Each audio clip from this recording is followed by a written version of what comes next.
Yo, salute. This live will be addressed on Mauricio Lara getting robbed in the UK. It also addressed Bud Spence being a fucking stage fight. Also, guys, we will talk about the ongoings in boxing in regards to the entire outlook of what's going on. I'm talking about the entirety. The Ryan standing up, Oscar De La Hoya, breaking guys' backs out there. Salute to Oscar. Salute to Canelo for killing off all these guys, for destroying this whole apparatus of boxing and dominating and making these guys bend the knee. We'll talk about people. We'll talk about all these guys that have to do with the boxing world.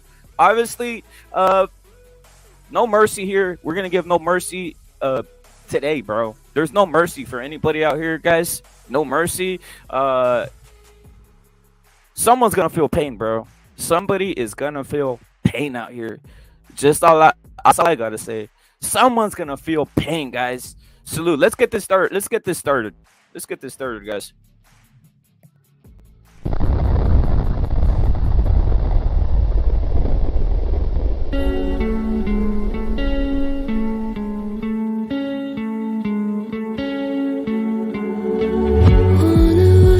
To circle the other.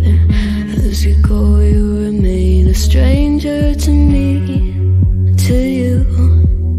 But our pieces left uncovered. I'm thinking about four-leaf clovers. I've got composure, silver coin. You hold me, turn me over right now, but expect to forget about it.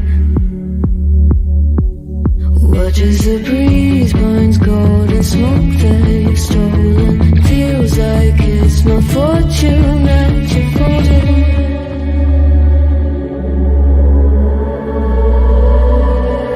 I'm swimming with the sharks.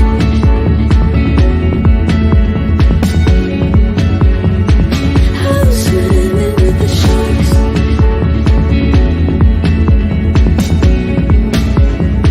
I can't tell you apart from them. You can't tell either. Will we love or fall in deeper? Tell me, darling, what is it you want? Out of mind doesn't work like it used to. As I know I remain a danger to me, to you. Going altered by the moment, dear, and the sedation. I don't sweet on survival. I'm on fire, waiting your arrival. I never expect to be saved without it. All you could ask for never made its way into your eyes. Cold in the water, cold unless you're keeping a disguise. I'm swimming with the sharks.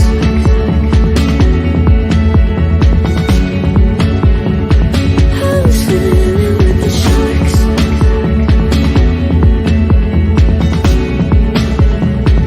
It's out of my control. You set the play in motion. Couldn't be a bigger ocean. Tell me, darling, is this what you want? Oh, and all you could ask for never made its way into your eyes. Cold in the water, cold unless you're keeping a disguise. All you could ask for never made its way into your eyes. So very clever, leaving me to wonder what you hide.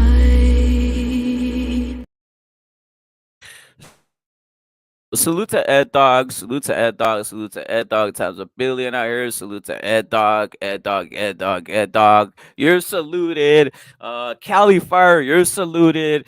Chris Captain Court, you're saluted.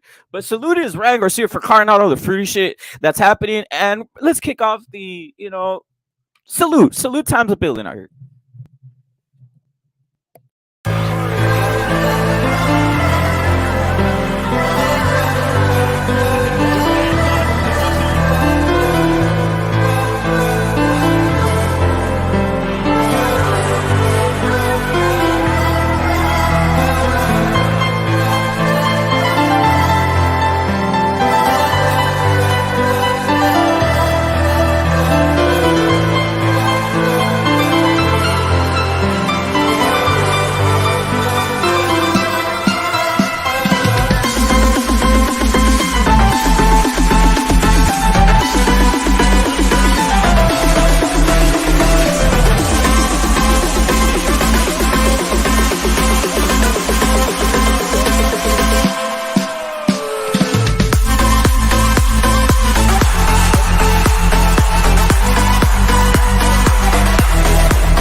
Yo, salute. Everybody in the chat, salute to Ed Dog. No 360 cucking out here. No 360 cucking. Lara. No 360 cucking. Let me start off by the breaking news. You guys heard the news. You guys hear news, but let's break it, and break it some more, bro. Break it out here, guys.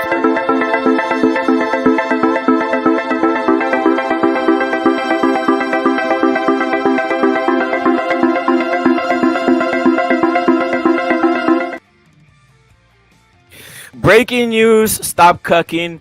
Breaking news, stop cucking. Stop 360 cucking. Stop being a weird motherfucker. Get out of my face. Stop cucking. Breaking news, stop cucking. But also, breaking news, they robbed Mauricio Lara of the belt. He no longer holds the 126 belt, guys. They took it from him, guys. They took the belt from him in England. He will now be fighting on a weight drain. A weight drain that he signed onto because he needed to sign onto this. He was stuck in England. He needed to sign onto this weight draining provision. As Pachuco's saying, corruption is rampant in boxing. Right? But Lara's got robbed already. I already put it, guys. He's robbed, bro. Okay? Let's just call it ahead of time. They robbed Mauricio Lara. He's robbed, right? Now, how did they rob him? He's currently in the UK.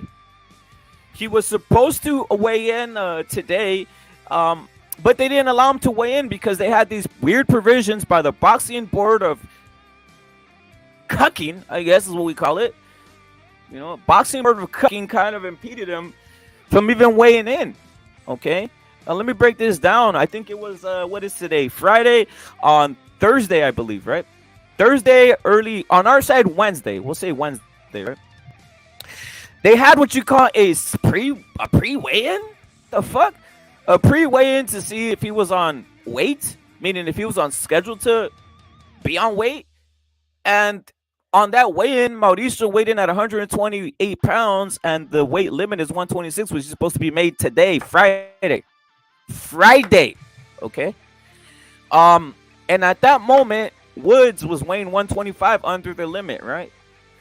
Now, with this provision, they basically, the boxing board of commission or whatever the hell they left calling themselves at this point, said that Mauricio Lara was in no healthy state to box on Friday, to make weight on Friday, right? To make weight today.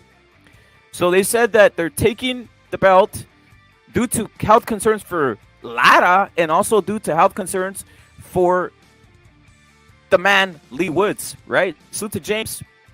Okay. And they said we're taking your belt because you did not weigh in 2 days ahead at the limit we wanted you. They wanted him to weigh in at 1 pound under. They wanted to weigh before the fight at least 127.8, I believe. 127.8. And then leading into the days when he was supposed to weigh in at 126 pounds, which is the scheduled limit for that division, right? Okay. They basically okey-doked him. They okey-doked him, got him to take the knee. Now, are you guys outraged? Well, even more infuriating is Lara, to make this fight happen, had to sign a provision where he will be basically weighed in, I believe tomorrow morning to check if his weight is still on. Basically, he signed the weight drain provision. He signed the weight draining provision in order to make this fight happen or to get his paycheck. So not only that he's not getting the belt, he's gonna fight tomorrow weight drained. They have him coming in under. He cannot get over a certain weight now, right? By the way, Ben Davidson employed this. Ben Davidson, the manager, the coach of Woods, basically had this. And crazy thing is, he said this as follows. He says, we're going to do what Tank did to Ryan Garcia. He literally said this. This is literally what he said. We're going to dehydrate him like what Tank did to Ryan Garcia. That's what he said. This is not me fucking making it up. Literally, Woods Woods manager, coach, whatever you want to call him, said this. Okay, so tomorrow Mauricio Lara is walking in weight drained, and he cannot rehydrate. So they have Mauricio Lara walking in weight drained. They have a lot of guys thinking it's like a fucking fight, guys. It's another time when you see this, when you see another Mexican getting done dirty by the system. Done dirty by the system. So if you guys see Mauricio Lara with the face of death tomorrow, don't be surprised. Don't be surprised at all, because he has the face of death because he's been thoroughly weight drained. And he cannot get over, he cannot rehydrate, guys. He cannot rehydrate. You know, it's just fucking sickening. I don't know if it's been covered, but he cannot fucking. The Don, they got Mauricio Lara with the dehydration clause now. They put it on him over there. Get the fuck out of here. No way. My goodness. I mean, it's always like one of our guys, right? Yep. We could never have a fair fight. What the fuck is going on around here? You got Devin Haney coming in, and he's allowed to rehydrate for basically 5 days. You know what I'm saying? It's ridiculous. Like, Devin Haney, he goes in there with Loma, and basically they weigh him in on a Tuesday, and then the fucking he rehydrates for a whole week, and he comes in at fucking 175 versus fucking Lomachenko, bro. It's crazy. What the fuck is going on around here? Salute to my Don. Salute Don Rep it. Well, the Don, you're saluted. Worse than that, the Don.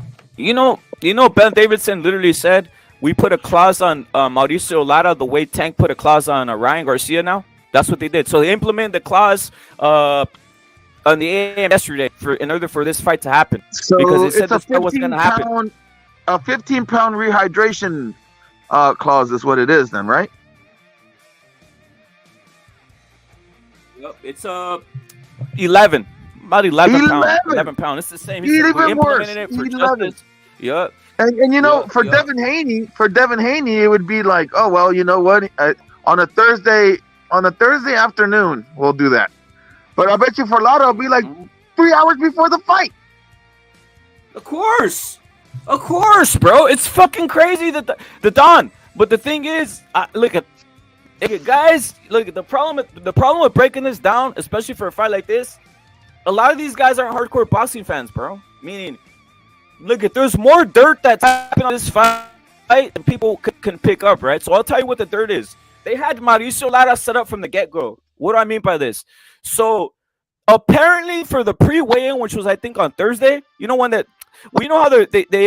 they weigh they're starting to implement some shit. By the way, this was just happened a lot, guys. Like this wasn't agreed on. All of a sudden they came out with the pre-fucking weigh-in to see for your health or whatever the fuck, right? To see if you're on course to make weight. It's an on-course weight is what they say. It's like a weird thing when they fucking. No, they did it with Ryan. Remember, they did it with Ryan where they were like, "You better not eat." Remember? Yeah. And then he had to eat a taco in their face just out of spite. Well, check this out. So they had who the hell is in 3 days ahead of time at 125 pounds of Don? The limit is 126. Wait, the limit is 126. The weight limit is 126, and Wood was weighing in at 125 2 days ago. Fuck is going on? Let me tell you what happened. They already knew they're gonna pull this stunt. That's why they said, "Hey, Lee, weigh in at 125. We're gonna pull the fucking sheet over this. We're gonna send this to the British Board of Commission saying that you're 125, but Lara's 128 2 days before the fight. That he's not on track to make the weight, and we're gonna pull the rug out from under this motherfucker."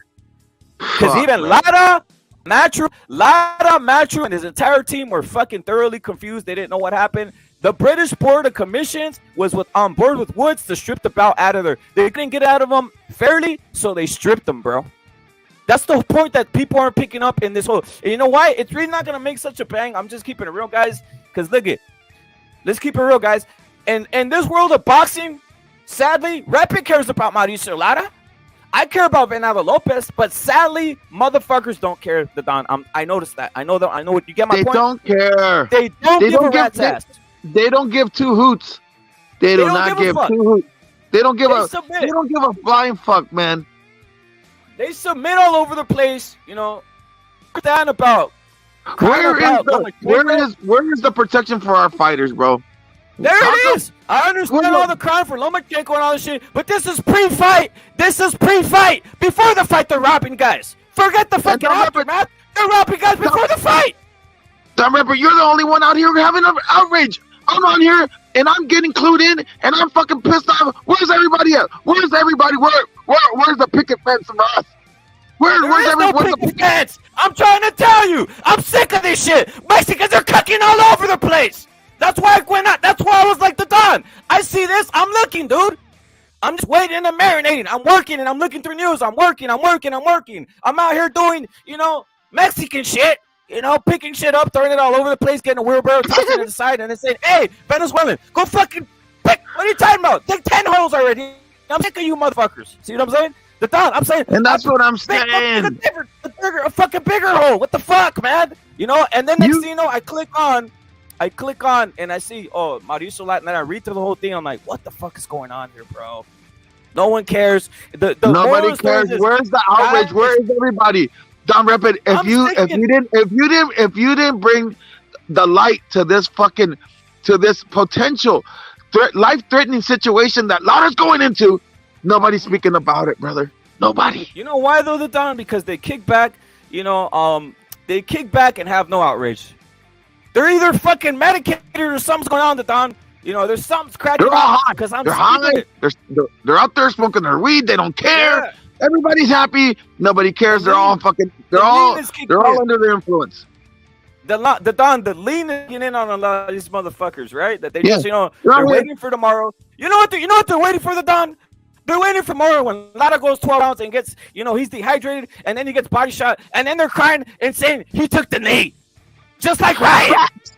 That's exactly what they're gonna be like. He's soft. he It's soft bent the out knee. here, bro.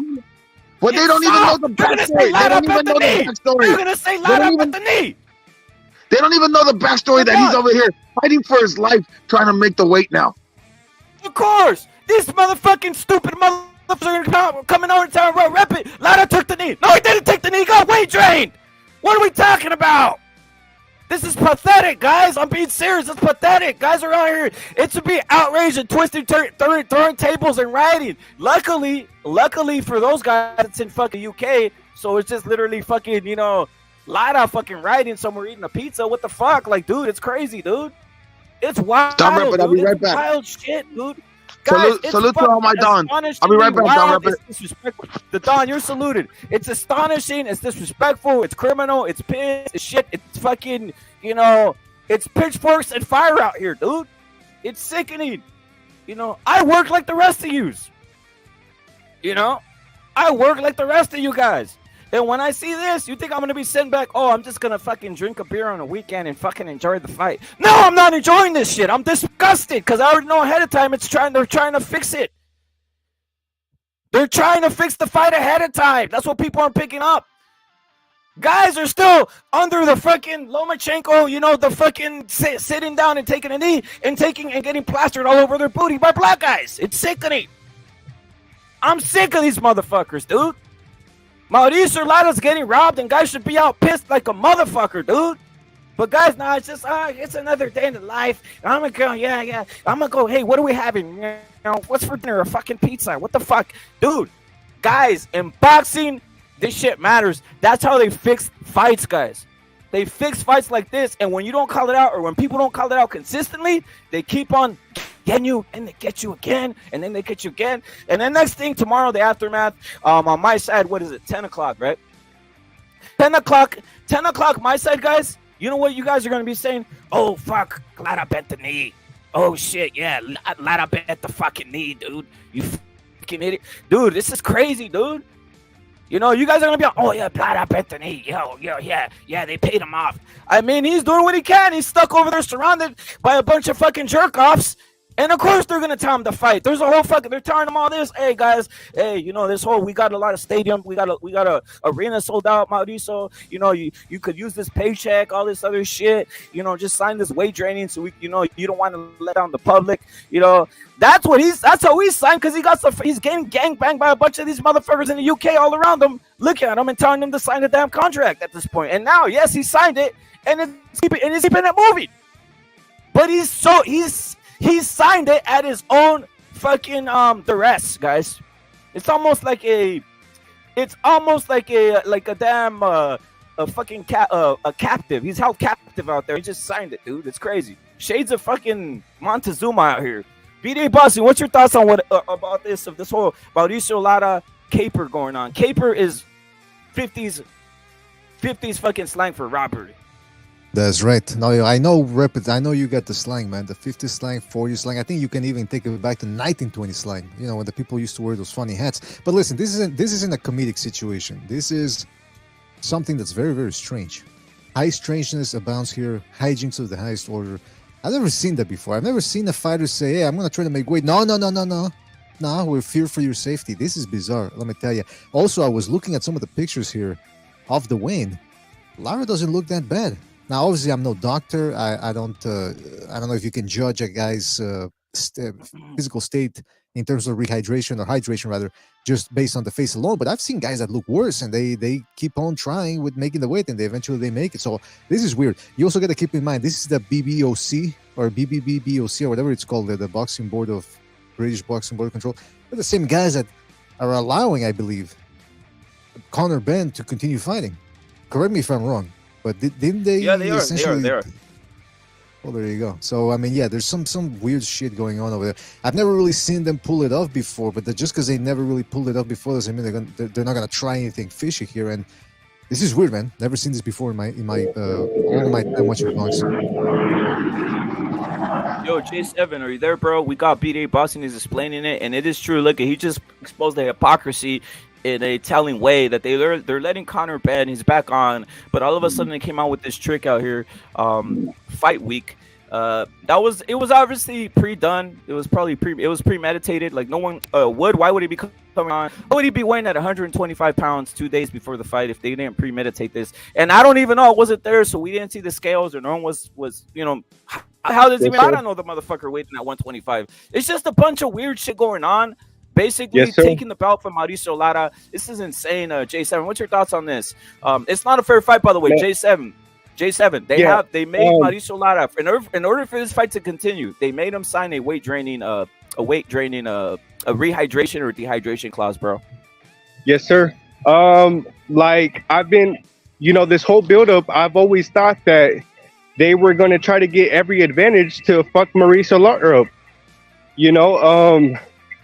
We already know Mexicans have been fucking up British people for the past decade, man. They don't want another Mexican to come in and ruin their plans. They want Josh Warrington versus Lee Wood. That's what they want. They don't want Mauricio Lara to come in and fuck their plans up again. That's how I feel about it. And I'm only coming here for like 5 minutes, but I just wanted to say my piece. I wanted to say that, this is bullshit. I haven't seen anything like this before. The fact that they said, oh, it's not healthy for him to cut so much weight at a short amount of time. They've never done that to anybody else. They've never. Dude, let me tell you. Let me make you even more infuriated, J7. You know how many pounds he was up on the day when they had that little scheduled weigh-in? You know how many pounds he was off only? I think he was like 128, right? Or 130? Yeah, like 128.9, whatever. The point is, the limit is 126, and dude, you just stay in the sauna, you could lose 3 pounds like nothing, dude. That's the whole point. Like, this is fucking ridiculous, dude. No one's out here fucking going in 2 days before a fight weighing 125 pounds under. Look, at the limit is 126. No one's ever, at least if you're taking a cut, you're not gonna just fucking, just be under the fucking weight if you're trying to peak for a cut, dude. It's fucking retarded, dude. That's the whole point. People aren't picking, and it's hard to get through all the bullshit. The J7, it's hard to get through all the bullshit because it is kind of complicated, and the regular boxing fan does not want to sit here and listen to this bullshit, dude. They just want to see a fucking fight. They just want to hear the simplistic shit of, hey, he didn't make weight and all this other garbage. Salute to Al Dog. That's the problem here, bro. Yeah, for sure. And like I said, I feel like Eddie Hearn, dude, like last week at the Katie Taylor event, they had that dude Jose Felix upset one of their biggest prospects. They don't want that to happen again. They're tired of Mexican people coming over to Britain, coming over to Europe and fucking upsetting people. And I feel like now, because Lee Wood he was winning the fight. I think he was winning the fight.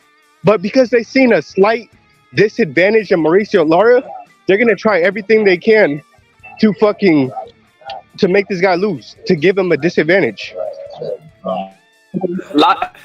Lara was too trusting, bro. That's his problem. He was too trusting. He was just, his team was kind of innocent in a sense. He was too trusting, and that's another thing. A lot of these guys need to get on the game, bro.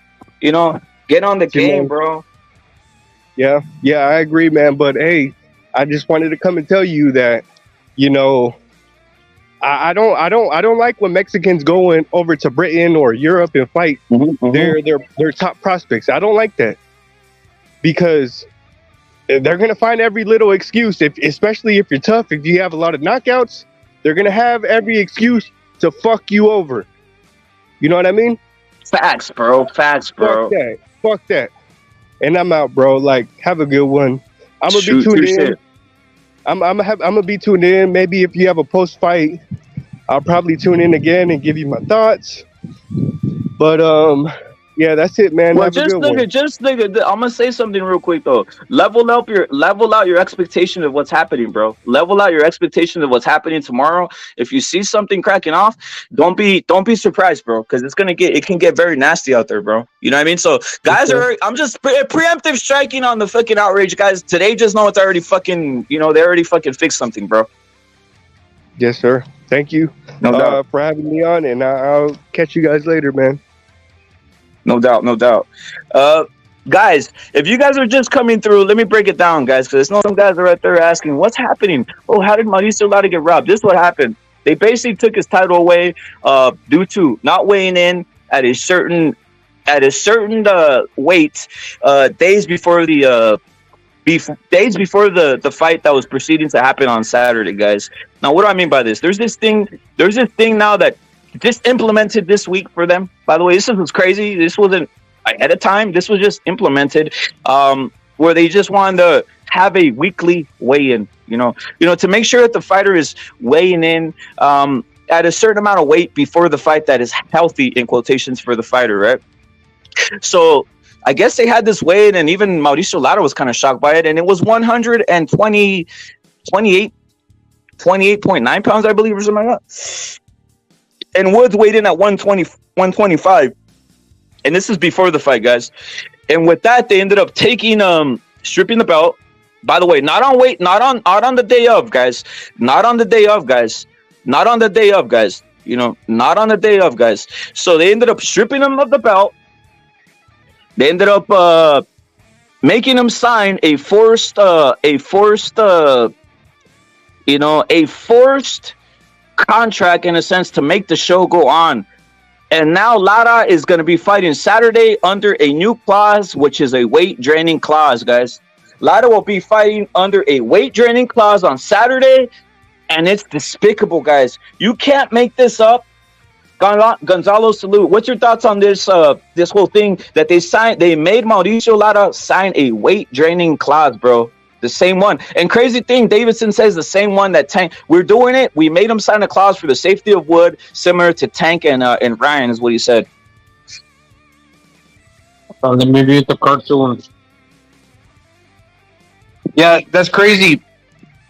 That's crazy because now Lara cannot rehydrate beyond a certain point, and I wonder if they're allowing Wood to come in at whatever weight. So there's like these benchmarks that you're supposed to hit like weeks before the fight, like 2 weeks out. Maybe you're supposed to weigh in at 135, then a week later after that, or a few days after that, 130, then supposed to cut down gradually.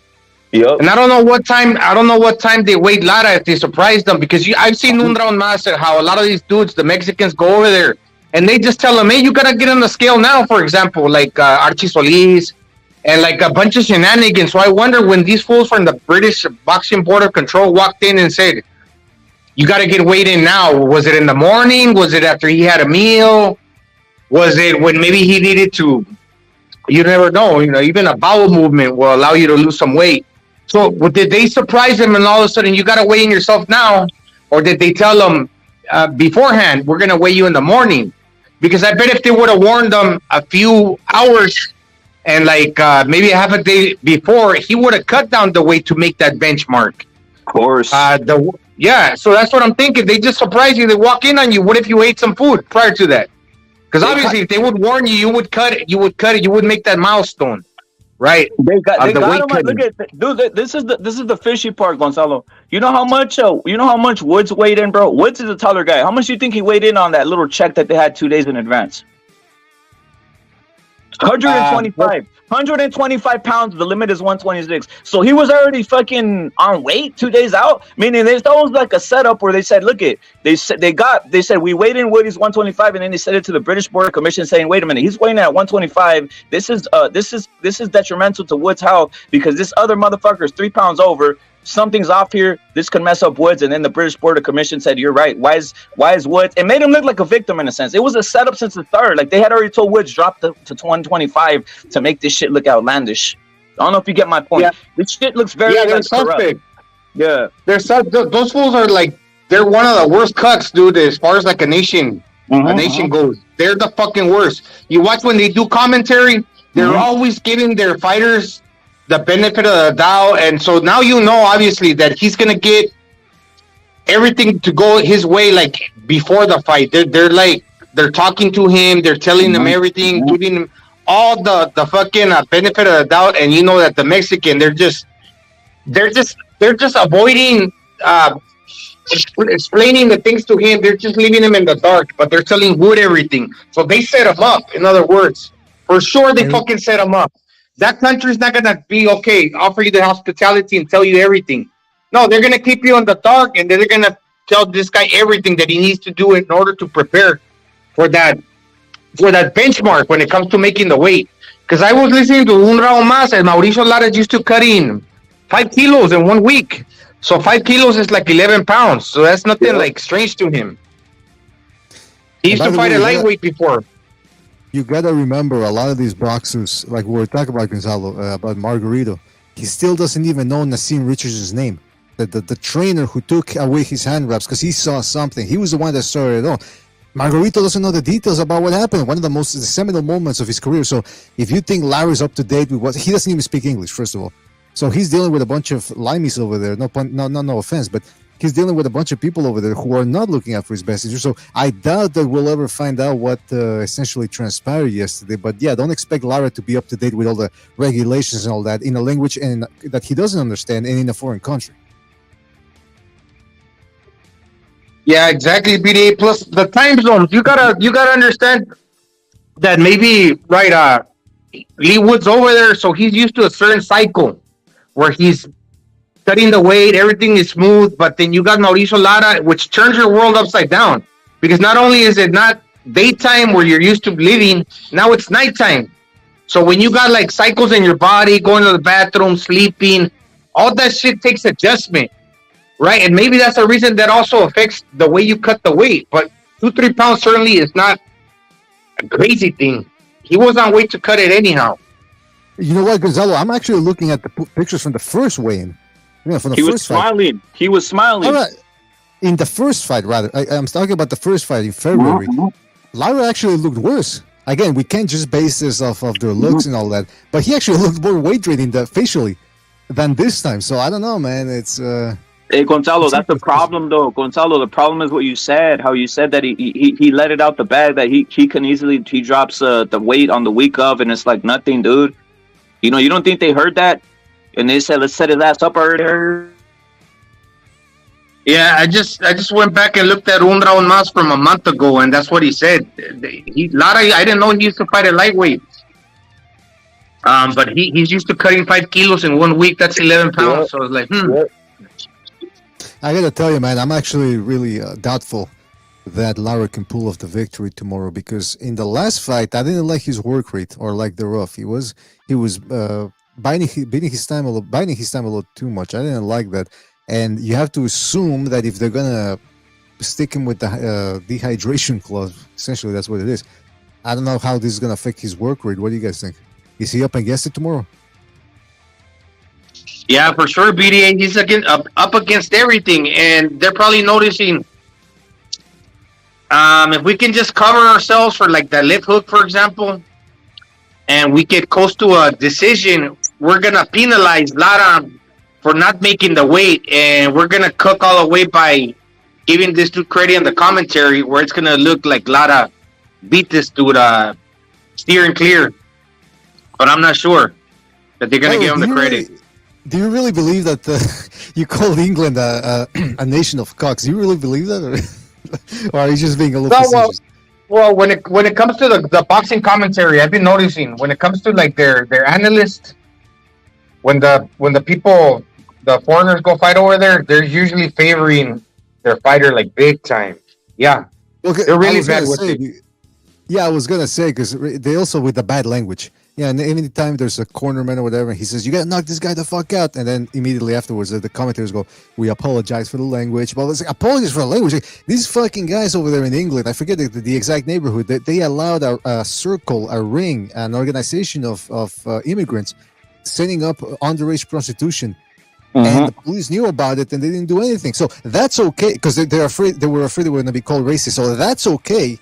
But a little salty language on television. Oh my god! And then I also remember, to your point, Gonzalo, when Amir Khan fought Danny Garcia, he was doing well against Danny Garcia. He was beating him. Then Danny Garcia, boom, catches him with the left hook, drops him, has him wobbled, goes for the kill, and the commentators go, I don't know what's wrong with Amir Khan. He doesn't usually fight like this. Like, of course he doesn't usually fight like that. He got fucking caught with a good left hook. Why don't you give Danny Garcia some credit? No, it's not what Danny Garcia did correct. It's what Amir Khan is doing wrong. You're right, Gonzalo. They're a little cocked over there.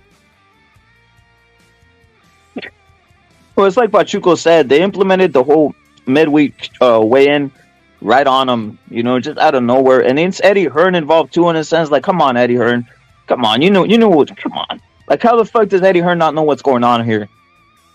How the fuck does Eddie Hearn... That's a good point, Rapper. But did you also hear that he's been bragging that ESPN is not going to renew the deal with Top Rank? Now, this is something that we'd heard about weeks ago, and I'm pretty sure you heard about it through your contacts too, that Bob Arum and Top Rank, they were not happy with the direction that ESPN was taking them in. So maybe now this is Eddie Hearn feeling his oats. Maybe he's smelling a takeover. It's like, hey, Bob Arum might be out of the game for a while, maybe until they can get a deal with somebody else. I've got Lee Wood fighting Mauricio Lara tomorrow. Maybe it's time to expand. What do you think? Do you think it's coincidental, or? I think he's figuring, like, I got Woods. If I can make a fight over here in the UK, it suits me. And at a certain point, I'm cucking my own fan base out here with Lara just knocking out all these. Like, I'm just bringing them in. I'm helping. I'm getting them excited. And you got Lara in here KOing all these guys. He said, I need to get back to the roots here and create a system here instead of having to resort to bringing guys from overseas that it's going to be harder for me to promote in a sense over here. It's easy for me to make a fight over here in these places, in these arenas. So why do I need, I like Mauricio Lara and all this, but come on, he's thinking like, what the fuck? Like, get him out of here already, in a sense. Keep him on that side. Keep him on that side. This is the best way to get him out. Get him out of here, in a sense. Keep him over there and let's see if I can keep this side the way it is. We got Furioso on here. We got BDA Boxing. We got Gonzalo. And we got Udo Sud on the panel. Udo, what's your thoughts on this, bro? Fuck, bro. Came out of left field, to be honest. But I think Mauricio Lara kind of knows that, like, they're. I mean, this is like the fourth time they've done something fishy. Like the first time that he beat Warrington, like when they made that fight, like Warrington fucking, I don't know, made some type of arrangement to drop the belt so he couldn't win it. And then fucking the headbutt and the no contest in the second fight, and then this one, excuse me, and then this fucking weight cut shit, which is something that's very similar that they did to Casimero for him to drop his title so they could give it to some other British guy named Butler, I believe. A lot of shenanigans, bro. Hey, I'm gonna get my lunch, rip it, but I just want to say one thing. And don't you find it funny that they're making Conlan versus El Venado, and then they're making Lara versus Wood on the same day because they probably want that rematch because that was a pretty good fight. I mean, Conlan versus Wood the first time, and they say, okay, well, the money's over there, And that's the reason these guys are going. But they've gone many times over, like 2 or 3 times, for a paycheck. But in reality, they want to snatch them belts. It's not because, yeah, the money's over there, then they're just going to like continue becoming rich. No, they want to give them this last payday, take the belts away from them to do the Conlan Wood fight, And in the end of the day, when they take your belt, you're going to go to the back of the line. They're not going to give a fuck about you. So really, how much money is there for them? Right, when you keep taking them over there. Yeah, that makes the most sense, Gonzalo, to be honest. Al rato, güey, voy a comerme unos frijolitos con refritos chinitos con aceite de olivo y poquita cebollita picada y un pescadito, con ajo. Peace. I'll be back later. I'll get a monster too. Salute to Gonzalo Furioso. What's your thoughts on this? What you saw? What you see going on here, bro? How you doing? You all right? Oh no! Are you all right then, everyone? Yes, sir. Yes, sir. Can you hear me? Loud and clear, Furioso. Yeah, Eddie Hearn's fucking up to his old tricks, isn't he? They're stitching Lara up. Of course, they're stitching him up. Nobody cares about Lara like that. Whatever we say, we like Lara, he's amazing, he's explosive, this, that, and the other, but he's not known like that. They're just selling down the fucking river, bravo. Just like that. That's what they're doing. The British Board of Boxing and Control shouldn't have got involved. They all of a sudden got their nose involved in the issue. Every fighter has their way and strategy of losing weight and methods. But like you guys saying, he's fought at higher weights and this and that. He's got his way, and they knew those ways because obviously Eddie Hearn's the mole in the camp. Of course he is. That's his fighter. He knows everything about him. He knows all his nutrition. He knows absolutely everything. And all of a sudden, Eddie Hearn's very well connected with the British Boxing Board of Control. The British Boxing Board of Control have looked after Eddie Hearn by like fucking letting Conor Benn get away with his fucking bullshit. Yeah? Yeah, there it is. I mean, the fuck, what else do we even know? Essentially, Conor Benn got out of jail, so he can do whatever he wants, and that's what they're doing. Lara didn't miss weight. He was told he could not make weight. There's a big difference. He never failed weight. Everybody's got their way of losing weight. And all of a sudden, they're caring for the safety of the fighter. Oh, it's too much to lose from that date to that date, i.e. Wednesday to Saturday. Oh, 29, you got to lose 3 pounds is too much. Nah, they've just all of a sudden drawn up a fucking new fucking rule. Fucking created a new page in the rule book they have on fight week. These are world title fights. Yeah, they're being fought in England. Yeah, so the board here has to have some sort of look and whatever. But to actually then start making a ruling on the fight, because these are WBA belts, etc., etc. They're world title fights. They're not fucking British title fights. They're not the British fucking featherweight or whatever title, or 140. Do you know what I mean? It's world titles. So all of a sudden they imposing British title fight rulings. Do you get me? Conveniently. Yes, sir. But if they're allowed, if they're saying no, it's for the safety of the fighter, you're going to be losing too much weight from Wednesday to Saturday. Why are they allowing a dude to go and fight heavier than the other on fight night then? That doesn't add up then, because if you've been trying to be safe to the build-up in the fight, why are you not safe when they go in the ring then, theoretically speaking? That he's 4 pounds heavier. Do you get me?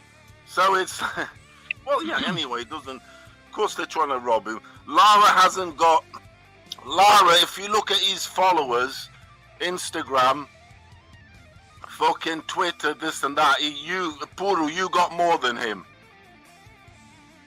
Puru. Yes, sir. Yes, sir. Yeah, you're a bigger star than Lara.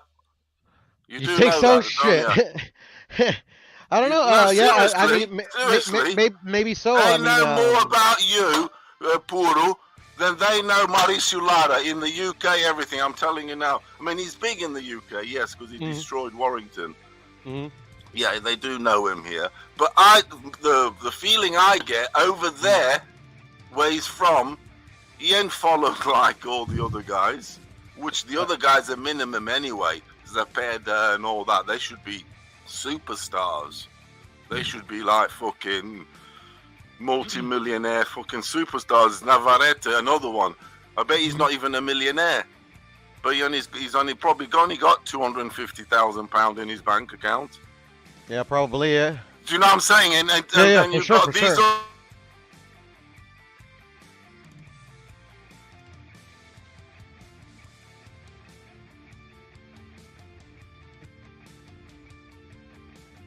Yo, Zone 4, you there, bro?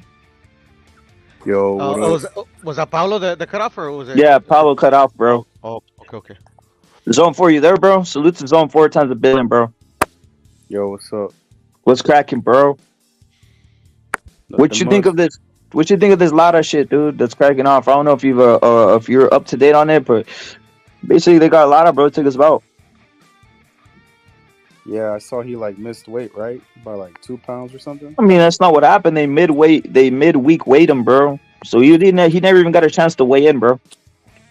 They never let him weigh in, bro. He was 128, I think 128 pounds on Wednesday. That was the cap. Yeah, that was the cap. Yeah, and it's like, come on, bro.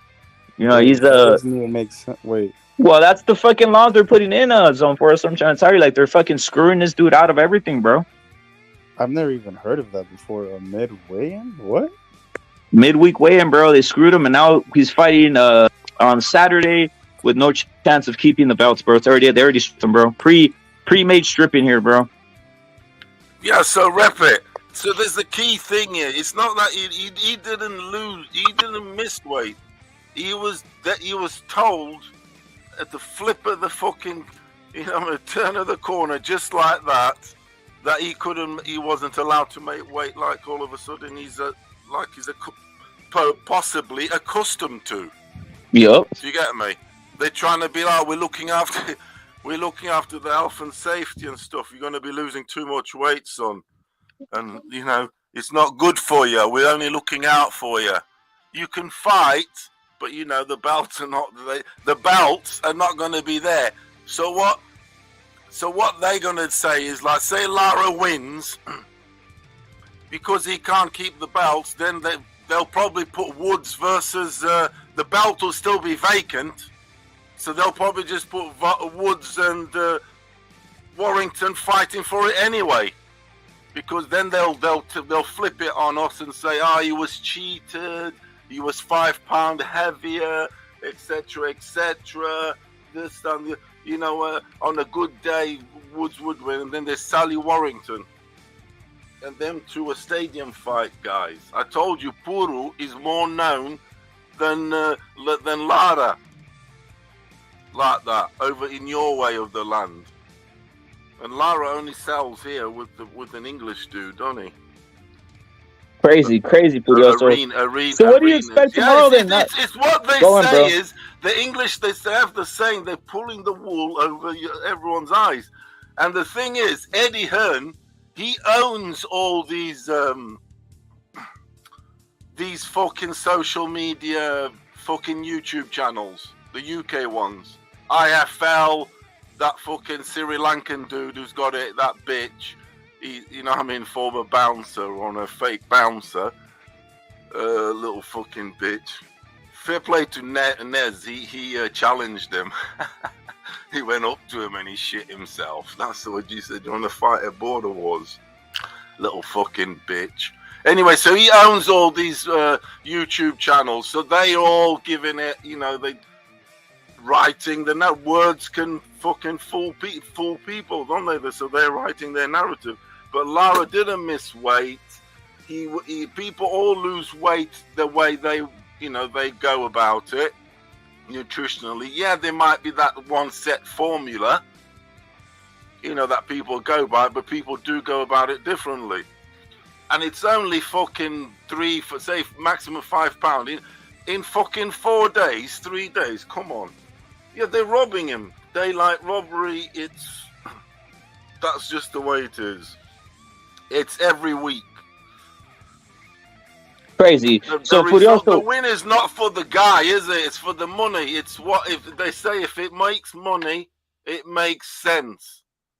It makes money and sense for Woods to be the champion. He's got a whole city behind him. Forest fans. Nottingham Forest have just done heroic stuff in staying in the Premiership. Some heroic stuff. They stayed in the Premiership last week. The town is buzzing. They got all giddy. They all loving it. They're in the Premiership. They got loads of money. Yeah. So they'll fight. They'll go for and follow Woods. He's taking loads of people to Manchester. The fight's not in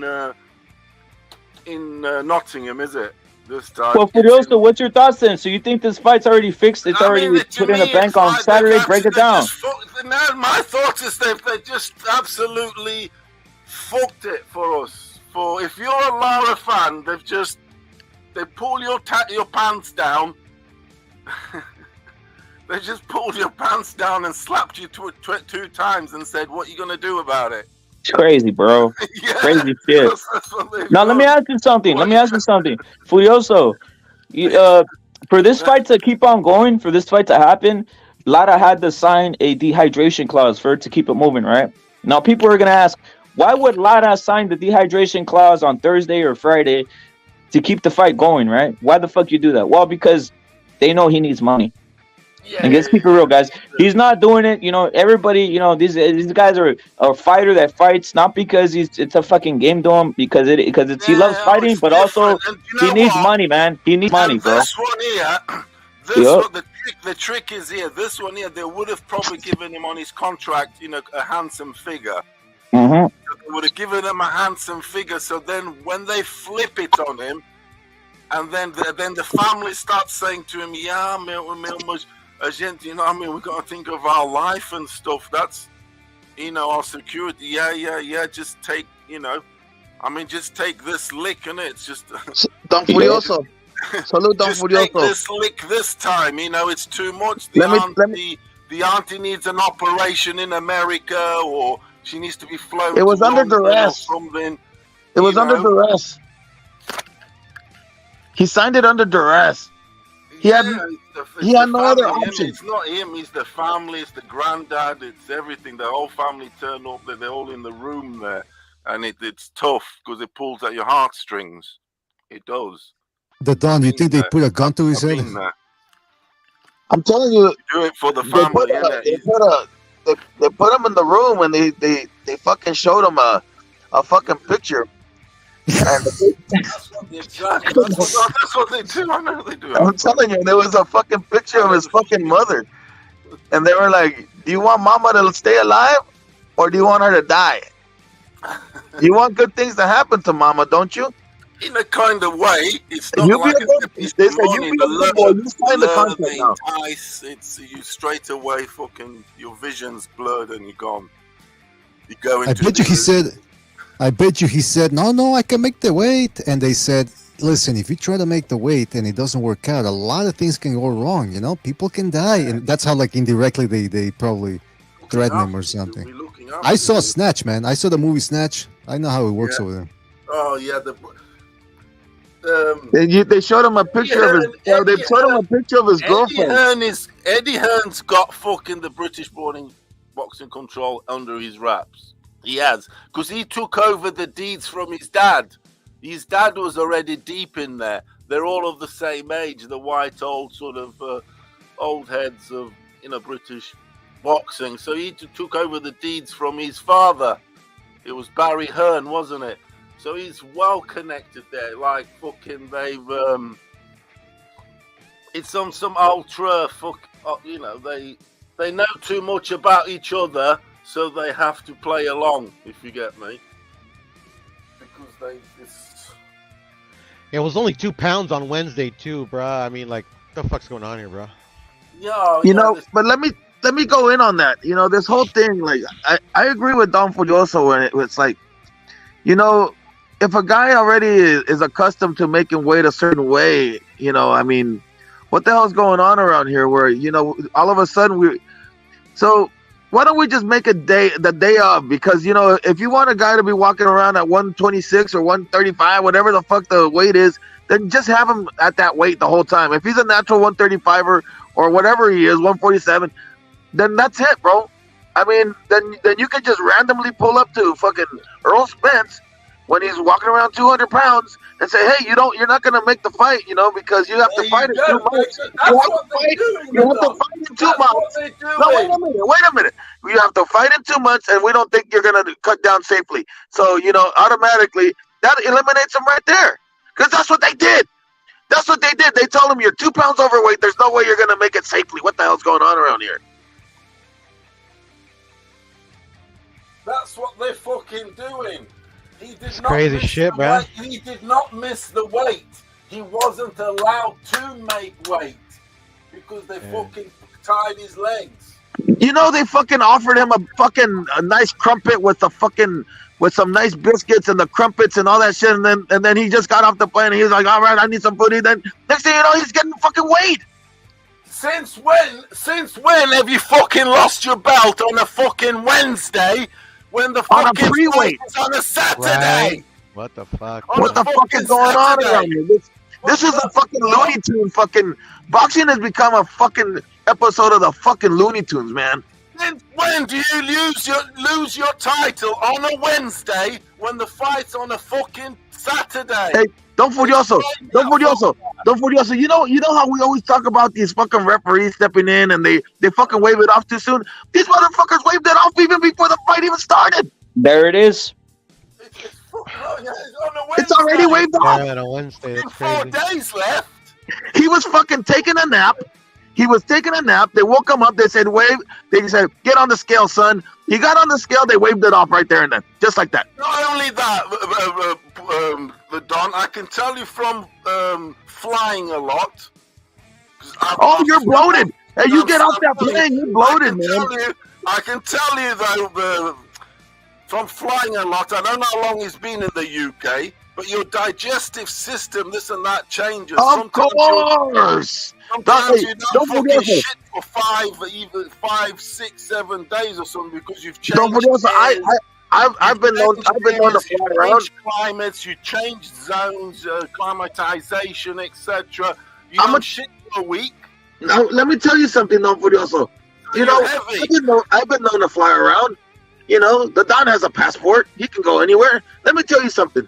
When I take a long trip, I wear the most comfiest sneakers I got, man. I need a little bit of room because, you know, for some reason, the circulation, it expands just a little bit. You get a little bloated up there, you know what I'm saying? And you're right. You're carrying a little extra water somehow.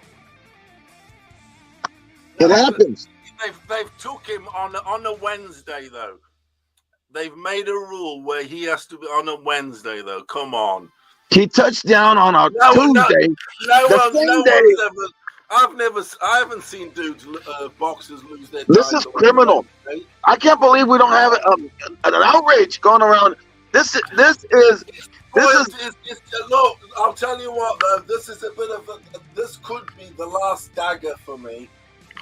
I'm already 1 foot out, man. I'm already 1 foot out, man. You guys are looking at me back. I retired last week. You guys are looking at me back, man. I'm 1 foot out. They've already stripped him. So that already, in essence, it's already took the fucking life out of the fight. For me, I can't believe they're allowing this. I'll watch it. I'm gonna watch it. Of course, I want Lara to destroy him and the system. Because even so, he's been robbed. I want him to destroy and fucking hammer the Don't forget also, they're only allowing him to...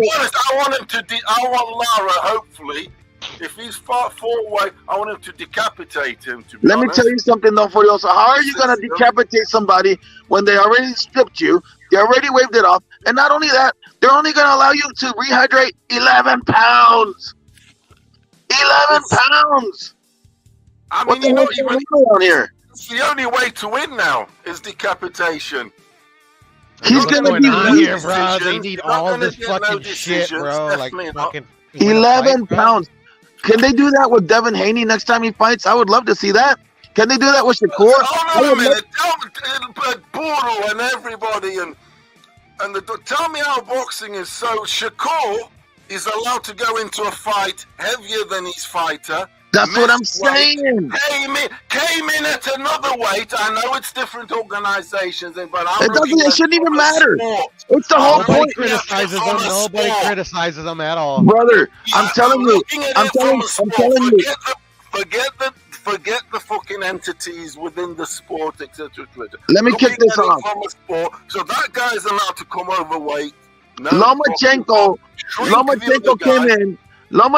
came in at 135, and then during the fight, he came in at probably like 136, soaking wet.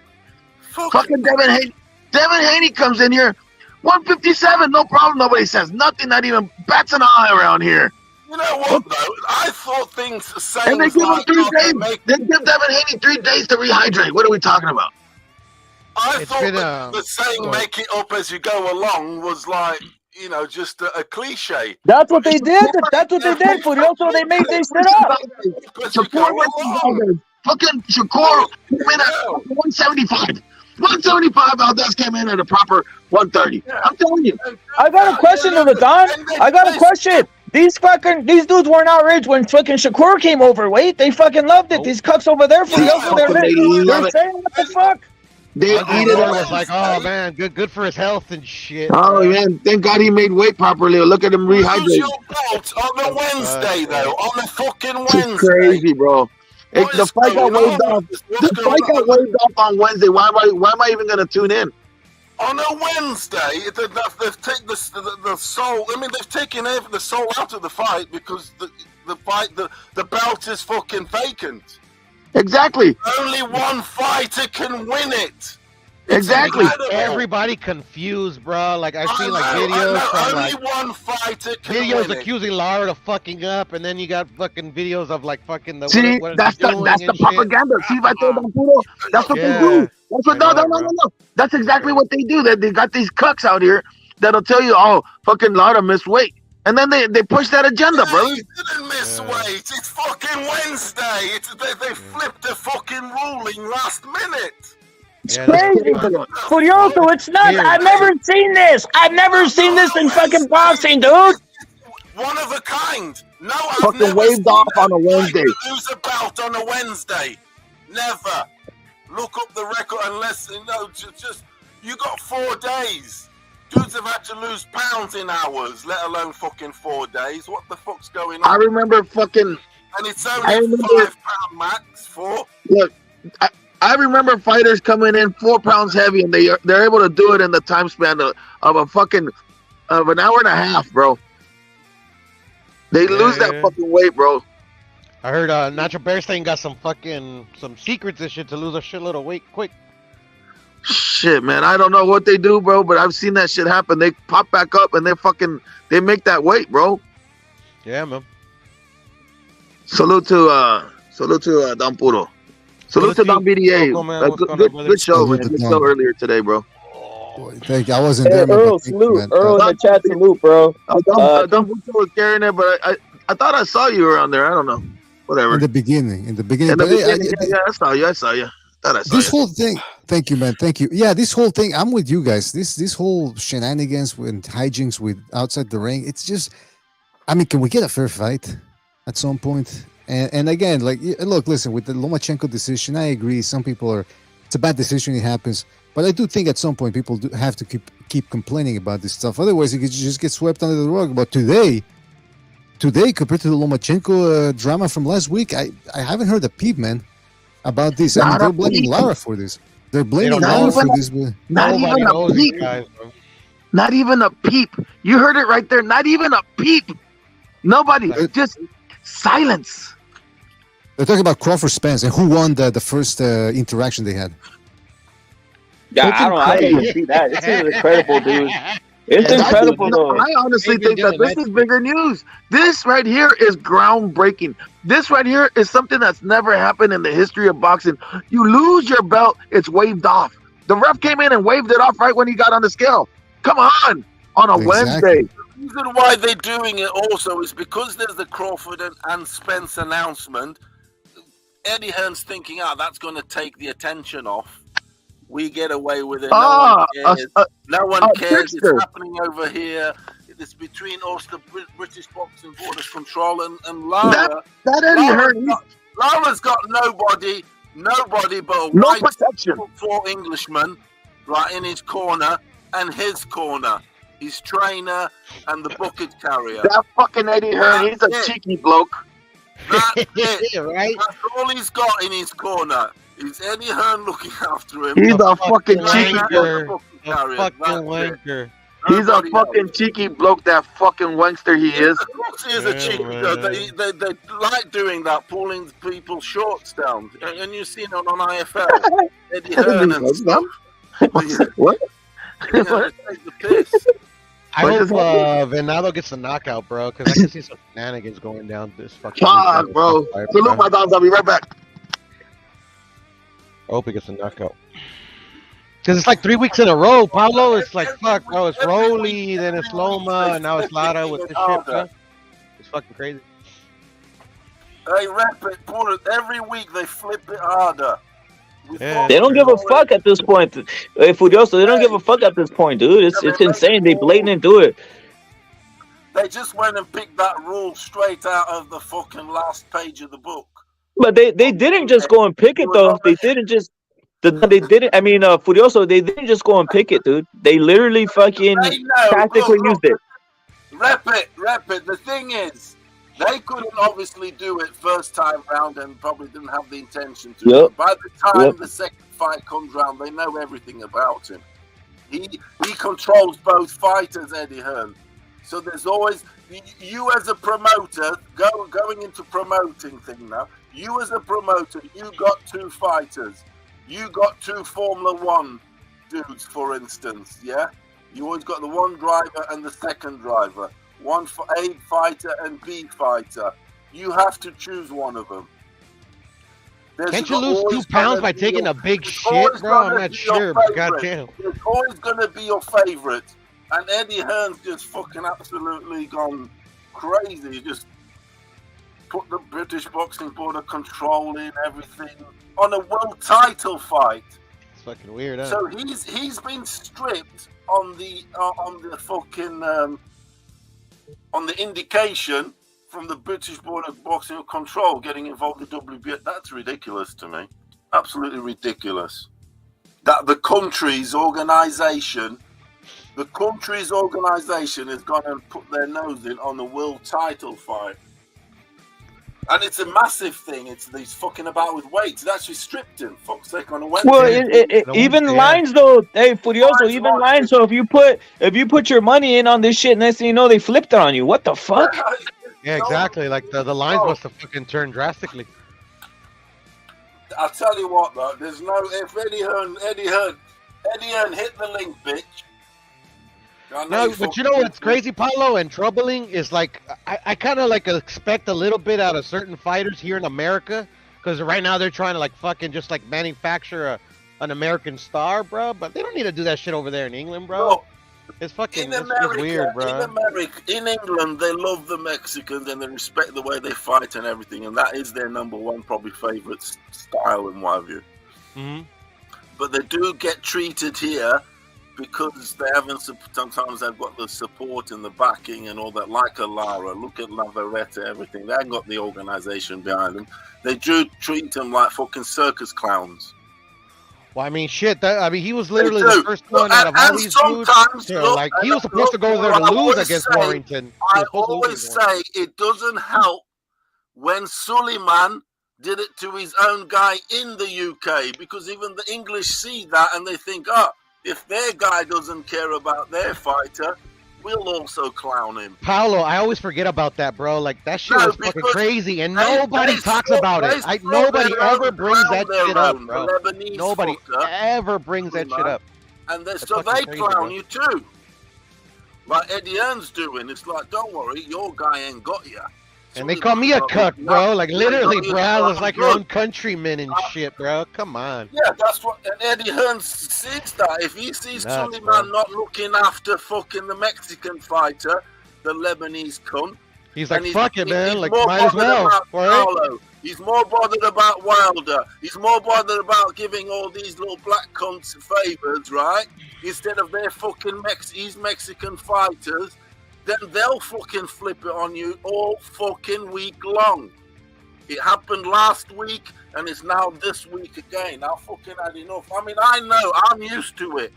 I've been seeing this along many years. So, but every week it fucking hurts. I mean, I've been seeing it for many years too, Paulo. But it's not this egregious, bro. It's not this in your face, bro. It's like it's supposed to be like one. It's supposed to be like once every 3 months or some shit, you know? It's ridiculous. Sometimes I have to end up like getting away from them for an hour or two and go and watch marbles or snails crawl and Tarts, right? Facts. They said Furioso. They basically did set up. They set up Lara, right? That's what the whole premise is. They set him up, right? They literally did. They tricked him. They made him feel good. They said, "Oh my God, we're gonna bring you over here." It's a fucking setup. Yeah, that's exactly what it is, bro. That's exactly what it is. It's a joke. Every day they use the oldest trick in the book before our eyes. Every week. I mean, at this point, I mean, like, for motherfuckers that aren't on this conspiracy shit. There's a list. No, like crazy. I used to think I was crazy for believing in this shit, because some of it's plausible. But bro, I'm starting to think we're the only sane motherfuckers around when it comes to this shit.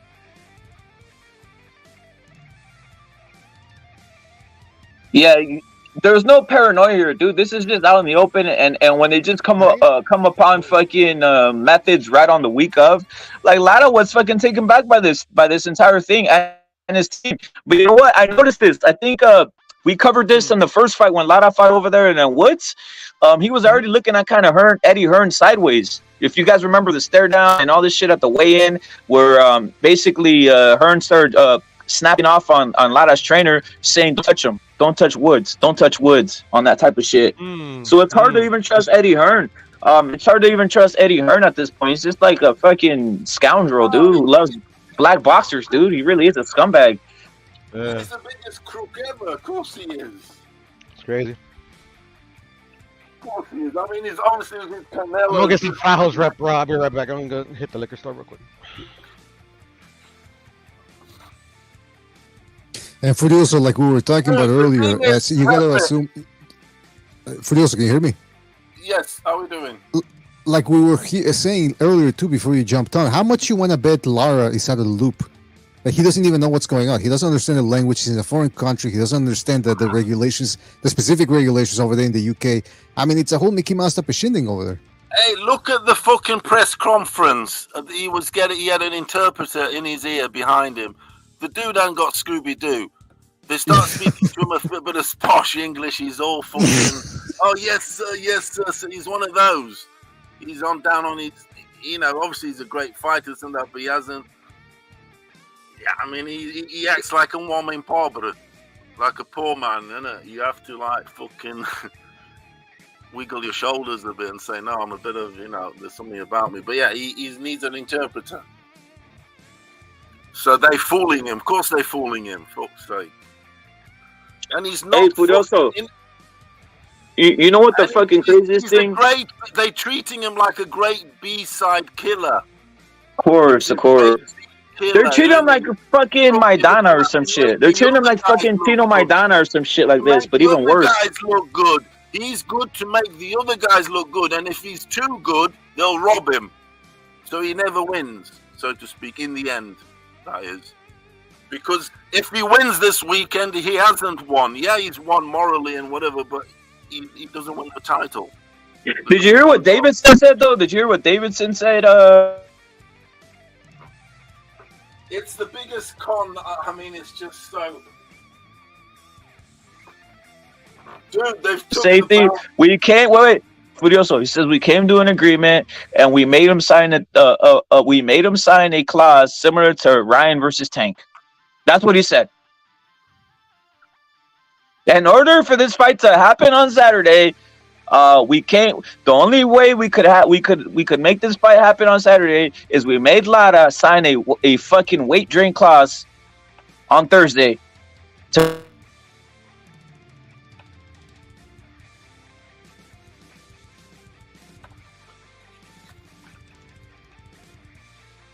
To Ryan versus Tank.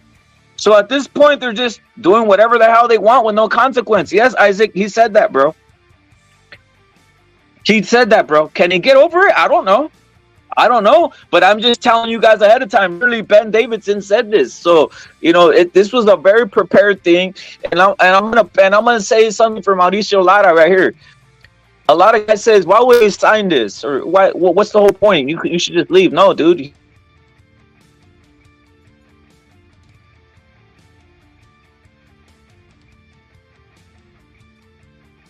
Knows what he spent, who knows what he's been living ahead of time, right?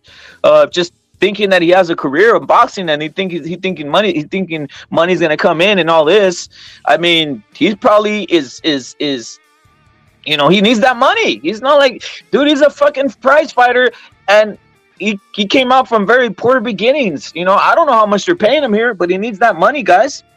He needs that money. That's why he signed on to this bullshit on Thursday and Friday, in a sense. What do you think about that, Furioso?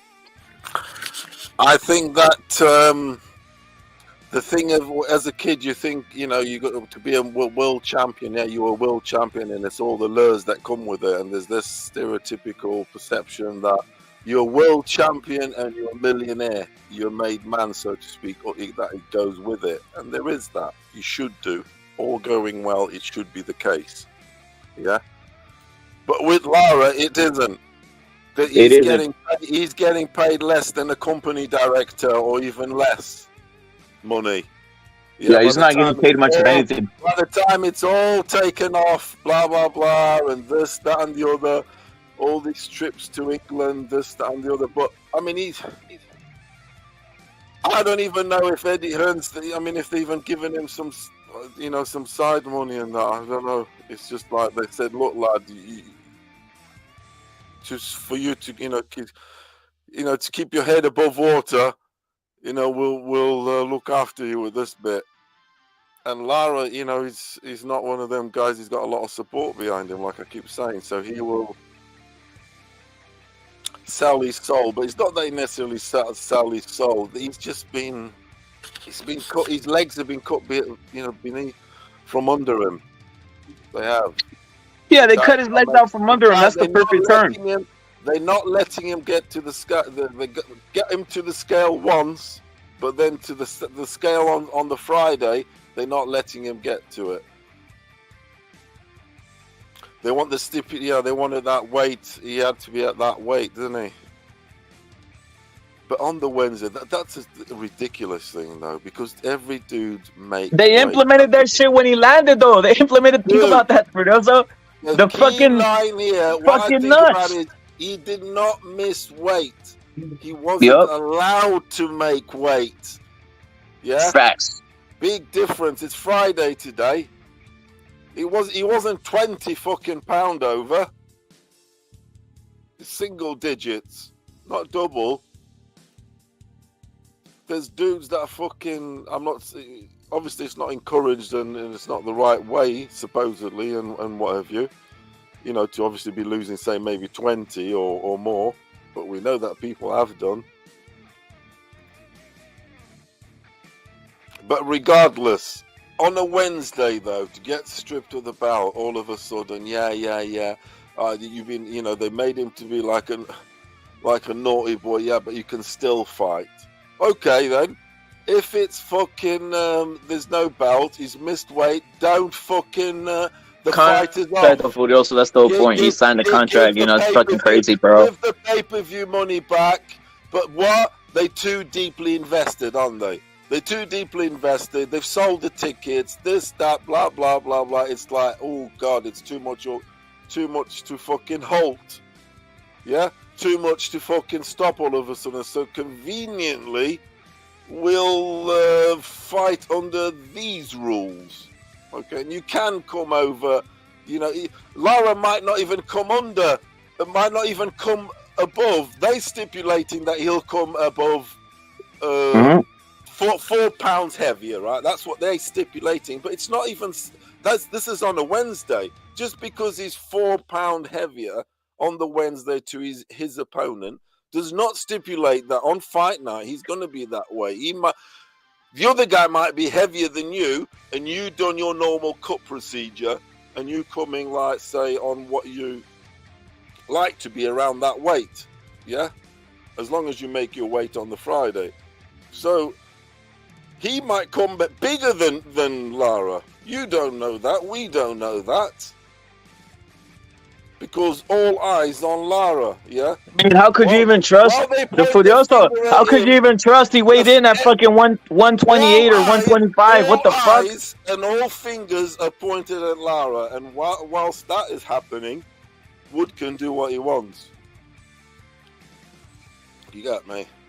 I don't even trust he weighed in midweek at 125 though. They said that Woods later. Furioso, who the fuck weighs in midweek at 125 when the limit is 126? That's the whole thing. Come on, bro. Come on, get the fuck out of here. Woods is a big guy for that weight division, by the way. So he's weighing in 125 pounds per week, dude. That's shit, dude. That's, you know, they'd absolutely fucking, they've robbed him. But the thing is, dude, he's lost his belt. Hey, Furioso, I think we know too much. We know too much about boxing, though, because I noticed like Furioso, they stripped him, and it's hard for him now to then get the belt because he's too dangerous. He's right at the back of the queue. Too dangerous he is. You know. Look, if he wins this weekend, he doesn't win the belt, dude. They've took the fucking, the matter out of the fucking fight, the soul. It's just fucking, it's beyond, it's absolute. And do you know what? I wasn't, we see it every week. Last week, obviously, it was the Loma, this and that. But Loma, whatever. To me, he's a fighter. Yeah, I like him, but I don't go, if he loses, I don't lose sleep about it. Do you get me? Obviously, I like him. I wanted him to beat Haney, but it's what it is. He's a millionaire. He's a millionaire. I'm more pissed off about the system and how they actually do it before our eyes, and we predicted it. We asked. There was me, you, Bucho, and somebody else on the phone, and I was asking, and we all asked. It's like, why are these odds like this? Why is Loma a 2-1 fucking underdog? Why is he? It doesn't make sense. He's the better fighter. He should win on points, etc., right? All those things transpired, and we then found out that why Loma was 2-1 underdog. There it is. Now, how do we explain the fucking Furioso? How do we explain the odds? How do we explain the odds? If it goes to points, which we predicted it would go to points, they'll go flipping, they'll go Haney, and there it was. It was proven. But it was whatever. It's Loma. Do you know what I mean? I don't lose sleep about it. It's not like my football team. But Lara, I like Lara because he's that. He's the dude. He's the humble guy, sort of. You know what I mean? He's not gonna get. They're not giving him much bread. They're giving him the bread, but not the butter. Or the cheese. That's for sure. That's like they keep him on the bread line. Well, it's like you said. It's like you said. Some of these guys aren't reading books out here. Hey? Yeah. Some of these guys aren't reading books out here. This motherfucker just wants to fight. That's the problem, right? Like, come on. The fuck? And he's the guy. Yeah, man, look at him. World champion, and he's not even a millionaire. It's crazy, bro. Isn't it right? Isn't it right? Look, and there's dudes that are millionaires. Yeah, we know it's all fucking showbiz and this, that, and the other, and you need the personality. You maybe linguistically you need to be up there, at some capacity to broaden your, your horizons. Really. Look at Canelo. Look at Canelo. Billy Joe Saunders got him giving it talking gangster English, this and a few lines, and you know, all of a sudden, it's people loved it. You know, with the accent and everything. Just Billy Joe Saunders, he can get anybody fucking talking. He can. That's how the pikeys and gypsies are. You got to say he got Canelo, you know, excited, didn't he? He got some good liners out of him, did he not? Of course he did. Of course he did. Of course he did. What you know, that's that gives you lines on the broadsheets, isn't it? That's what we're looking, clickbait, isn't it? You know the thing is, Furioso. You know the thing, Furioso. Furioso. Let me ask you something. Furioso, let me ask you something. Furioso. Lara can't speak English. Furioso. All right, I gotta say something. I am a leader. Literally seen this. I am a leader. Was I fucking outraged when fucking Charles Cepeda lost? I fucking said fix, nigga. I'm sick of this, right? I don't think guys feel what I feel, Furioso. I don't think guys feel what you feel. I don't think guys feel what I'm your leader feels. They want to talk about Bud and Spence and all this other cucketry. Furioso, I feel like, well, what's going on here, dude? It's sickening. I don't see any of these niggas in the chat. I don't see none of these guys who have the hashtag CCD in the chat. They're just fucking cucking all over the place. They're not even fucking mad, dude. It's fucking sickening. It's fucking sickening. I'm your leader. I'm sick of these motherfuckers. They're cucking all over the place, and they have no outrage for Mauricio Lara, dude. I'm fucking sick of it. Furioso. Because it's perfect time to rob Lara. Of course. This announcement. This was flipped at the last hour on you. While the broadsheets are talking and all these channels are talking, fucking Crawford and Spence fucking. Of course. This is fucking significantly, and it's crazy, dude. To me, it's fucking. The truths are not getting told. The truths are not getting told, and they'll just say, he missed weight. He missed weight. Nah, he wasn't allowed to make weight. He wasn't allowed to make weight. Yeah, there were booby traps. Yeah, these guys don't have the brain or the capability to understand what's going on, though, Furioso. They really don't, bro.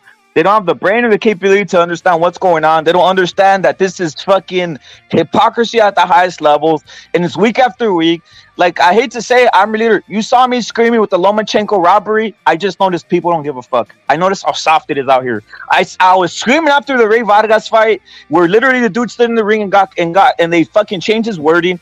And I'm screaming week after week, but I'm noticing fucking Mexicans are I don't know what it is, guys. But what the fuck's going on, dude? Are guys soft out here? What the fuck, dude? I'll tell you what's going on, Rep. Are they getting bug broken, Furioso? Are they getting bug broken? Rep it. What's going on is Nottingham Forest have survived in the football Premiership. The town is buzzing. It happened last week. Eddie Hearn thinks, fucking hell, man, if Wood somehow can get a title, I'm on a mind bomb here. I can give Woods his dream of making a fight at the stadium there. So it's like flipped him on him with that weight thing, because he wants fucking Woods and Warrington. That title will go vacant, and then they can fight for it. It's a win-win-win for him. Leeds versus Nottingham Forest. You got me? Furioso, that's the money side. Business flip. Of course. But Furioso, that's the innocence of some guys. They're not understanding. That's the whole point. If guys aren't calling out the fucking outrageous shit that's happening, it's gonna happen and happen and happen and happen. And come on, guys, it's even attacking A-sides out here, guys. Like, come on, guys aren't picking up what's going on, dude. When A-sides are getting fucking robbed, bro, for political reasons, you know something's happening, bro. You know, as we've been through it week in and week out, guys. We see guys getting robbed and they're supposed A-sides, bro. It's just fucking nuts. Dude, look at Lomachenko. Lomachenko's got more sort of like love, fans, etc., right, than say a Lara. You know, you could say he's like more known and whatever. They robbed him. Garcia, he's obviously very well known. You know what I mean? He's like a superstar sort of dude. and they robbed him, and they put these incredible stipulations on them. So if they put it on them, right, before our eyes, look at all the time we went through with those fights and whatever. What you always got to imagine, what are they going to do to Lara? A guy who can't speak English, a guy who's hasn't got that much sort of network support. Yeah, the business is not really on his side, is it? I mean, can you imagine what they're going to do to him? Yes, we can. We're seeing it right now. He loses his belt on a Wednesday. Of course. And then they say to you, yeah, but the fight, and then they say, but okay, then, but because you've been a good boy, because you've been you know what? Hey, Furioso, I need new real moderators, bro. Some real super wrenches out here, bro. Because I'm noticing it's fucking soft as fuck. I'm glad I super wrenched you, Furioso, but I need some new fucking super wrenches because niggas is just out here on some weird shit, fucking day in and day out. I'm noticing it's soft shit out here, bro. Seriously, bro. Salute to everybody, guys. But this is the whole point. Lara's getting robbed, bro. Lara's getting robbed out here, and guys just, they just ain't with it, bro. But I'm noticing maybe we gotta keep on shouting to high fucking heavens out here, bro. But you know what? We're probably gonna have to do that, bro. We're gonna have to keep on pushing it nasty, limitlessly, and fucking forcefully, bro. Because guys are just fucking taking these all over the place, dude. I saw what happened, guys. They buck broke all the fucking Lomachenko fans. They buck broke them, bro. They had guys crying on this shit. They buck broke them. They're trying to buck break. They might have buck broken some Mexican fans at this point that I'm noticing. So it's like, it's nuts, bro. Week in and week out, you see this. But if guys aren't calling them out, bro, what else are we gonna say, Furioso? The minute you stop calling out is when they just fucking ram ranch you some more. They ram ranch you. They do you dirty. The problem is, guys claim that they like Mexican fighters or Mexican boxing, but I'm noticing they're kind of soft out here. They don't. They want to see coquetry. They want to see all this, weird shit that's going on in this fucking new world order of fucking bullshit. I mean, I've already fucking exposed it, guys. Motherfuckers are rooting for a fucking Bud Light sponsored athlete out there, dude. Soft shit, bro. Really is soft shit, dude. It's a sad state of affairs in the current world of boxing, dude. Because you know what? They're getting fucking beat. They're getting buck broken. They're getting fucking, they're pulling their pants off and they're just taking it in the ass, guys. Oh, they're not definitely ripping. They're fucking taking the piss. You said it, Furioso. They're buck broken. They're buck broken, dude. They're just bending their asses over. They're bending their asses over. They have no heart. That's what it is. They're bending their asses over all over the place, guys. It's fucking, it's crazy. It's crazy, bro. It really is. That's what they do. That's the joke. The joke. I've seen it on IFL. They're going around in the eatery with Eddie Hearn. Of course, they're laughing at these buck broken fucking. Yeah. They're breaking all these guys. They pull each other's pants down. They pull each other's pants down. Of course. Because on IFL. And they motherfucking, and that's how their business is. Hold on, bro. Hold on, bro. Dog, Furioso. Eddie's a dodgy fucker. Of course, hey, Furioso. I literally thought Furioso. I said Mexican boxing is number one. I really believe it, but I don't know if Mexican boxing fans. Hold on. I don't, Furioso, I don't know if Mexican fans know what's going on. I don't know if they're fucking hardcore, if they're tough guys, bro. Because it's like, what the fuck, bro? What the fuck?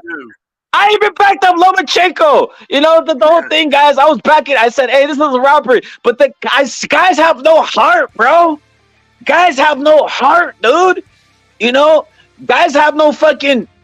salute to fucking the fighting spirit because he has the fighting spirit as his name. But seriously, there's no fighting spirit, guys. It's soft. It's weak shit. Guys are soft. They're easily like. I wish I could live view any of you motherfuckers. Not the guys in the chat. Some of these cunts who show up. I bet you slap the shit out of everybody and fucking fuck their wives, bro. To be honest, seriously, dog. I think we're dealing with a bunch of guys who literally, if I fucking seen them, dude, I would fucking just take their wives over. That's how soft it is out here, guys. It really is. It's soft as fuck, Furioso. It's soft, bro.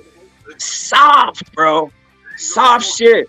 I know Furioso would definitely buck break these motherfuckers. That's all I gotta say. I know Furioso would definitely buck break these motherfuckers. He already single-handedly buck broke the fucking He buck broke. He buck broke ESPN. Furioso, you single-handedly buck broke ESPN. Subscribe to Furioso Boxing, dude. Furioso Sporting and more. You know, the man literally fucking conquered like Portugal. You know, Furioso literally conquered like fucking Portugal. The sporting game.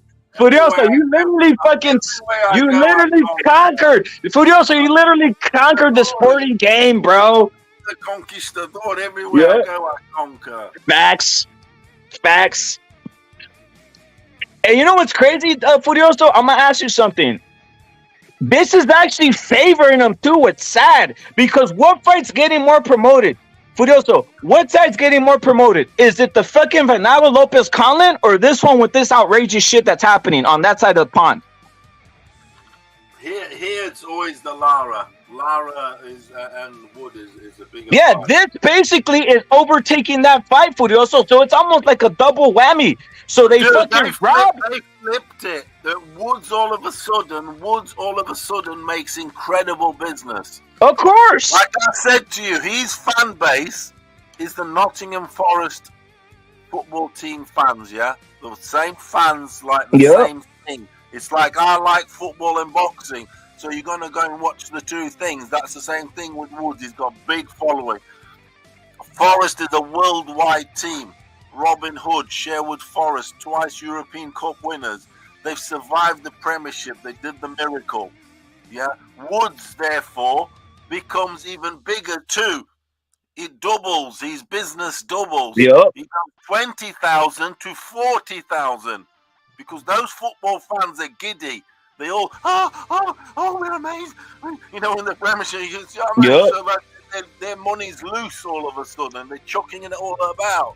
They're loving it. They're in ecstasy. Yeah? So they're all ecstatic.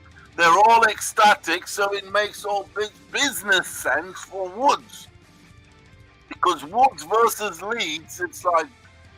It's insane for those. Like you said, they're setting up almost on some fucking city rivalry. City rivalries, bro. They put him on the shelf again. He's 24. He is young. But to use a guy, to use him as a boxing slave, that to me, because that's what they're doing. To me, they're treating Lara as a boxing slave, like a prostitute. And he can't help it. I'm glad we're leaving. Pounds is saying that he thinks, and let me ask you, salute to Pounds, because he might be onto something. He thinks that Woods might end up stopping Lara because he's weight drained.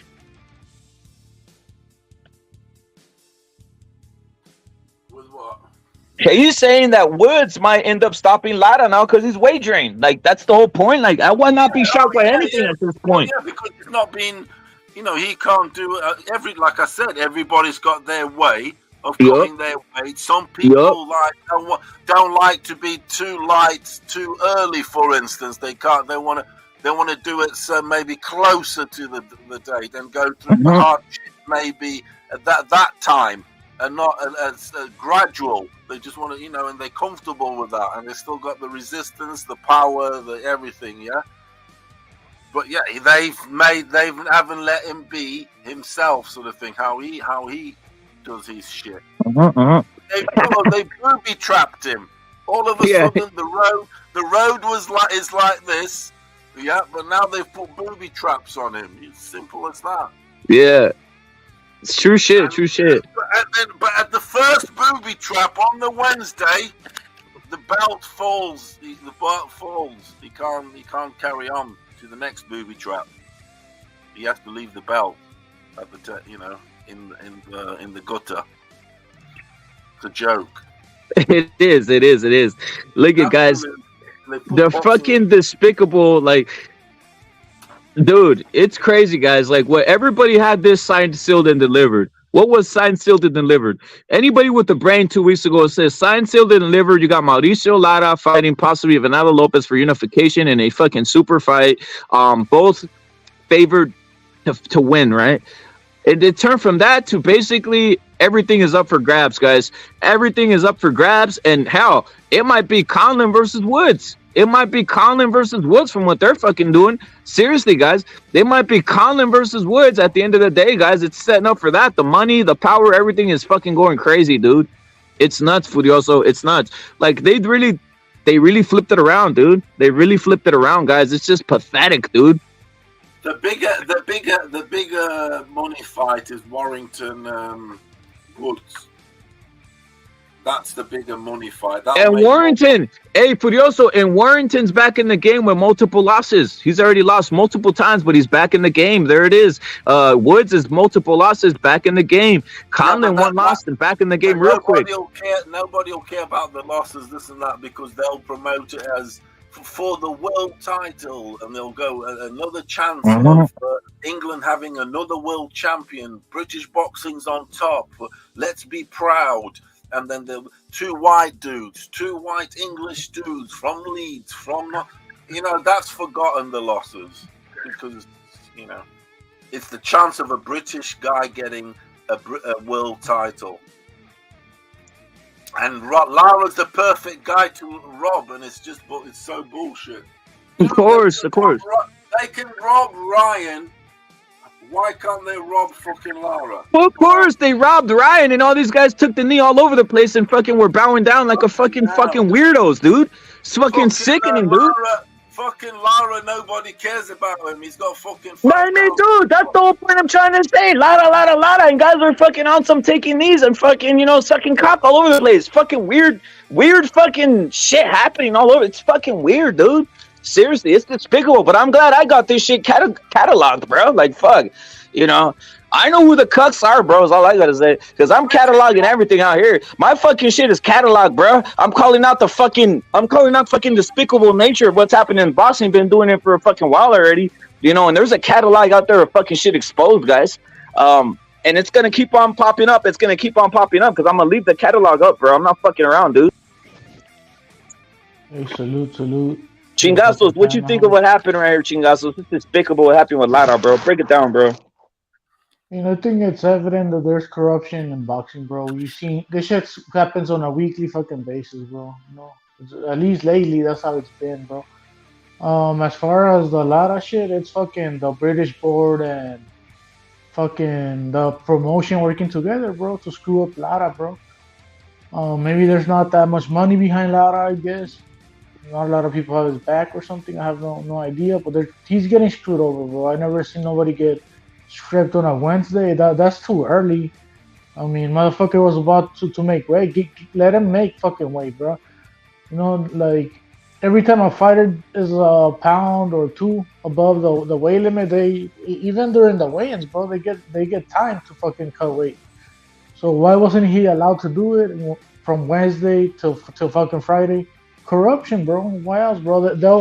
They'll tell you that it's about the safety of the fighter, all this bullshit, but I mean, where's the safety of the fighter when fucking Ryan Garcia, when they put a fucking rehydration clause on him, bro, and catch weight, and they did all that shit to him, like that shit wasn't healthy for fucking Ryan, bro. You get me? Like, come on, bro. So if it's about that, then like you can't have it both ways, bro. They don't give a shit about the health, bro. They only care about what's his name, Wood, getting the fucking title, bro. But I think Lara's gonna finish that motherfucker, bro. Facts. I mean, I hope he does, but Chingazos, can they buck broke your ass? Chingazos, can they buck broke your ass? Because I noticed a lot of guys are buck broken, dude. It seems like they took it and they're already buck broken in the ass. Can they buck break you, Chingazos? What I'm asking. I know Furioso can't be buck broken, but just ask a question. It's obviously rhetorical. You're gonna say what it is, but go in, bro. Say that about the buck breaking going on out here all over the place on these guys.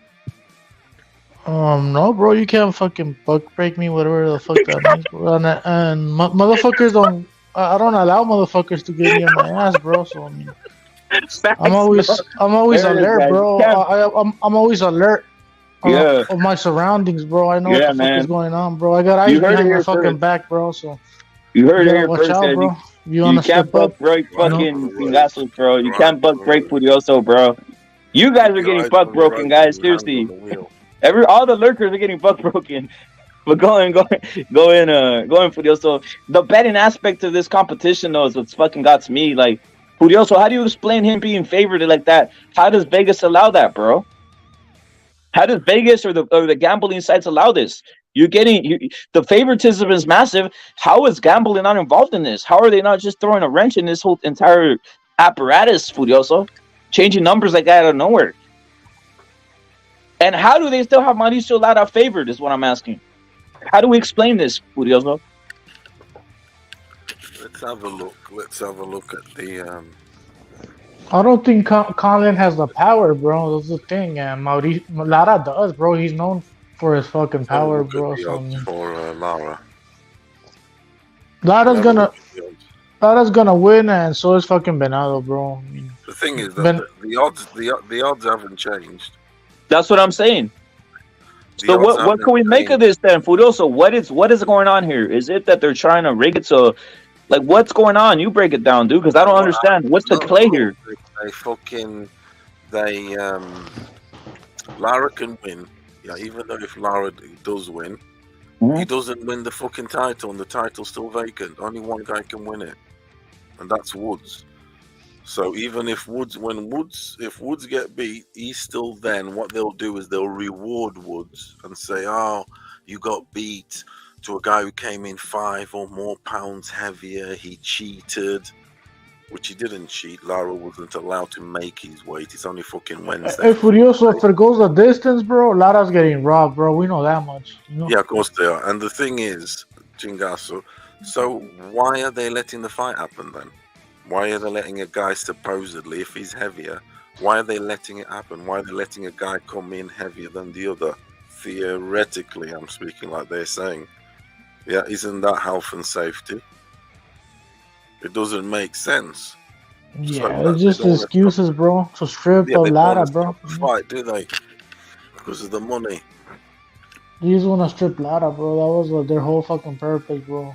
If it would have been, if Lara would have known it was gonna go like that, he'd probably not go to the UK, bro. You know, I mean, rather fight in Mexico for fucking pennies or fucking the US than getting stripped, bro. You get me? Yeah, they've fucking robbed him like a motherfucker, man. I mean, Hey, Venado, same shit, bro. If it goes the distance, most likely he might get robbed, bro. Venado, just because the it's thing is, Ireland, you know. he goes into the fight now. I don't know. We don't know where his head's at. It's like he's thinking, "Oh, I'm fighting for nothing. Yeah, I'm going to get paid and whatever the same, but I'm not going to keep my belt." I He mean, ain't going to be world champion. I think Lara has a good mentality, bro. When it comes to Dude's fighting, not I world think champion anymore. Just think about it. I think he turns it. I think he turns it on though when he steps in the ring. Lara all the fucking time, but like he can't help it, you know. So I don't think it'll affect him mentally, bro. He's just gonna go KO that motherfucker. He's going to destroy him. Yeah, because at the end of the day, he was a world champion. Nobody's gonna take that for him ever. You get me? Like even if he's now a former world champion, at least he became a champ somehow. You get me? So I don't think it'll affect him like that. But it's fucked up how he's getting stripped and not allowed to defend the title, bro. You know, especially on a Wednesday. Like if you wanna strip a motherfucker, do it on a Friday. Do it properly. Give him a chance to fucking kill himself. Making weight. Who gives a shit? You get me? Probably have Colin. They'll try and fix Colin and because he should be trying to get bloody Venado and Lara. I mean, that's a fucking super fight, dude. That's the whole point. For me, it's a super fight. If they market it properly, it's a fucking great fight, bro. Where does he sell that fight, Rep? Fucking the United States, dude. That shit's fucking nuts. That shit's gonna go fucking nuts. It is, but does that? Do you reckon he'll do big numbers? Yes, that's what people aren't picking up. People are fucking waiting for it to fucking explode. The reason this shit is cracking off is they got these guys separated. If you put them together, it's a fucking mega, it's a fucking spectacle of fucking beating. It's a fucking promotion of Morales Barrera. Remember, Morales Barrera weren't shit at that time until they fucking came together. That's the whole point.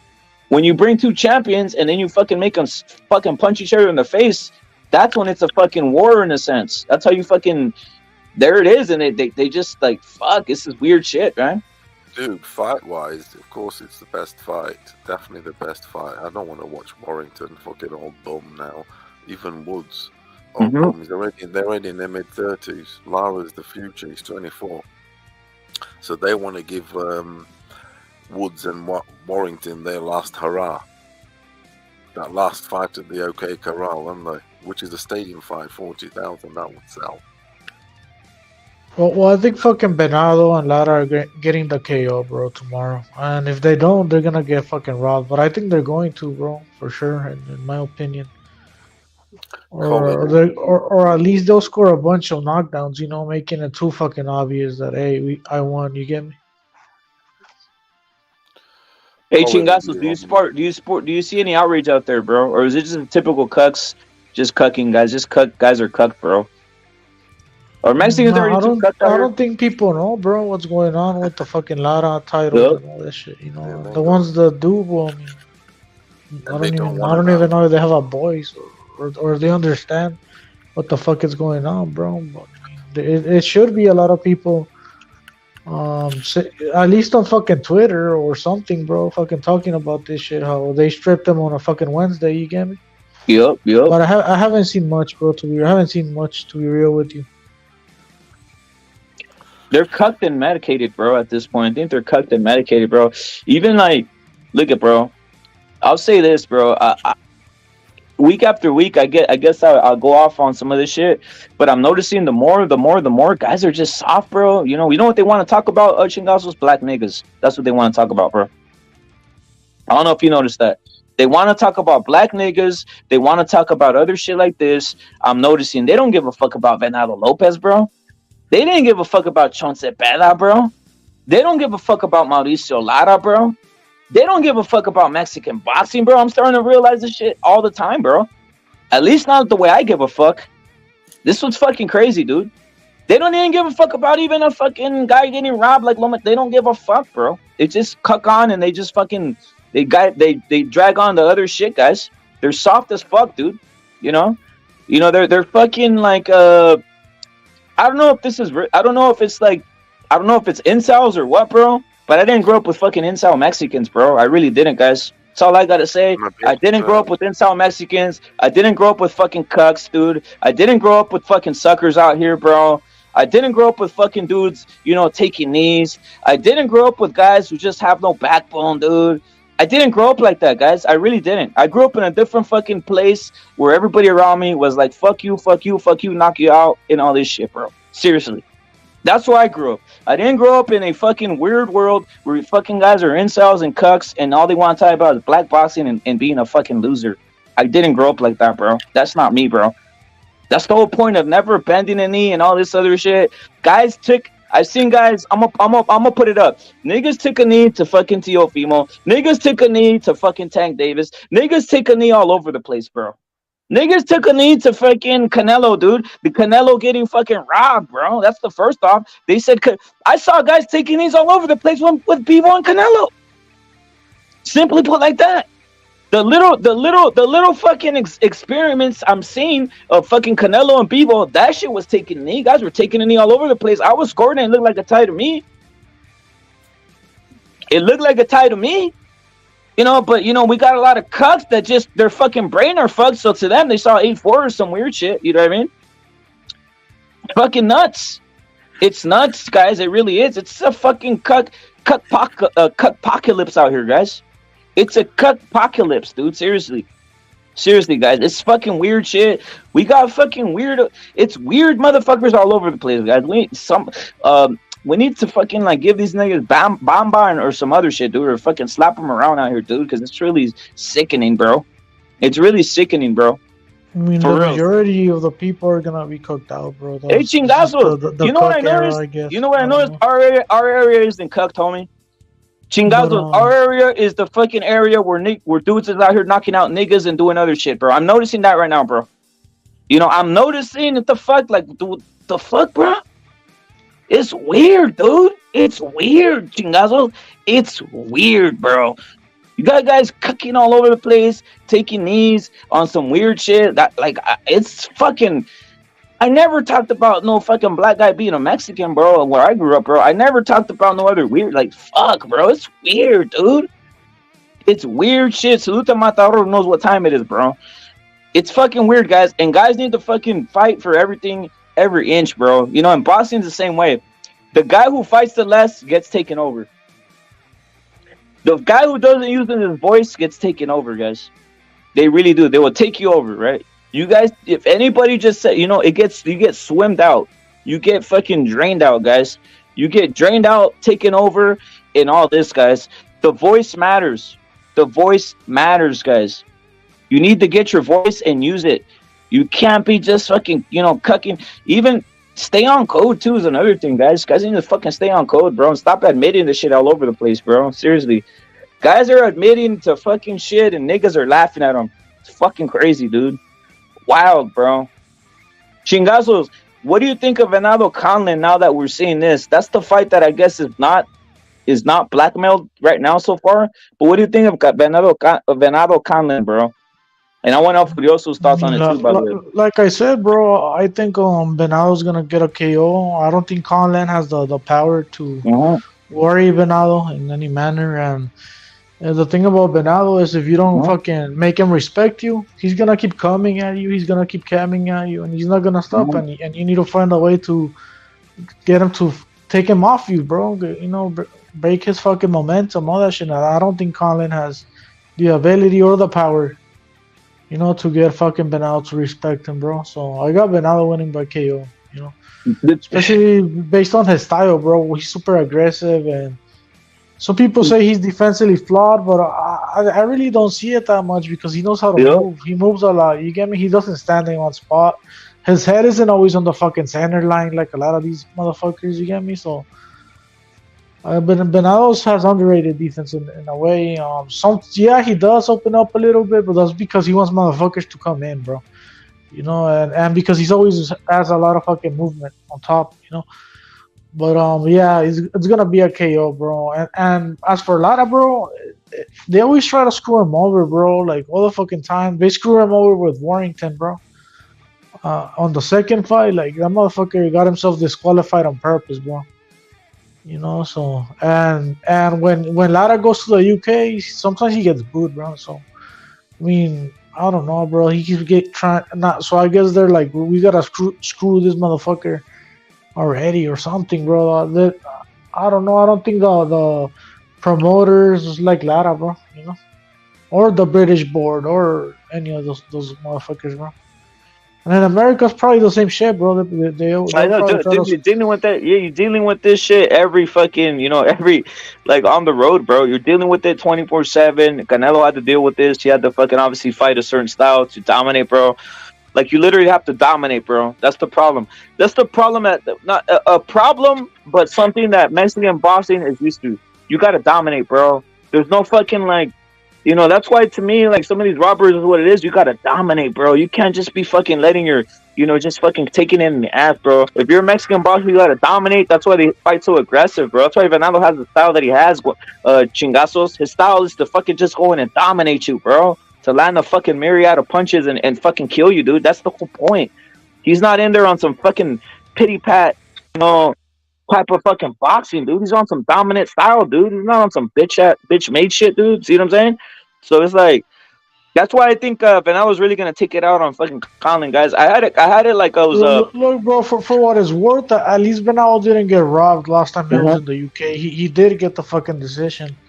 But I think he was like on England or some shit. This time he's gonna be in Ireland. I don't know how Ireland works, how the Irish work. I know Conlan's Irish, so obviously he's gonna be favored. You get me? But I wouldn't trust the judges regardless, bro. Venado, hope he's gonna get the KO and he better get it, The Irish, they're not like Americans. We're known for bad decisions and robberies. In a lot of other countries like Japan, they're not known for that. And over there in Ireland, Katie Taylor just had a big homecoming fight. She's real popular over there. She is she lost. Anyways, is what I'm getting at. Like, she lost to Sean Paul. Even so, the cards were closer than they should have been because that Cameron put a beating on him Well, that's cool. That's cool, but were the American cards would have been wider. The thing is, Colin has got the perfect style for robbery on points because he's not non-puncher runner. He's a boxer, isn't he? That's how he got these Olympics. He's a perfect Olympian type of boxer. Well, so is Katie Taylor. So is Katie Venado eats Taylor. that She style lost for the lunch, fight. though, Paulo. So That's the Venado thing. be chasing Colin around the ring. He needs a knockout. As simple as that. It's just I've just seen on Twitter now that the fight sold out. 10,000 fans over there. They need to redeem themselves. If this goes to points, robbery. No two ways about it. I'm not fucking around now. Knockout needed. End of subject Fucking matter. shit. Hey, Yeah. Furioso, Hey, No, hey, that's Furi- the way. knockout, bro. Furioso, hey, I how much believe is you, the bro, how much because is the knockout? you've been to Furioso, how much Ireland, is the right, knockout? Furioso? The thing is, Colin is he's a runner. He's a back foot bitch. No two ways about it. Look at his knockout. I know he's an Olympian. This, that, and the other. He's a runner. He's a show pony. That's his style. He's straight out of the. He's one of the Irish dudes that got influenced by the American style. He doesn't fight Irish style. Lopez is an expert at diffusing that style, though, Paulo. He fights opinion. Black American style. That's how he fights. He Look does what he not did at Gabe fight Flores, Irish bro. He style. chased around Gabe Flores the whole fight. You put a bean on him. Venado has Venado- fast legs, bro. Those the things. Yeah, Venado Again, needs a bro. knockout, too. Again, I'm gonna say something. I got soft ass fucking super wrenchers, dude. Again, guys, I got soft ass super wrenchers, bro. Like it's fucking soft out here, homie. For real, guys. I got soft ass super wrenchers, bro. I'm gonna have to change the whole super wrench system. Motherfuckers are soft, bro. Seriously, bro. But go in. No, just fuck it. I'm already calling it out. I got soft ass super wrenches, bro. You know what I mean? But go in, Furioso. No, I mean it's like fucking Venado needs. He's going to be chasing Colin around the ring, trying to put his the venom, sting him. He's trying to sting him. Colin's going to avoid him, flicking his jab, in and out now and again to just try and steal the round, and that shit's going to be scored that way. If it goes to points, it's straight up no chance Venado because they want Colin. They want Colin. It's at home, isn't it? In Ireland. Yep. He needs a knockout. Look at how much. What's the odds on? What's the odds on Venado then, Furioso? Can you see what the odds are on the knockout? They can't separate this shit. Let's see the knockout. I'm looking it up right now for you. Fight, for the actual fight, they're the same. It's actually a good, very, very good fight. This because they're even Stevens. They can't be separated. Where did Conlan get question. robbed? Because Conlan got That's robbed a good in one question fight. about the knockout. Let's see who they favor. Of course, they favor Venado for the knockout. It has to be. He's got the higher double percentage. But what is the number? Is what I'm asking. Oh, the odds have changed. Wow. They now What got is Colin favorite. Just. So you put $100, you get 190 back on Colin. You put 100 on Venado, you get 200 back. Straight money. But Colin, you get a little less. Let's see if you put 100. Yeah, you get about one. Yeah, you get less. So now Colin's officially the favorite. Yet they had him only just. So he's only just getting the home court.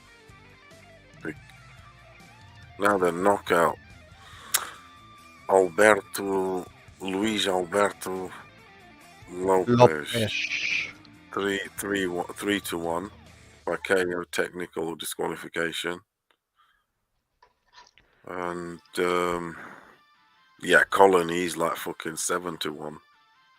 So if I put 100 for the KO for Venado, what do I get? 400 straight. There it is, bro. Not bad. But Colin, that's one that I was saying to you. That's why it's quite a good price because Colin is a back foot bitch. He goes the distance. His record even says so. We all know Colin, don't we? We've all watched Colin. I watched him at the Olympics, let alone now. So I know this motherfucker. He's a runner. What's the line you're getting, Paulo? Venado's a smaller guy. He's going to be chasing him around the ring, trying to cut the ring, trying to, cut him down essentially. But if this goes the distance, they're going to score it that way. The guy who's on the run, flicking his jab out. What do you got for odds for the knockout for Lopez? 3-1. That's good. Okay, yeah. So do I. 3-1. Yeah, because that's what he needs. I mean, it's 3 times your money. You Yes, sir. put 1,000, you get 4,000 back. Mhm. Decision, even you see decisions, even it's just under, it's 3-1 also. Decision. I got plus 250. Look, I've already seen the catch here. Look, I've already seen the catch that proves what I'm saying. Look, with the odds here, the lowest odds on the win for all these fighters, i.e. the knockout, decision, everything, is Conlan points, and there you go. That there tells you everything. Conlan points or Alberto knockout, because he ain't getting the points. No chance Alberto they're giving him, unless he like fucking knocks out, you know, he's just unavoidable. He was in, knocks him out 5 times, and this, you know, he just but yeah, they're saying Conlan points 7-5, nearly even money, when I'm everything else getting- is 3 times your money, 7 times your money. Plus would 140 they have for Decision Conlan. That's what I'm Conlan getting. at nearly even money? Because that's where the fix is in. Mm. So this Let's is where get a it's at, knockout lad. then, eh? There's only 2 things happening here: Conlan decision or Venado knockout. I'm gonna put some money on Venado knockout then. You've heard it here first. Just like we said with Loma, we knew that would go to decision, and you know, if it goes to decision, Haney would get it, because that's why Loma was 2-1. We asked that, Puru, didn't we? Why is Loma 2-1? Yes, sir. When Yes, he's sir. this, he's that, he's better, blah blah blah, and supposedly won on the night. But on the night, those odds reflected the scorecards. Haney Well, was the favorite. they knew the fix was in, so they bumped up the Roma odds so that everybody would lose their money I'm just in telling you, Nevada Rep, I State don't want would to win. take the spice off. Rep, I don't want to take the spice off the fight, but that's just reality. I've just looked at the odds here. It's 7-5 Conlan points. That's what they're saying, because he's a runner. If he goes to points, they're going to favour him in Ireland. It's just sold out. He just announced on his Twitter, sold out fight, etc., etc. I'm on his Twitter now. Sold out fight, this, that, and the other. Are going to be going crazy. So he's 3 rounds up.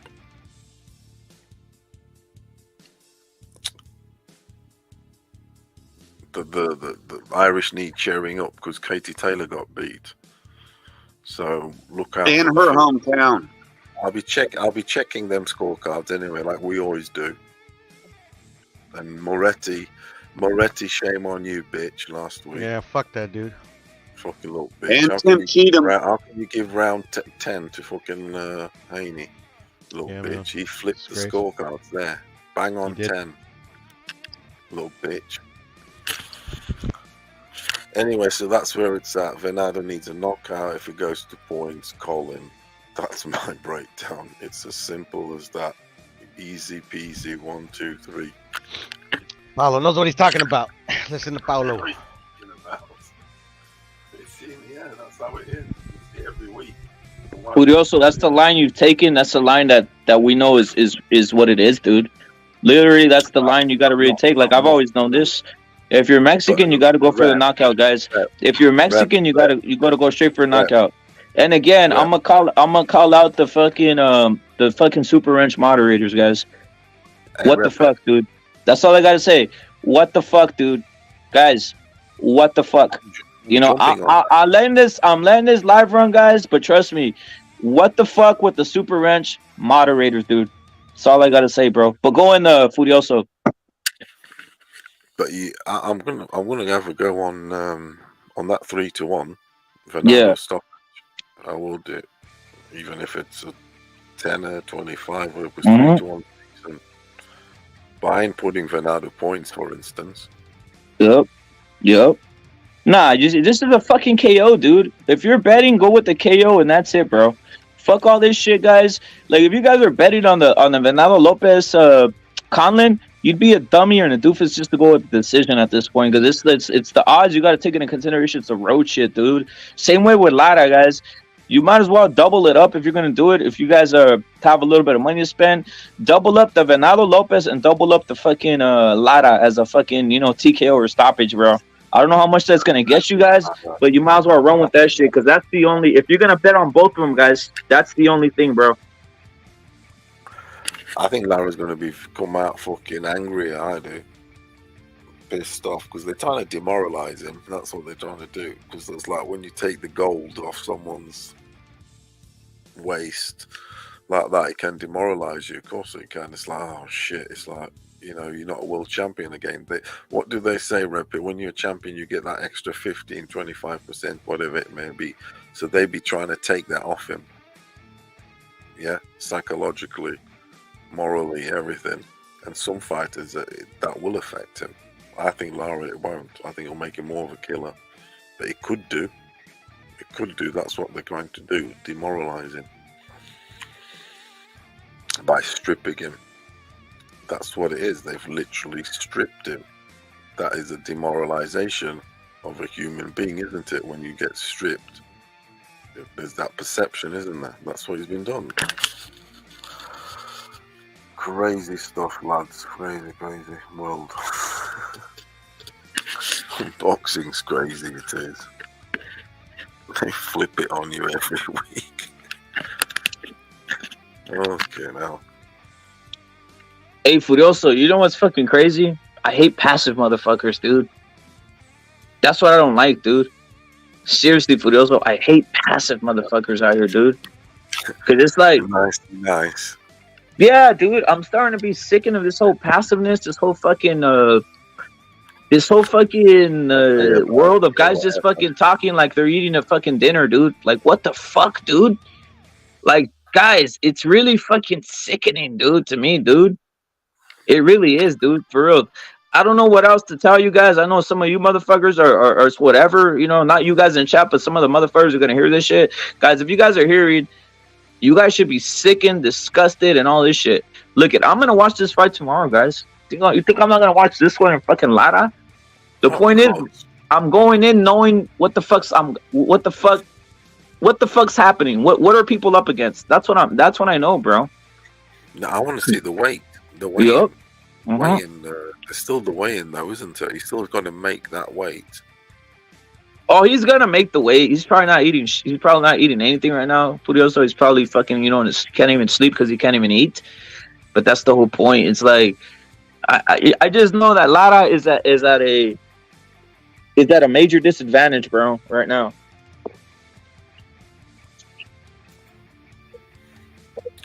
He certainly is. He's fucking.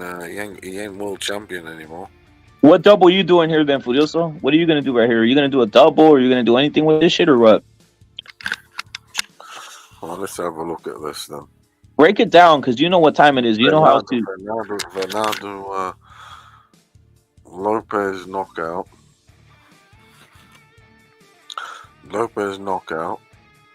And Lara he's expected to win. He is. He's not great money, he isn't, on to knock him out. 2-1 on, so you get half your money that you put down.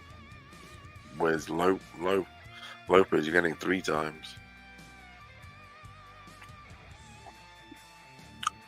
I think just. No, but break down the real bet, Furioso. What are you looking at right here? What's the type of bet you're looking at for reals, or one that you might do, or one that you have done, bro? A real bet, not fucking like if you're gonna put fucking 150, whatever you put on this, break it down, bro, because I really want to know from your perspective. No bullshit, dude. No fucking bullshit, dude. No fucking. You get my point? Like, what you really think's gonna happen if you're gonna put a 50 right now on it, a 50 on this shit?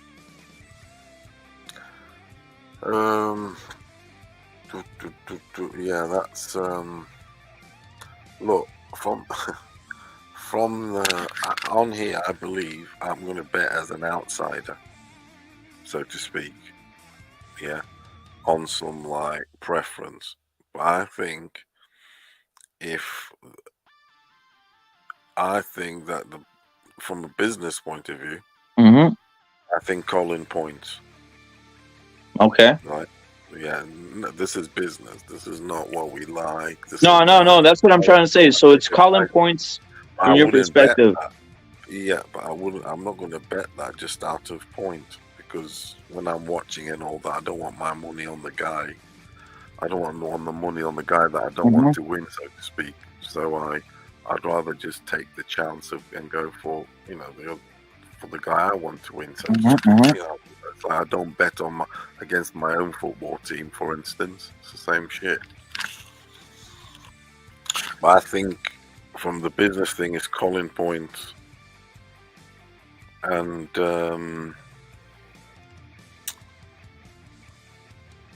fucking calling points and Lara knockout. Oh, so you still think the Lara knockout's plausible? You still think it's there? I think Lara's still gonna beat him. Damn, bro. Lara's still gonna, because of course Lara's still gonna beat him. Yeah. Lara. The thing is, Lara is sort of he's not like no other fighter. His powers, he punches harder than the other guys you might think about. So I think Wood, when he starts getting hit, he could.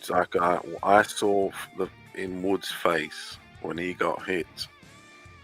When he started getting hit in the first fight, I saw a guy like wince. I saw a guy wince like, shit, this is, this is hard, this is painful. And that's going to happen again. It's going to be the same as the Warrington. The second time, as soon as Lara started touching him, it was just pain. Yep. He's just going to hurt him. He's going to hurt him. So that one, to me, I see it guaranteed. The only problem I've got with the Colin fight, so the wise bet I'm going to say now is Colin points, Lara knockout. However, I'm not going to go for that. Remember what I just said. The wise bet is that one. I'm going to go for what I want on the night to happen, and there's nothing wrong with that. There's nothing wrong with that, and it can happen. But I'm not going to put major money on. Like for say 25, 50 or something. You still get some good money back though. So Lara knockout and Venado knockout. Yeah. What's the double on that shit? Which is gonna be, but I'm just saying if that doesn't happen, remember what I've said. Colin points, Lara knockout. So it's up to you out there. You know what I mean? But I ain't betting against my football team or my fighter like that. Because Lara is the fighter I kind of like that. I don't, Loma, it's whatever, it's boxing, but I'm not in the Loma fan club.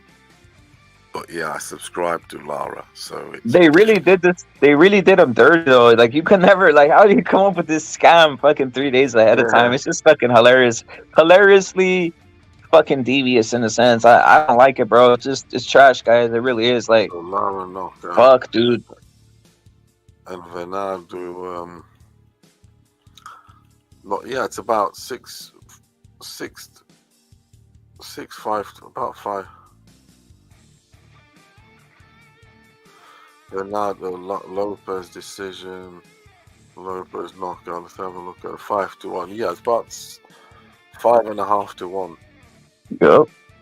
5.5 to 1. So if you put say $100, you get 650 back. Not bad. That's a good possibility in this fight actually. But the tricky one is Lopez. Will he get the knockout? Because Colin's going to be running like a motherfucker. That's why they're giving Lopez you. Didn't Woods stop? Remember we were seeing that fight, Woods versus Conlan, the first one. Remember?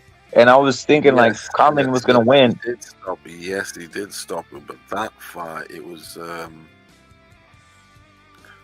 don't know if fucking what's his name, Colin sort of played into it a bit. He tried to mix it a bit too much. But with Venado, he'll be running. He'll be on his bike more than he was against Woods.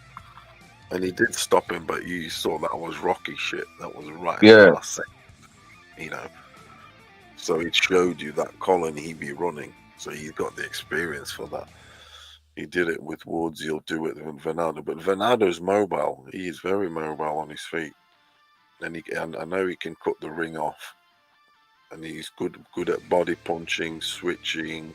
Fucking, he'll be cutting down. He'll be, trying to cut down Colin. You're not going to knock out Venado. This fight's going to points. This one's an easy one to predict, Colin. It is. It's only two easy possibilities. Points, Colin, or Venado KO. Lara's in the bag. That's a knockout. He's going to hurt that white boy. Yeah. Definitely going to hurt him. You should KO him, so you should KO him. Unless I am reading, but it's what it is, what you read into it. I am reading that, that Lara possibly, that could be propaganda, preparation hasn't been at the best going. Because don't forget, Lara isn't like a fighter like, say, Shakur, Haney's and Tangs, or any of the top fighters, for instance. Garcias and all these guys that have got all the top nutritions, top this, top that. I think Lara preparation compared to these top guys is a bit, he hasn't got he hasn't got everything, has he? He hasn't got everything done for him. He hasn't got Vinta Conte. He hasn't got fucking a snack program. He hasn't got anything looking after him. It's like fucking, he's still doing it prehistoric. He's still in his prehistoric methods, so it's like, and they know this. They know this. He hasn't got any backing of sort behind him. And that's why they're screwing him. Facts. The nutritional aspect, though, for Venado, I'm gonna say something. This fight, Venado Lopez got a lot of different nutrition. Oh no, but I'm going with Venado, right? He fucking got a lot of nutrition, bro. He got a lot of nutrition for this fight, guys. Like this is I'm talking about the nutrition aspect for also, and wink with the nutrition, bro. He's ready to fucking kill here, dude. So if you guys see that 50-50, I would say that's the fight where you want to place something on it. Like the Lara thing is cool, but like it's even hard that he's favored though. Furioso, that he's favored. That's weird shit to me. Oh yeah, Colin's heavily favored to win on points. Yeah, that's a crazy 75, dude. That's too much. And Venado's 3-1. That says everything already there. That tells you Colin's 3 rounds. Colin's guaranteed 3 rounds up. Guaranteed. Because obviously the rounds that look at the Loma Haney fight with the Loma's rounds were convincing. Haney's weren't. They were tight rounds. Yeah. So the 50-50 rounds, they're going to go to Colin. And there's always 50-50 rounds. Not always. Well, pretty much always 50-50 rounds. In boxing, I'm not sure which guy gets it. Well, they know which guy will be getting it. That's for sure. Do you think they're going to give Lopez the 50-50 rounds? If there's any?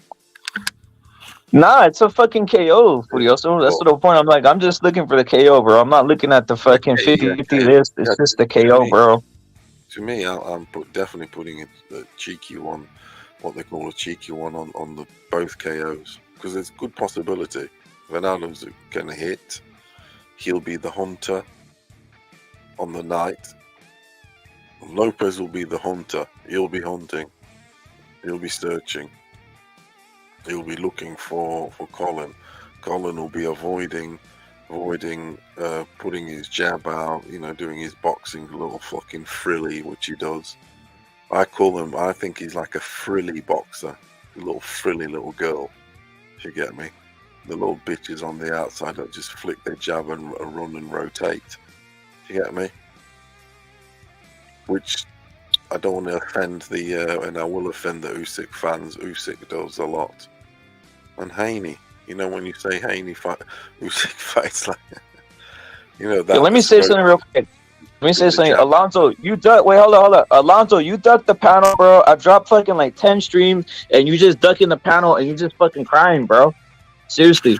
Alonso, if you're a real Mexican, wait, hold on. If you're a real Mexican, jump on the panel and stop fucking crying, Alonso. The fuck? If you're a real Mexican, jump on the panel and stop fucking crying in the chat about this and that and all this and fucking weird shit. That's why I dropped the link. You haven't jumped on the fucking stream. Like, what the fuck? You're just fucking crying and crying and crying and crying and crying. Like, get on the stream and say what you gotta say instead of being in the fucking chat crying like a fucking baby, dude. What the fuck? Like, I'm not on these fucking cuck channels that you be visiting, Alonso. Like, literally anybody could fucking hit the link and tell me what they want, and I'll say something else. They could literally drop a fucking addy, and we could meet in the gym, and I'll fuck them up there too. That's how easy it is. I'm not even playing around, dude. And I'm not like these other fucking cuck channels that you're dumping and diving all over the place and all this other shit, dude. That's not me, bro. That's all I gotta say. Salute to Elk. Salute to fucking Jack Ripper. Salute to Knot. Salute to fucking Sergeant is in here, guys. Like I said, the link is there. If you got something to tell what rep it, I'll never fucking kick you out. If you got something to tell me, but you know what? You don't want to get embarrassed, bro. Because I'm gonna fucking embarrass niggas out here, bro. Seriously. I'm fucking used to this. I'm unprofessional. Sometimes I don't utilize my tactics of embarrassing and fucking destroying the motherfucker because I'm trying to moderate. But if you guys really wanted that, if you guys really feel some type of way, just come on and tell me everything and I'll fucking embarrass you, mock you, and literally fucking on some fucking penetrate your fucking ass, you faggot, if that's what you want. The fuck we talking about out here? But in any case, like I was saying, guys, Venado Lopez versus Conlan is a fucking great matchup, dude. And look it, I'm just keeping you guys ahead today, guys. Ahead today. Look it. No bones, no bullshit, no fucking fake shit. Venado needs a KO. That's what you see on the title. It says Venado needs a KO, bruh. He needs a fucking KO, dude. Let's just keep it real. Lara tomorrow needs a KO with everything that went on. By the way, that's the same thing for Lomachenko. He needs a fucking KO, dude. That's what he needed versus Haney. And motherfuckers thought it was some type of weird world where he's just gonna get a decision, guys. Sometimes it's that fucking, fixed. It really is, guys. I can assure you, Lopez needs a fucking knockout. Josh Taylor needs a fucking KO versus Teofimo, guys. There it is, guys. Look, they weren't wrong. Even Loma needed a knockout. We said Loma needed a knockout, and he did. And that's why the odds reflected that. He was 2-2. The same thing with Lopez. Same shit. But with Lara, they're not stupid. They know that Lara's heavy to win and heavy to knock him out, which he was. Because Lara's, dare I say it, he's different. he's painful. It's very destructive pain. If he connects, it's different. He is. And it's cliche, but he is. Look at I'll punch for this one though, Furioso, because I think guys are under. Live. Furioso, I think guys are underestimating something. Live, by the way, you have. I've seen him too. The funny thing is, I've seen Lara live. You've seen Lara live. When he punches, there's something different that comes off his gloves, bro. I see him against Warrington, so I heard the punches. Yep. Yeah, he's fucking a beast. That's why they fucked him over, because he's a beast. Of course. Of course they have, little fuckers. Look at, bro. Look, I'm gonna tell some people this, bro. The odds right now for Venado and Conlan are kind of juicy, to be honest, guys. I'm telling you, Venado did not train to fucking. He did not train to go 12 rounds here, bro. He trained to fucking knock out Conlan, dude. Okay? So I'm going to tell you guys something. He trained to knock out Conlan, guys. If you guys really want to take a little risk here, take the risk. Take the risk of fucking Venado Lopez and Conlan, guys. I'm just telling you that right now. He fucking trained like beyond anything, and he was sparring 130 pounders, dude. That's the fight right there. Obviously, the Lara one is kind of crooked, guys. I'm Team Lara. I'm Team Lara to death out here. But the way they made him sign the rehydration clause has me double checking, bro. Double checking this in regards to betting on it, guys. I'm betting on Venado Lopez, bro. I really am. I think that's the knockout. I would put some on that, guys. Yeah, because it's a juicy. It's a The Lara. There's too much corruption. There's literally too much open corruption on that side. Furioso, like, so they got him weight drained. They got him signing a hydration clause. Like, fuck. What else? Yeah, and the odds are looking weird. Yeah, the odds are. I mean, he's a big favorite. And if you. Hey, Furioso, and if you want to put money on Woods, what if fucking Lara messes around and fucks him and knocks him out anyway? See what I'm saying? So it's a hard one to like. Woods is very good odds. If you Woods win, it's fucking good odds everywhere. Everywhere it's good odds. The KO, the decision, fucking everything. That's the thing, you see. But I ain't betting on that. Shit. But definitely Venado. Lara's look at Conlan's looking to go 12. He's not. I don't think he's gonna make it, bro. Now let me ask you something, Furioso. Was Conlan's gas all that when he was fighting Woods? Was Conlan's gas all that? Was he like gas out in the Woods fight? I saw him now, bro. He was a bit, but it was quite a that fight was quite high tempo. It was quite high tempo. It was a quite high tempo, and Colin mixed it early on quite a bit. More than usual, so obviously gas tank had gone down fucking by mid fight, which he did. He was exchanging quite a bit, trying to mix it with Wood, and then he got tired, and then tried to go on the back foot, but because he didn't have the legs late on, Colin, Woods got him. But I think with Colin at home, he's gonna be a little try and be a little show pony. He'll be on his bike early on. He isn't going to mix it with Venado. Is he? Fuck. Because Venado's got double his power. So his fight is going to be, his strategy is going to be avoidance. Avoid fucking brawls, avoid contact, keep him on the end of the jab and move, and clinch the rounds. You're at home, and then they'll tell you how you boxed ever so well. You put in a marvelous boxing display. That's what they'll tell you. I've already said that like fucking 10 times. Not, of course. That's why I'm fucking pissed. It's just fucking pissing me off, bro. Furioso, how many times have I said what? Not saying that he got to fucking weigh in tomorrow. This is fucking insane. That's what's fucking angersome, dude. This fight's on later. It's massive fights. They already made him sign a weight draining fucking clause, dude. And they literally said it's like fucking Garcia. It's like Garcia Tank. That's what Ben Davidson said, bro. He said it's like Garcia Tank. If you guys are wowing, what the fuck? You guys aren't watching what I'm saying? I've been saying this for fucking 3. Dude, this is what's pissing me off, dude. Guys are fucking barely coming to Jesus out here with this fucking line. I've been saying it for fucking screaming at the top of my lungs for 2 hours. Maybe I didn't fucking put it in fucking... maybe I'm gonna start speaking Spanglish out here, guys. Seriously. This other shit, dude. Furioso, maybe I gotta start speaking Spanish. Guys coming up with new lines all over the place. Like, dude, that's what I was saying, dude.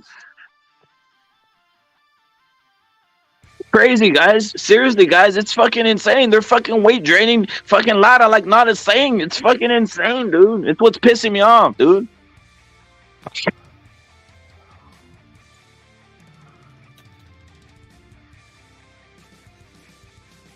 So that's where it's. Furioso, they need to value themselves. That's the problem. They need to value themselves too. That's the other problem, right? Guys need to come in, and Lara should have not been like, man, fuck this shit. The thing is, I don't know. How would you feel? Furioso, you know how it feels. Furioso, you know how it feels. Furioso, you know how it feels. You're over there when everybody's just surrounding you and telling you to take it as it is. Like, because I mean, dude, is there anybody on your side over there? No, dude. You just landed there, and they're fucking got like 2 million fucking UK motherfuckers in your ear, dude. Nah, we're not gonna take that shit. He's fucking dude's fucking signed shit. He's got no choice, has he? He really hasn't. I mean, it's the problem is guys in his ear. You got fucking his own guys, his own promoter right there. You don't think fucking Eddie Hearn's right there telling him that, oh, look at, there's an entire stadium. They want to see you fight. Don't let us down. You're a big star here. Yeah. People forget, like, Lara looks like he's fucking 50, but he's barely 24, bro. Fuck, you think Don't worry. You'll get the title shot next. You'll get the title shot straight after. I promise you this, that, and the other. And he's going to pay him some. Eddie Hearn will look after him. He's going to get that money at the end back anyway. It's like an investment in robbing Lara, essentially. Eddie Hearn's making an investment in trying to rob Lara. Unbelievable scenes it is. Of course. Doesn't matter. Look, the result in this fight does not fucking. Well, it matters, of course. You never want to lose, but for the stake. It doesn't matter, because if Lara wins, he fucking gets the W, but he doesn't get the belt. The thing is, Furioso, the guys aren't understanding this. Dude, these guys are fucking champions, dude. Now think about this, Furioso. Venado is a fucking champion. Lara was a champion. They're doing this to champions, dude. Now, what other fucking people? You think they're gonna do this to a nigga who's a champion, Furioso? Oh my lord! That's what people aren't picking up. That's the fucking sickening thing of this entire, cucketry that we got out here of guys not understanding. Dog, they're not gonna do this to a nigga, and they're not gonna do this to anybody else, bro. Discrimination only applies to some. That would be classed as discriminative. It would be described as racism. It would be fucking apartheid. It would be fucking human rights, amnesty. It would be fucking everything on you. Fucking hell. I mean, if anybody has the right to say it, it's Venado. It's Mauricio Lara. I mean, we already know he looks like he's damn near 50, but he's fucking 24. Mauricio Lara, bless him. He's fucking dealing through interpreters, everything. Yep. You know what I mean? Dude, the dude is like a humble, he's coming out here like a humble villageman, but he fights like fucking the best thing ever. That's the crazy thing. And they're treating him like the humble village guy. That's the problem. You know what I mean? He doesn't know what the fuck's going on.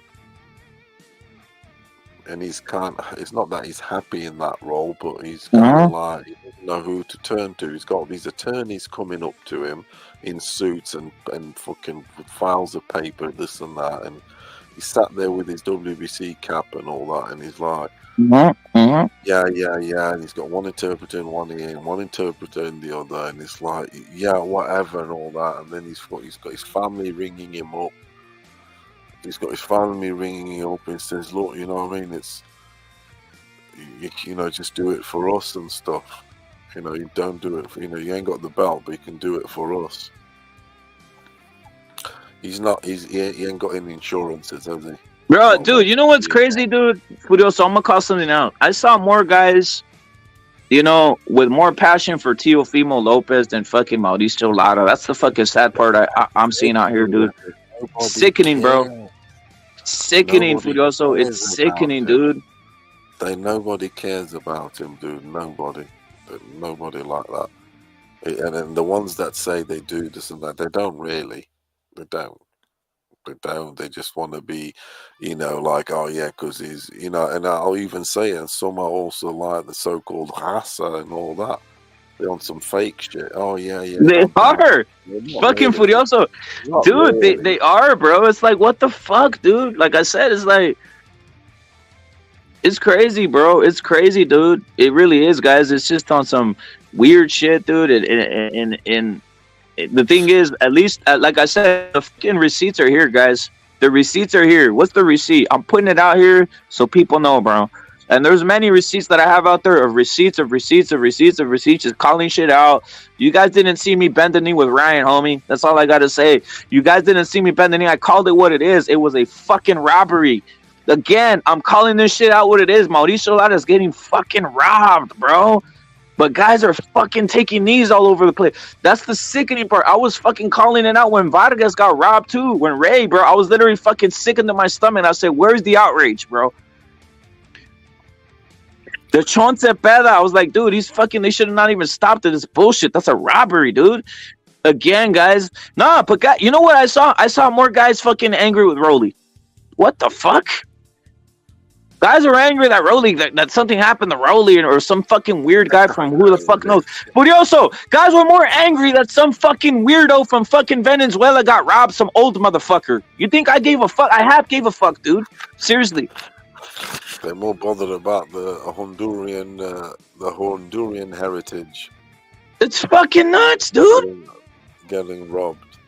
These guys, there's a lot of, I must have a lot of Guatemalan listeners out there somewhere, dude. It's fucking crazy, dude. Seriously, what the fuck? What the fuck? Crazy shit, dude. And if you're a Guatemalan listener, unsubscribe and fuck yourself and fuck your mother, and I'm peeing in your fucking mom's face, and fucking stop eating fucking monkeys, you fucking faggots. Seriously.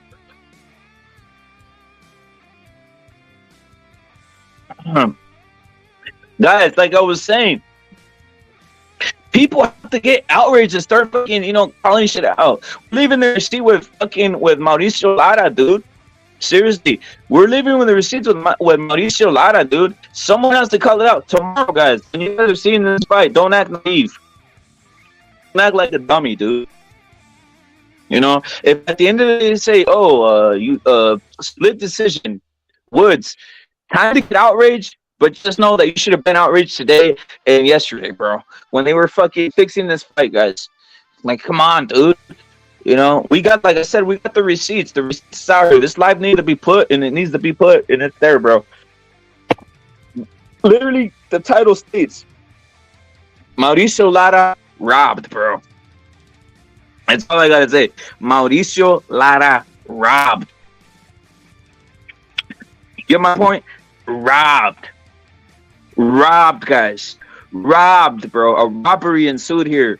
Open robbery. Taking everything you work for in your life. It's a robbery. And it's the truth. They took everything Mauricio Lara worked for in his life. They took his belt.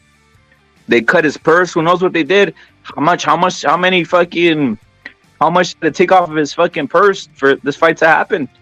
It's fucking nuts, dude.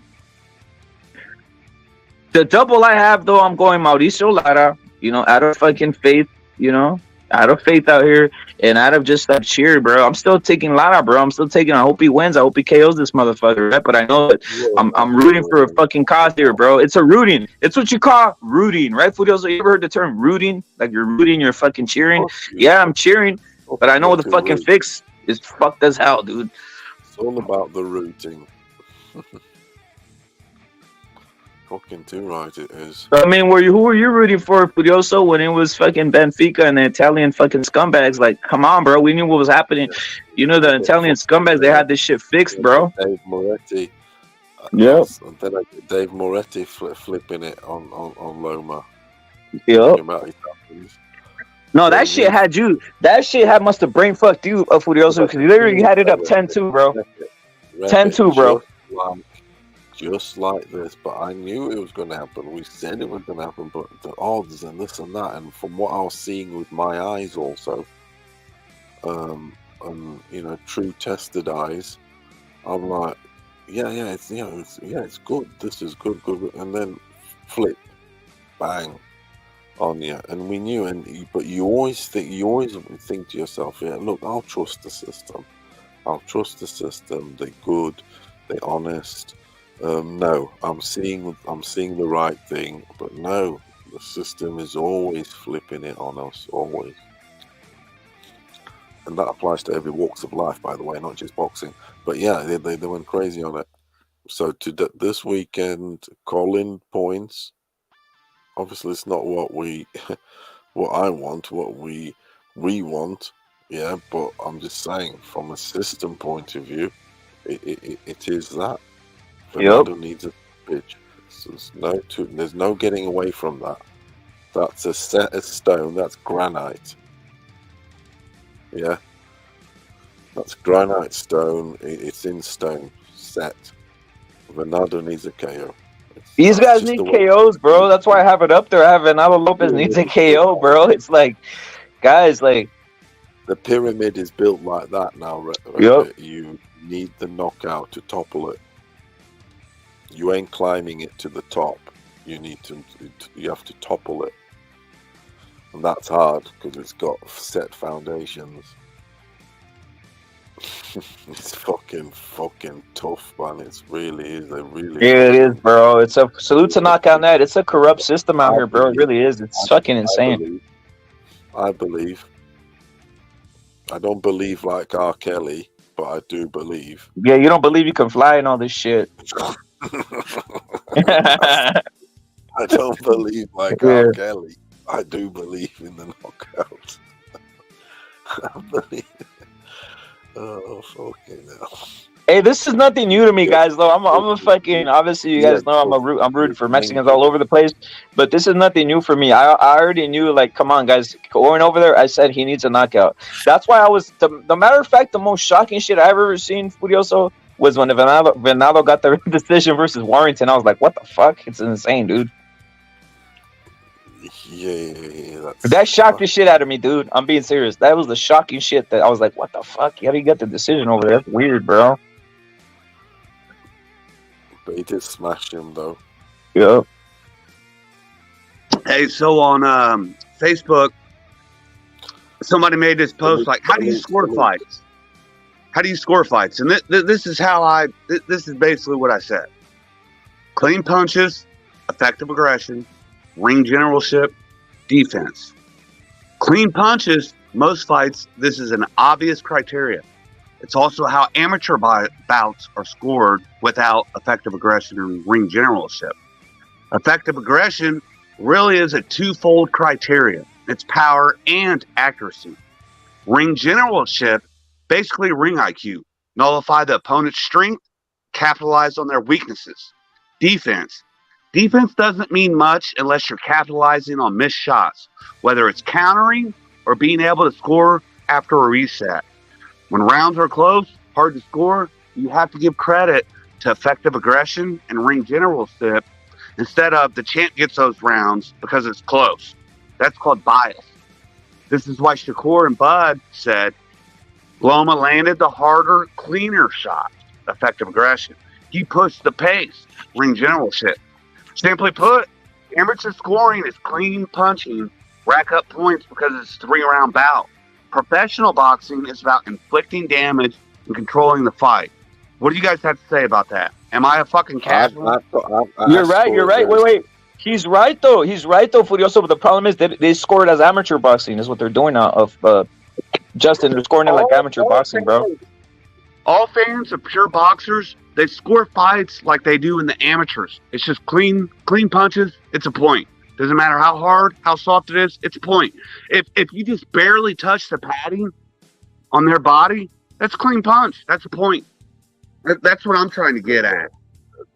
The effective punch, the harder punches come into play when you get. So say you got a round, the round is tight. Okay, the round is tight in terms of who hit who most times. Okay.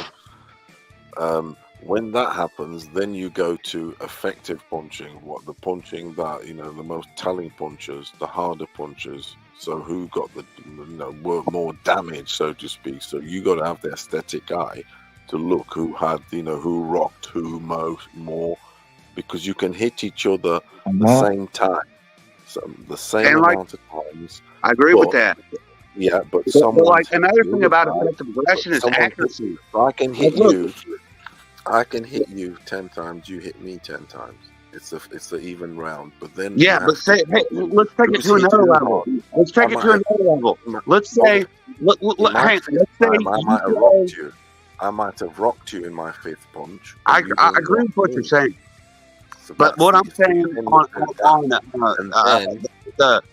the flip side of the coin is, what if you may hit me more? Like, okay, so boxer A lands 10 solid punches, not like to snap your head back, fucking swing the sweat off and shit. They land 10 punches, but it took them like 50 punches to do that. So let's say I'm boxer B, and I throw 20 punches, and I land 5 punches that have more of that head snapping, the sweat going on, the more effective aggression. You know, I'm going to give it to that boxer because his accuracy is higher. It is more effective aggression than it is just coming out. The other guy might have thrown more, but if he's missed, those are not, you know, they don't count. But then you got to give it to the other guy's defense. But I will take away from that guy's defense if that guy's defense was on the retreat. I'll reward the defense more if the guy was, say, in the pocket, coming forward, sort of making the fight. Now, if the guy's on the retreat, running, so to speak, I don't reward that as much. The only way I reward retreating. The only way I reward retreating is if you can land cleaner, harder shots. Even if you may be getting outlanded, and those punches, they have no effect. But you throw less punches at a higher accuracy, and you're snapping the head back. I'm gonna give the round to that dude. Yeah, so I mean that's what, like I said. See, the crazy thing about boxing criteria, the scoring criteria, is it's so vague. This is like 10 motherfuckers, 10 people can watch the same fight, and you give them 20, 30 minutes to think about it, you'll get 15, 17 different fucking scores from 10 guys. You know what I mean? Yeah, that's to do with rooting for and all that. In terms the of scoring criteria is not exceptionally defined. It's so vague, you know, to where it can go, who's the judge? What is he like? You like a clean boxer? You like an aggressive fighter? You like the boxer puncher? And each of those people who favor those styles, they're going to come up with different reasons why they won that round. And that's really the shitty thing about boxing, is there is no conformed consensus about the scoring criteria. That's one of my biggest beefs, because like 70-80% of the boxing community, on any platform you go and look at a poll, 70-80% is saying Loma won that fight. But then you go, Haney scored the more effective, aggressive body punches. Man, get the fuck out of here. If you think, look, watch T.O. land some fucking body punches on Loma, and then watch fucking Haney do it. There was a clear difference in effective aggression. that Loma fight was very easy to score. It was 10-2 to Loma. But basically, that's how I scored it live. Basically, hold on a minute. Basically, with a lot of swing rounds. Okay, there was a lot of swing rounds, but I gave them all to Loma. The swing rounds. I only gave 2 to Haney rounds. But obviously they gave all the swing rounds, because this fight was essentially the rounds that Haney supposedly won were the close rounds. The rounds that Loma won were all definitive. They were all conclusive. When I watched it live, I was just like you. I gave it 10-2 to Loma, and I'm like, damn, dude, I'm fucking biased because I'm a huge Loma fanboy. I've been scoring fights forever, but that fight was a 10-2 to Loma with swing rounds. That's what I thought watching it live. But like as I'm writing the scores down, I'm thinking like, man, I'm a big Loma fan, so I'm biased. So like maybe there were more rounds that Haney won. You know what I mean? I'm not a big Loma fan. I'm not a big Loma fan, and I can tell you that was 10-2. Yeah, it was, dude. He was, dude. Did you guys see like some TikTok video or some shit, dude? They had the camera going after the 9th round. He was like, Daddy, he keeps moving to my left. Well, what the fuck do you think a southpaw fighter is going to do? Move to your right? Walk into your right hand? And then he was like, Bill Haney, with his terrible fucking coaching skills, was like, yeah, but you got to do this. You're going to break him down, blah, blah, blah. He's like, but Daddy, he knows everything I'm doing. You know, that's the ring generalship. That's the effective aggression, dude. And like, you can see it on Haney's face, his dad's face. Like them dudes, they was confused. You know, that they never had a high level boxing match like this. And like, I'm not saying like, oh, the face of a boxer wins a fight. You know how like all these Haney fans are like taking pictures. Oh, look at all these bruises on Loma. He won the fight. Bruises don't win fight. Neither do faces. You know, facial expression. You know, it's the implication of that. It's that like you could see Devin going to the round, and he's just got this like look on his face, like, damn, dude, I just got beat down. I got outclassed. You know what I mean? He's used to gifts, though. These guys are used to gifts, and the corruption's real, dude. That's the problem out here. Yeah. Corruption's real, bro. For real. And it's like, like I said the other night, I said I've been like agitated all week. It's not necessarily because of this fight in hindsight, you know, thinking about it the last day or so. Part of the problem is I have like 2-3 people that I work with who I know cats and dogs are smarter than them. So on top of that, I got this Loma decision, and I just been irritated this whole fucking week. You talk about irritated. I'm irritated what happened to Mauricio Lara. They fucking literally are robbing him with the fucking BOC, crazy shit, dude. Is bullshit, dude. They are some nitpicking ass little fucking English tea sip. No Well, offense. go in, Justin. You've been going in on these English motherfuckers for a while, but go in. What do you think about this English, the British fucking boxing board and shit like that? Look, dude. They stripped Casemiro because he went into a fucking sauna to lose some weight. They said, "Oh no, that's your belt. Go on." And this whole fucking Lara shit. So like 2-3 days ago, he weighed in like 2 pounds less. And well, that's some dangerous shit. If you got to drop 2 pounds the next 2 or 3 days, man, we might as well take your belt and that's just some sauna shit. That's what I said. Crazy, dude. Dude, the BBOC, they are fucking nitpicking ass motherfuckers.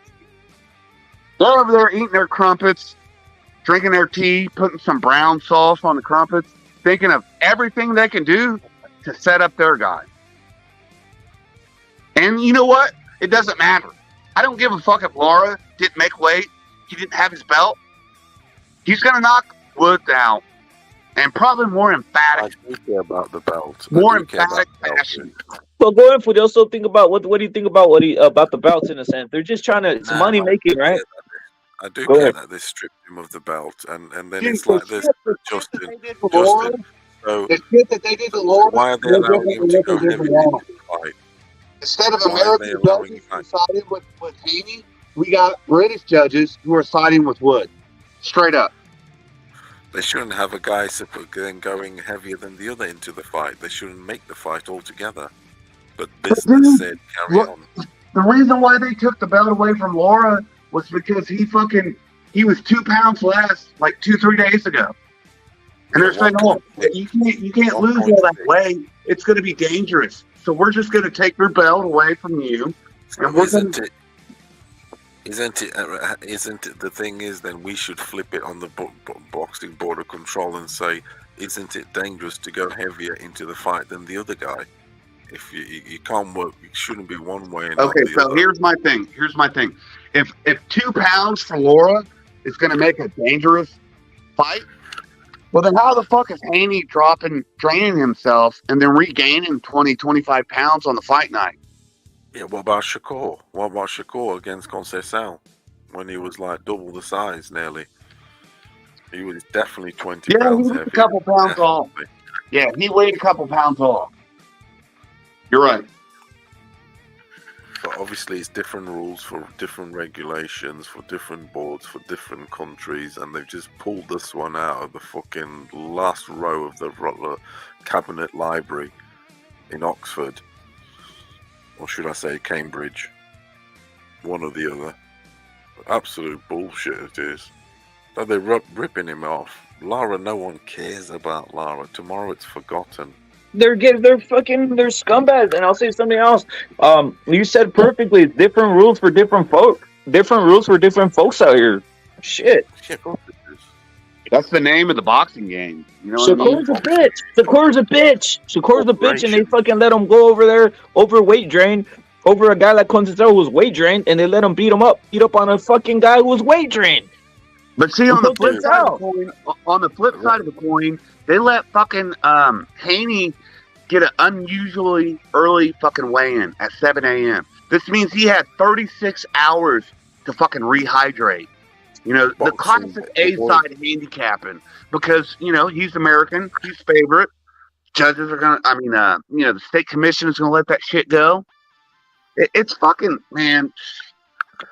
I remember back in the day, I always used to find it strange and it's typical of boxing when I'd watch a fight and they'll say, and it'd be an American fight or whatever, and they'll say, oh, by the way, in this state, the 3 knockdown rule is in effect. And then they'll fight in another state. Oh, the 3 knockdown rule, no 3 knockdown rule. There you go. Different rules, different states. Hey, rep it. Yo. I want you to run a poll. Should same-day weigh-ins be a thing? All right. Because I think it should, because motherfuckers are out here weight bullying. We're sitting here talking about Haney, a 135 guy who got this A-side fucking early weigh-in to where he can rehydrate. We already know he rehydrates 20 to 25 pounds with the normal rules. Now, he got an early weigh-in, and we know, dude, like, if you look at the pictures of fucking Haney in the weigh-in with Cam, dude, his fucking rib cage is busting out of his pecs. His pecs look like they look like crackhead pecs. Yeah. Okay, so this fight, he got to rehydrate. I've never seen a crackhead, though. I've never seen a crackhead pack, but how does that shit? That's fucking hilarious, Sir Justin. I've never seen one, but... Yeah, deteriorated muscle to where the rib cage is popping out, is what I'm basically getting at.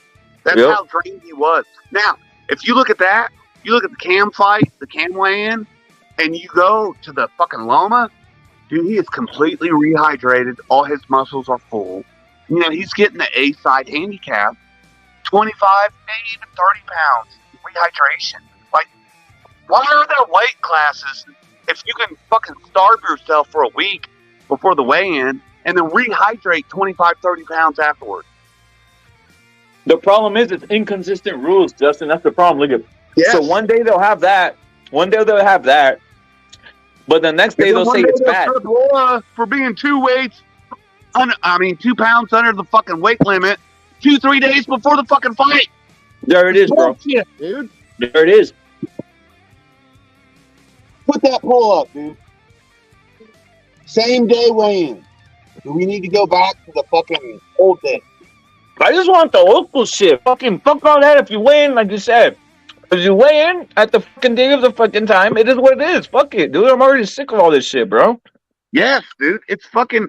And you know what really fucking burns my ass, dude? Is you got boxing fans, you know, who... You know, it's a generalized love of the sport. And then you got boxer fans. Like Haney, all these Haney fans, oh, he won. That's because they'll take a win any way they can get it because they're living through these boxers, dude. They need these boxers for, like, racial fucking pride. Yeah, and then it's just like when I was in elementary, the first time I played, like in 3rd or 4th grade, the first time I played a basketball game during recess with a black dude, he was like, hey, let's play, make it, you take it. I'm like, what the fuck is make it, you take it? If you score a goal, you get possession. That's not how basketball is, dude. He was already cheating. If you score, he was already fucking learning how to cheat at that age. He was already trying to cheat the shit out of you at that age, dude. Yes. They're entitled. They want the easy way to win. And it fucking sickens me, dude. It's like A-side. Think about it. Boxing is the only sport that has A-side. Think about if basketball or football had A-side. Oh, well, the Lakers, they generate more money, so they get 10 points on the board from the start of the game. They get possession of the ball in the first and third round. And, they got like a timeout or two. You know what I mean? Like, motherfucking basketball fans would be up at war. You know, they would be livid about shit like that. But in boxing, that's cool because motherfucking fans, dude, they need to live through these boxers to have pride. And it sickens me. I got a question, bro. I put the poll up, Justin, but I put it in like the same terms, but just easier. I put, should weight classes be banned? Weight classes be banned. It's not weight classes that should be banned. It's That's what I'm saying. That's weighing. the point. All this weight, fucking this and that. Just weight classes need to be banned. If you fucking weigh on the same day, that's it. Fuck it. That's all. I don't want to hear no other bullshit. That's like Steve Kim. Like Steve Kim is a true pundit, a true analyst. He was doing this shit back in the 90s. He's a big boxing fan. And I have repeatedly heard him say, we need to go back in the same day weigh-ins because why do we have divisions if you can rehydrate 20, 30 fucking pounds overnight? And another thing, I can't remember the name, but some British boxer was like, yeah, you know how these guys are rehydrating 20, 30 pounds?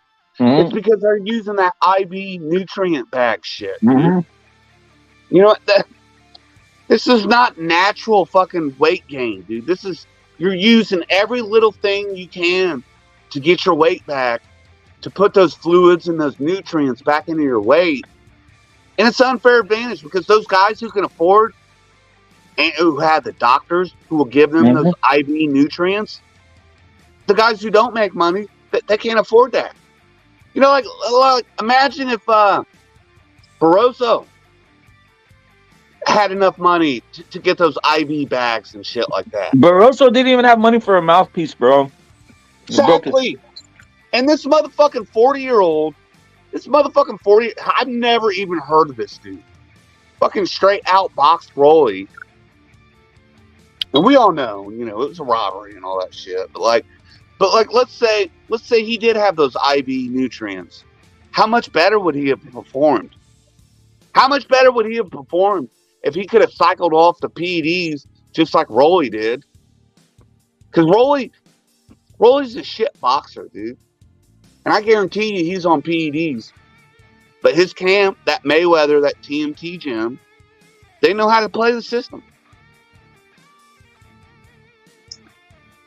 That's the problem, Justin. These guys have it. The system gamed, bro. Yeah, it's no wonder boxing is a niche sport. And why? It's almost like they're purposely cutting it off to make people, soft, bro. They don't want to see blood. They don't want to see, this is the last sport that's manliness and shit, bro. That's like my favorite era of boxing is the 1980s. Because them dudes were hard. For the most of the 80s, dude, it was 15 rounds. Man, if you put these modern day boxers into 15 rounds, I don't give a fuck who your favorite fighter is. Most of them would not last 15 rounds. They would get exposed in the 14th and 15th round. The championship rounds out of boxing, the real championship rounds. Well, championship rounds were the last rounds in the 15. Like Pound said, I've always been for 15-round fights. I've always wanted 15-round fights back. I don't fuck all this. It's like Hagler, my favorite all-time boxer. Hagler said, 15 rounds separates the boys from the men. Yeah, the 13, 14, 15 were the championship rounds. Those last three were the, Those last three, you have to sit down on your punches, bro. And you have to have another technique. Here's the thing. You got 15 rounds. That's an odd number. Meaning, most fights are not going to be a draw. It's going to be one way or the other. So the commissions, all the boxing orders and all that shit, well, let's cut it down to 12 because, the statistics show that, motherfuckers die when you go into 15 rounds. But no, that's not what it is. That's a deflection, dude. What it is 12 rounds to be even. And it's easier to rig fights that way. Let them die. Who gives a fuck? Easier to cheat. Facts. That's how it is. It's basically by making it 12 rounds, they've got more control of things. Exactly. The math is easier in the scorecards. Look at You know what I say, Justin? You know what they're gonna end up doing in boxing? They're gonna end up making it 10-round fights, bro. Yeah, it'll be like women's boxing. Run to the line. Cut it down to 2 minutes because they're taking so much damage And there's like CTE, and they're gonna go on their little fucking transsexual fucking excuses and all this bullshit. I would not be surprised if, like, in 5-10 years, they negate the shit even more.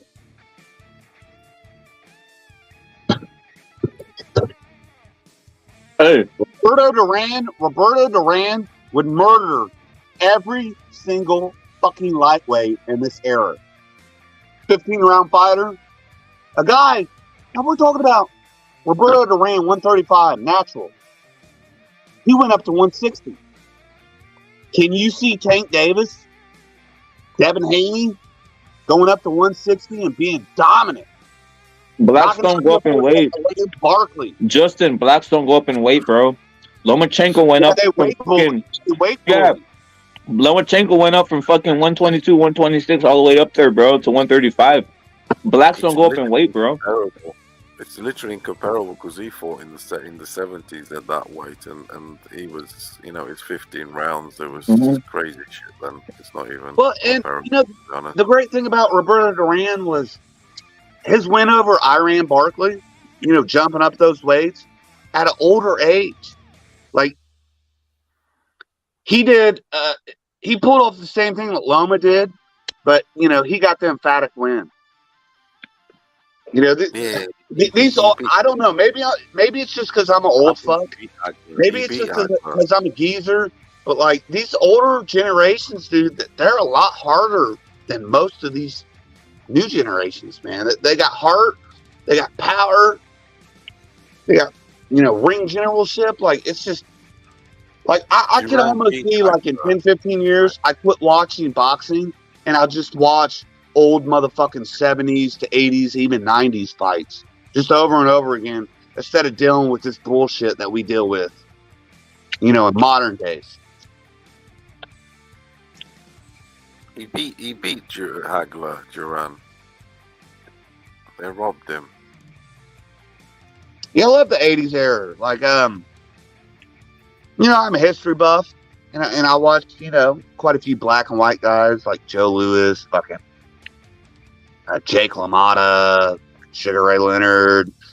How come they never, Justin? How come they never give Ali credit for being mostly white? I noticed that. You know what's funny, dude? He's mostly white, bro. Muhammad Ali's mostly white, bro. He's like fucking 70% white, dude. He's a house nigga. He's a house nigga. Yeah. But like the thing that kills me about Ali is all these people talk about how he's got this great defense, and these are the same guys that say so and so blocked punches with their head, and that's what exactly Muhammad Ali did. And in fact, it gave him Lou Gehrig's disease. So don't give me this shit. Like Ali is a great, all-time great, but like, Ali was fucking white, dude.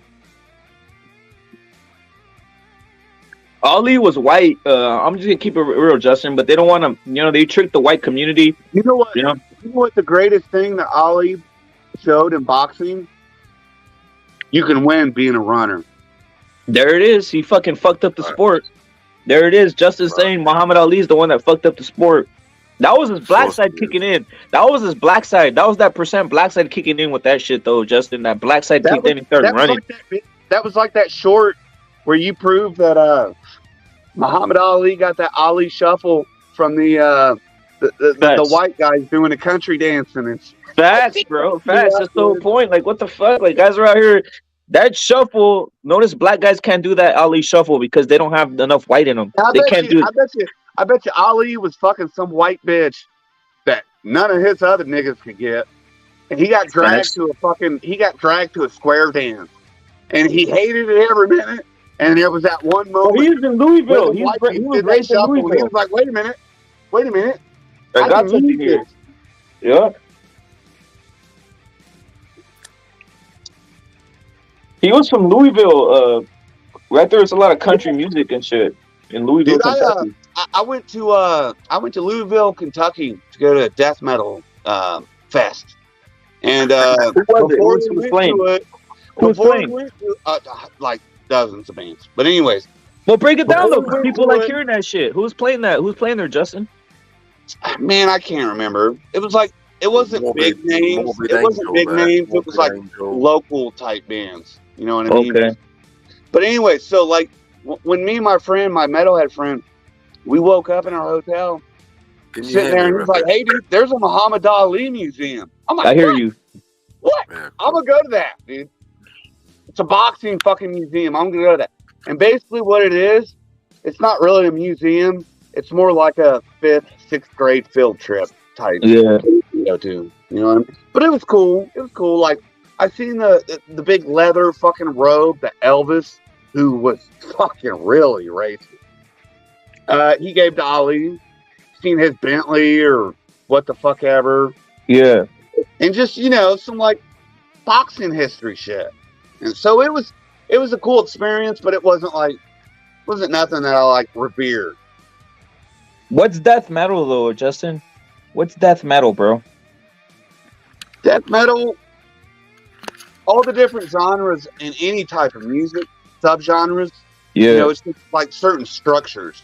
Whereas death metal is it's fast, it's Okay. more bassy, and you have like these vocals that in a lot of metal fucking genres. You There's can't actually a understand. band called You know what I mean? one of my favorite bands is actually a band called Death, and they play death metal. Death? And, Oh yes, you know dude. Choke Shoulder. That's don't why you? there is Choke death Shoulder. metal. They was the first guys to come out with that. Yeah, they You know, were the because first. I've got the album Spiritual Healing. Heal, Fantastic yeah, album. and Spiritual Healing. leprosy. Leprosy, yeah, they did a Yeah, great dude. cover of Judas Priest. That's why Great, death metal is called death metal, because of the band called yeah, Death. He I started used to this be into song all that. structure. Damn, I learned some shit new. So death metal is called death metal because of a band named Death. That's how I knew. Yeah. I learned some new shit today, bro. And here's another thing. Kind of like started it, kind of like, but another originator. Like that, huh, right? Yeah. That type of shit. That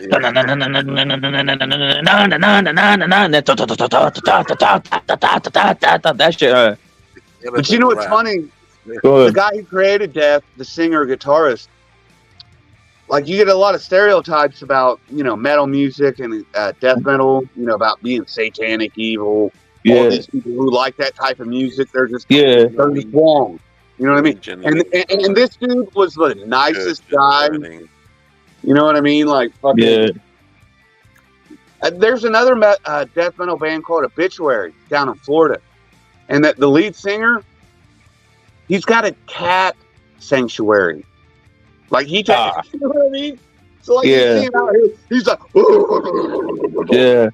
and this dude like he's donating money to his city to run a fucking cat sanctuary, saving you know what I mean? Yeah, Like, man. it's funny, dude. The band Death, It's funny. they the ones though. Chuck Schuldner's a legend. He's dead. He died 8 years ago. Died young. The lead singer. Chuck Dude, Schuldner. we got. I think it's either the guitarist or My the favorite singer. song of theirs is "Plug It In."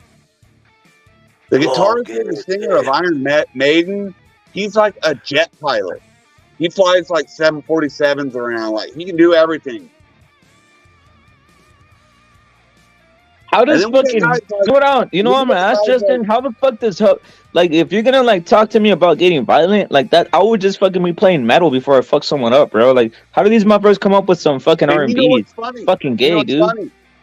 I've seen articles talk about studies that say like listen to metal, it actually makes people a little bit calmer because you're extrapolating that violence, that desire to do violence through music, so it's releasing that energy, shit like that. But I understand, like it's dude, metal is like beer; it's a developed taste. You're not just going to drink it one time and be like, oh, that's the shit. You know, you're going to have to drink it 3 or 4 times before you know what I mean? There's levels. There's different And when I types first of them. when I first got into Slayer, I could only listen to it for like 5-10 minutes. But as I, gradually listened to it more, I Well, if you understood listen to the Rain songs in about Blood, yeah, but the thing about them is they've got Seasons in the Abyss, which is steady as thrash. It's not as heavy as Rain in Blood, so they've got, 2 types. Because Rain in Blood, that is heavy. That's all. Yeah, you know what that was? That was when Metallica is so influential Because when everybody back in the early 80s was trying to play as fast as they could, Metallica made an album that was a moderate tempo. You know, they showed everybody you can be metal and play slow or moderate tempo. Yeah, Kill 'Em All, wasn't it? On some Yeah. Which one? Yeah, it was Kill 'Em All. Yep. Which album? Well, that's their first one. Which one are you on about? Yeah, they got softer, didn't they? They got softer. Darkness inhibited me. All that I see, I will not. I don't listen to anything Metallica past Black Album. That's sort of slow ballads, but they wouldn't be love about love. Yeah, yeah. But in the early 80s, dude, like all the metal, like thrash bands, they will all say that like Metallica, they made everybody pick up their game. Metallica's One, that's a slow song. Obviously, it's got its heavy bit, the breakdown. You know,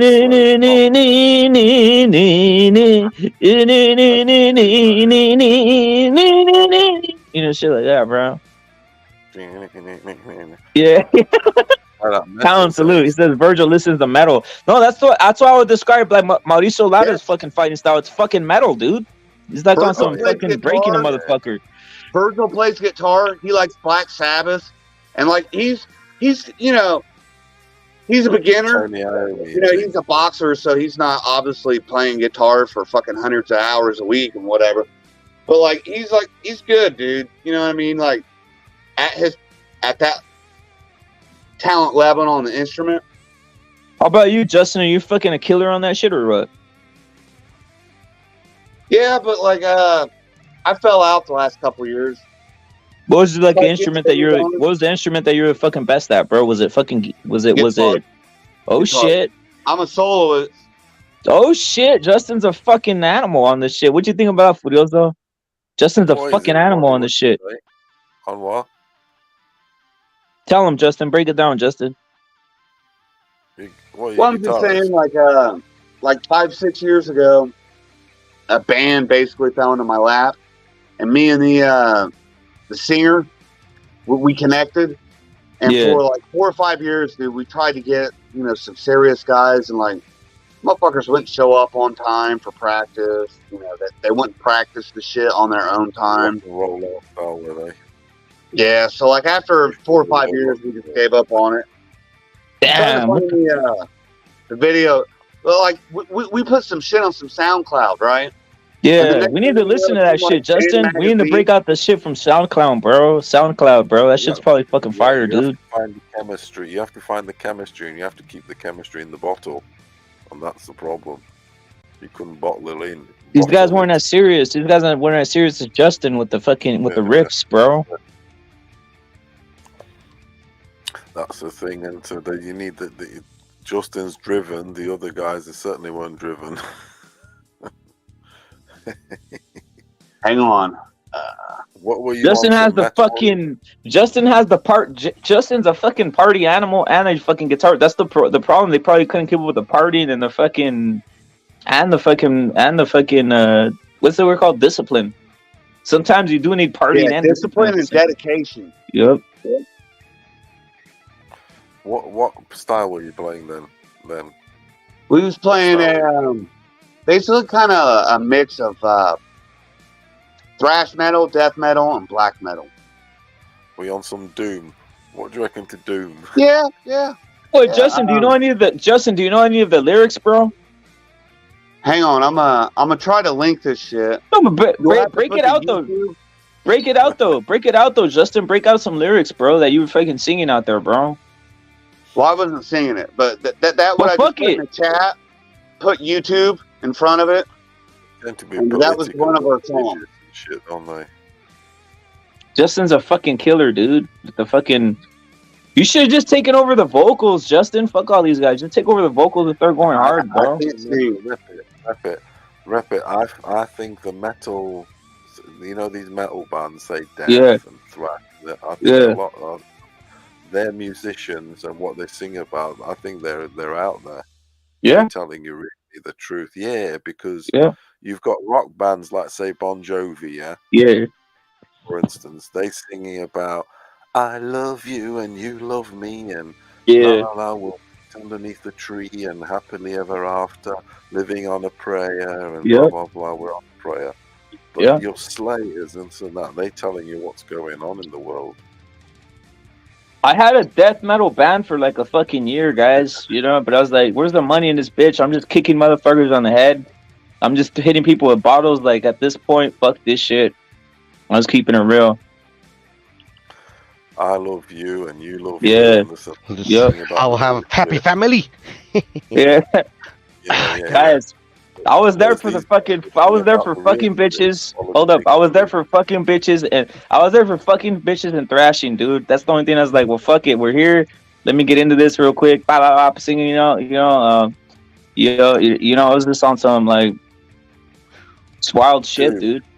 Hey man, one Wild time I went shit. to this concert and I was drunk, dude. I was head banging and shit, Yeah, and I accidentally elbowed a dude in the back of the head, and I was like, "Oh, hey man, I'm sorry." yeah. He's like, "Man, if you can't Well, go one to of a my metal one of show the and take an elbow one to of the the head, lines I you might as well invented. stay home."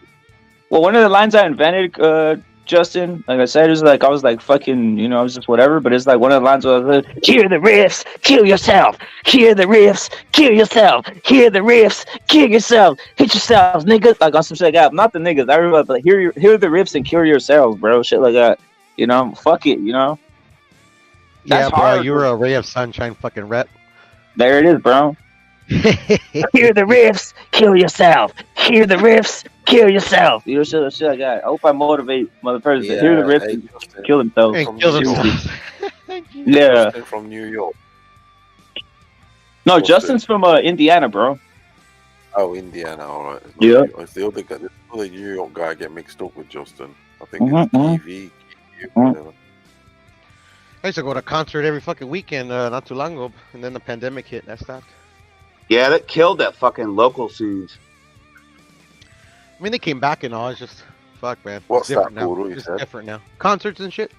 But you know, Alright. some concerts, like big concerts, you have to prove you have the COVID shot just to get in. That's crazy, bro. I haven't been since then, to be honest. Right, I'm going to one next month. I'm going to see the former lead guitarist of the Smiths, Johnny Marr. Oh, okay. Well, let me Cool. find Nice, it. Let me. nice. Well, what's the typical dress code for a concert like that? Furioso, is I it don't do some dress fucking this motherfuckers Nah, going on there with some fucking leather and shit, some black leather? nah, they'll be wearing. Nah, Yeah. the thing about the Smiths, the band the Smiths, and there'll be this old Smiths fans, then the new ones, won't they, from the 80s, Yeah. 90s, whatever. It's you get the T-shirt and band thing. You get a bit of everything. Yeah. Freaks, you get whatever. But I don't do no code. I go me. I've look. Is Morrissey I gonna used be to there go though, back- Paulo? Because back- last time I was in I fucking used to Austin, go he to didn't even Mon- show the fuck.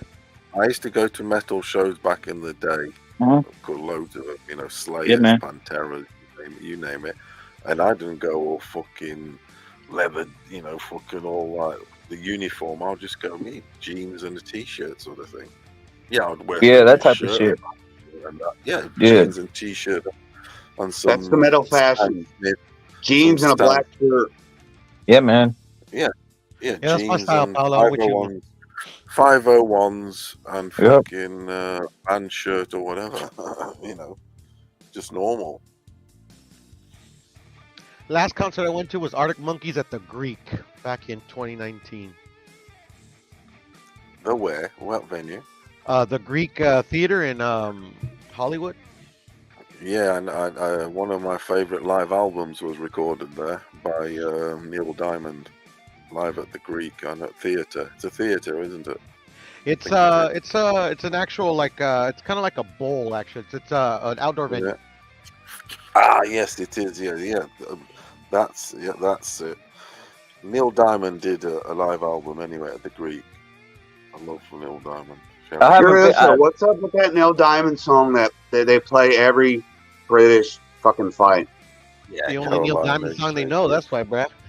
Yeah. Which one is it? Which one is it? It's like Which one is it? Which one is it, Justin? Which one is it? I don't know that fucking. I don't know the name, dude, but I just know it's a Neil Diamond song, dude. Which one is it? Furioso? Sweet Caroline. You know what I'm talking about. Oh, is it Sweet Sweet Caroline, Caroline? Sweet Caroline, yeah, That's it, yeah. You know the one. yeah, dude. You know the That one. shit's like a national anthem, and that's some hillbilly American shit. Yeah, it's whatever. He's a great songwriter, though, Neil Diamond. Legend. He wrote Red, Red Wines, fucking Girl Will Soon Be a Woman. He's wrote loads of Hey, legendary Justin, stuff. so do you rate Virgil Ortiz guitar riffs or no, bro? Because I just see him. I think this is a fucking monster, bro. He's Well, fucking he's on a the boxer, guitar. dude. He's good. He's a beginner guitarist, and he's he's good for that. But he's a boxer, so he's not focusing on He's playing influenced guitar. by style Sinster of Avenged Sevenfold. Avenged Sevenfold, you know them, don't you? He's Yes, sir, metallic I do. in Avenged Sevenfold. Avenged Sevenfold, you know them. They're out of the Orange County, I think. Yeah, no, I've seen them in concert actually. Have you? Yeah, they were stand at that a fucking festival. band. They're at a festival. I know the first they had one good album early on, but then they sold out and this. I'm not a huge fan, but they're all right. But he's into that stuff and Metallica, isn't he? Sinister Gates, that's it. The guitar of Avenged Sevenfold. He said he's influenced by Sinister Gates and Kirk Hammett. Oh, okay, yeah. Well, Kirk is and good. Slash. Yeah, Slash is the shit.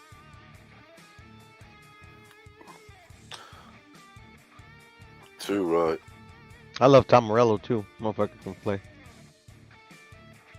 Killing in the name of. Good song. Who would you say is the best guitarist out there, Justin? Because you're a technical wizard, so who would you say it's the best? Man, I'm an old school guy, dude. My favorite guitarist is Jimi Hendrix, and it's because not because he was also a good guitarist, but he changed music recording. He did shit that he did his shit. Yeah, did, and then Eddie Van Halen took it up another level. Don't you ever say those two names again. Oh shit, Eddie. Who's better, Eddie Van Halen or Hendrix? Eddie Van Halen. No, Hendrix did do it before. No, he started it. Hendrix did do it. I mean, they're both all time greats. I mean, Yeah, you can't really. Yeah, I agree. God rest his soul, by the way. They different. They Yeah. did, but Eddie. I hate to break it to you, Budo. They're both in hell, bro. Hey, bro. I'm gonna join him when I die, bro. So I ain't tripping. Shit, They're in bro. fucking hell, dude. Oh We're all man. going to hell, bro. So I ain't gonna be a lonely. Too much cocaine. Too much of the dusty showbiz, bruh. Especially fucking Van Halen, that he was Eddie and all them. Chain smoker, cocaine, cokehead. Yeah. When the cool Van Halen was about, not with the fucking Sammy California, Hagar 80. fucking Yeah. Van Halen sucked. The '70s Van Halen. Yeah, That was the best. Alex, Totally rock. Eddie, fucking David Lee Roth. not fucking, not Sammy Hagar. This is shit. I forgot what the Van bass's Halen. name is, but he was cool too. That debut album by Van Halen's fucking amazing. Yeah, man. It is.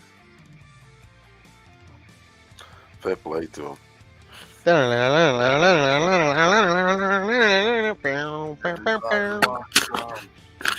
Hey, you guys watched Dazed and Confused, the movie? Of course. Yeah. That's a great one because it has all those, epic 70 bands in it and shit. Yeah, it has a lot of them. I agree with you, brother.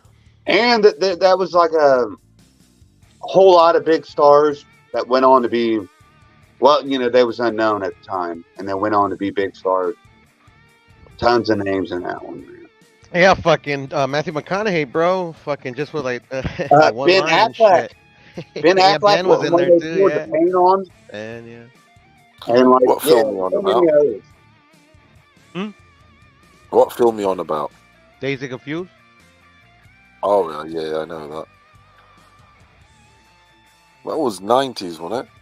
Yes, sir. Around there. Yeah. I think, yeah, it was. Yeah, Daisy. My youth.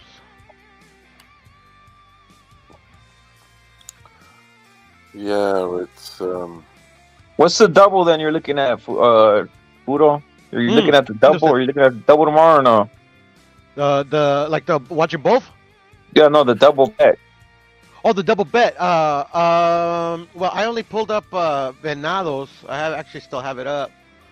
it's three. What Go you back got to pulled up it. for the Let me go knockout? back It's 3 to to it. 1, isn't it? I got What's the 3-1, but Yeah. give me a sec. Oh yeah, I just closed it. My bad. Let me reopen it. It's 3 to 1's good odds because that's what he needs. I mean, but Collins assured on points. That's for sure, lads. Venado needs KO. So yeah, these fights are quite easy to break down now. They really are. The eventualities. Loma was. We predicted that easy. Haney points or Loma needed a knockout. That's what it worked out at. It was. Even though I bet on Loma, I lost fucking 250 on it. So, you know what I'm saying? Incorrect login. Piece of shit. I took the chance even though I knew the corruption was in. It's one of those things. Damn corruption is afoot. Yeah. And it's in on this weekend already. Dude's losing belts on the Wednesday. Fucking Right, motherfuckers. I just can't get over that. Gosh darn cocksuckers. Lose your fight on lose your belt. The thing to do is just fucking fuck off and say fuck this thing, but he needs the money, doesn't he? He ain't no Yeah, I would millionaire. assume so. He can't pull no shots.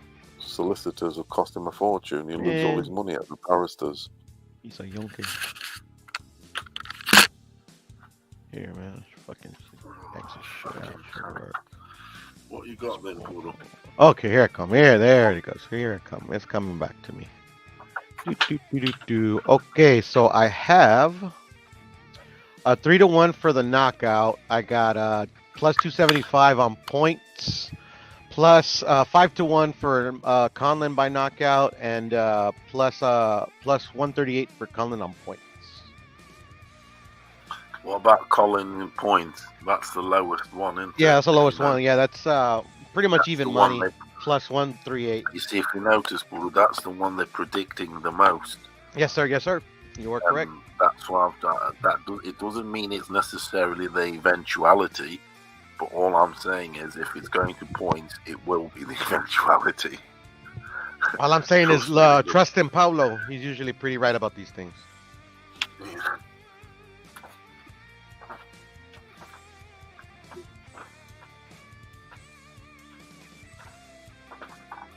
The draw is plus 1400. Yeah, fix is in, man. The fix is in like a fucker.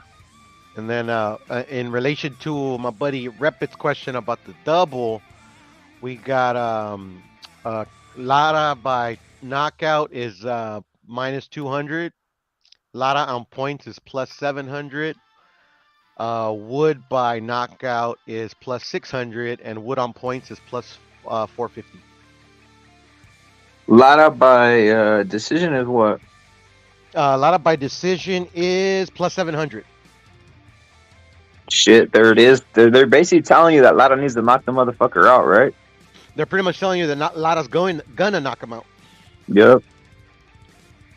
That's what they're betting on.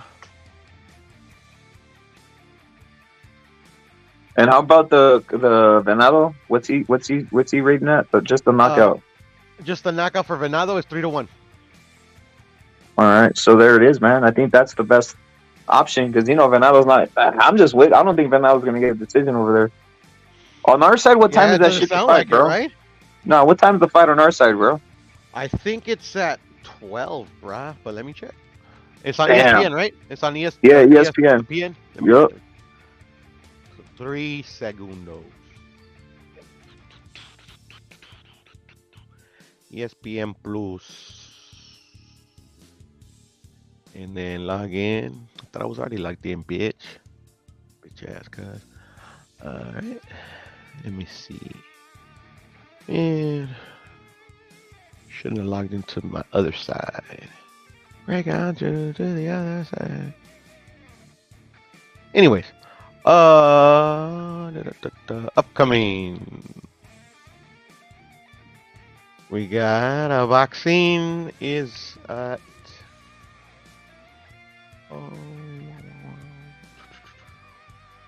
Okay, it's at 10:30 in the morning. Reptile. Good shit. Great. Right. Great, Getting bro. one I'm gonna go out buy of the way me early, right? fucking 10 beers in the morning, bro. Why not? Fucking rock and roll, bro. It is a Rock and Saturday, roll, bro. It Poodle, is a rock and roll, Saturday, bro. It's a great fight, bro.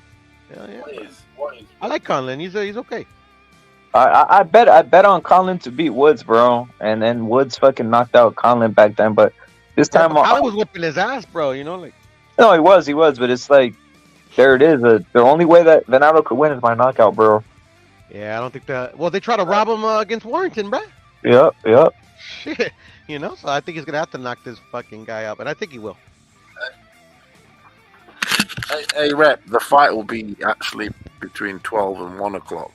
If you get Yeah. me, the actual fight. The card will start at 10 for you, but the actual Colin fight, I think, will be between 12 and 1 for you.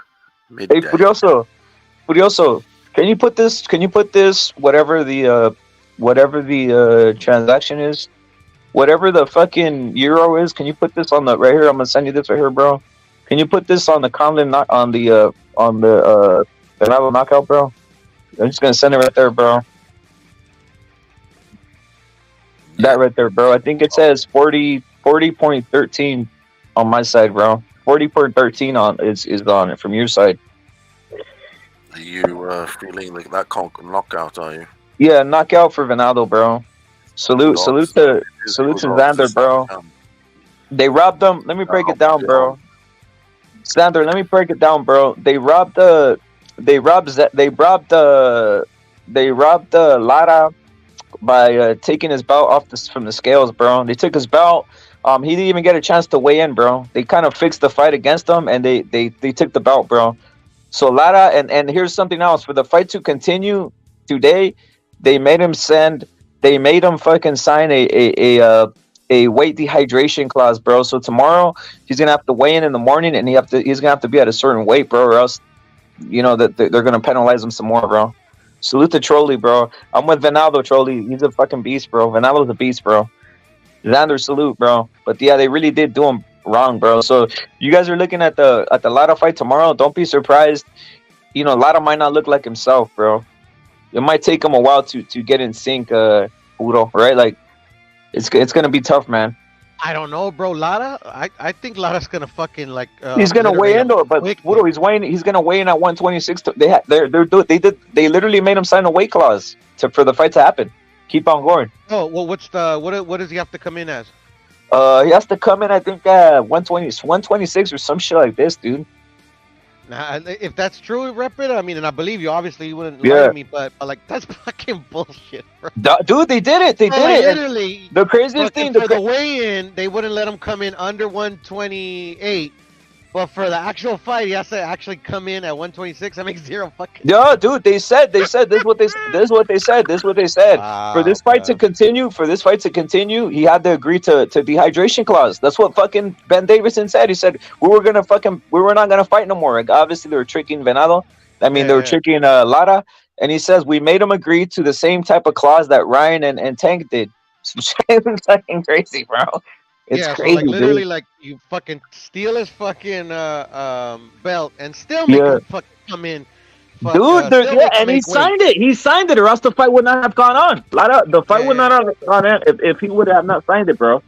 Well, maybe in his head is he's thinking like I'm thinking, bro. I'm coming in on weight, bro. Yeah, they took my title, but fuck that. I'm gonna fucking whip his ass, and I'm still gonna be the champ. I mean, he's thinking that. That's the macho. That's the machismo in people, right? I'm still gonna consider him the champ.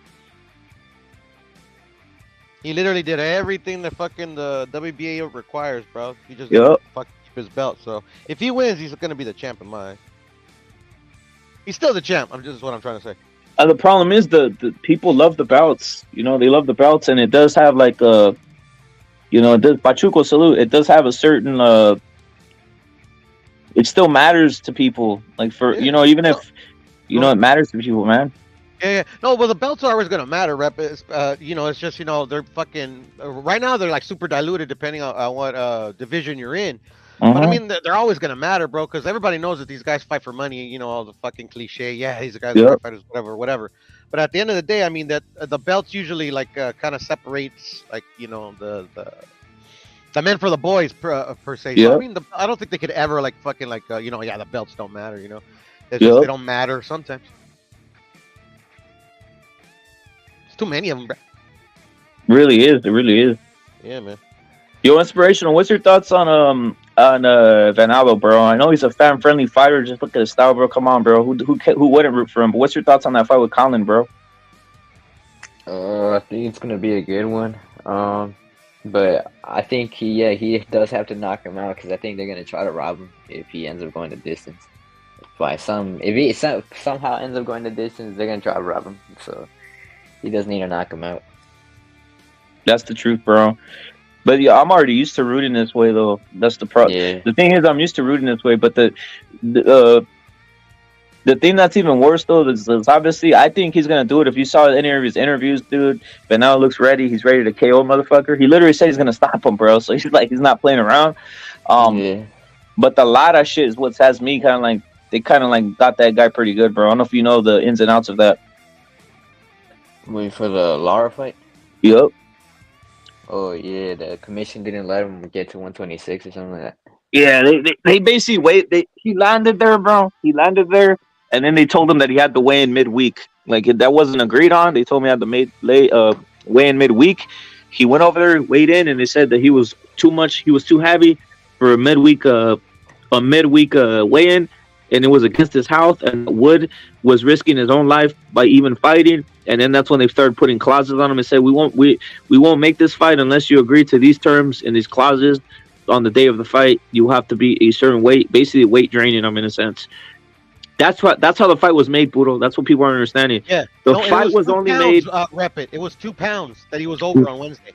On Wednesday, yeah, but they said that 2 wasn't. fucking pounds. I know they said it was against his health. But let me tell you why I think it was rigged. Let me tell you why I think. Let me tell you why I think they had it prepared. How much did Lee Wood let? This shit was rigged, bro. How much did Lee Wood weigh in at that midweek weigh-in? I haven't heard what he did. What he weighed. He weighed in at 125. So what he weighed today? No, think about this. But think about this. Think about this.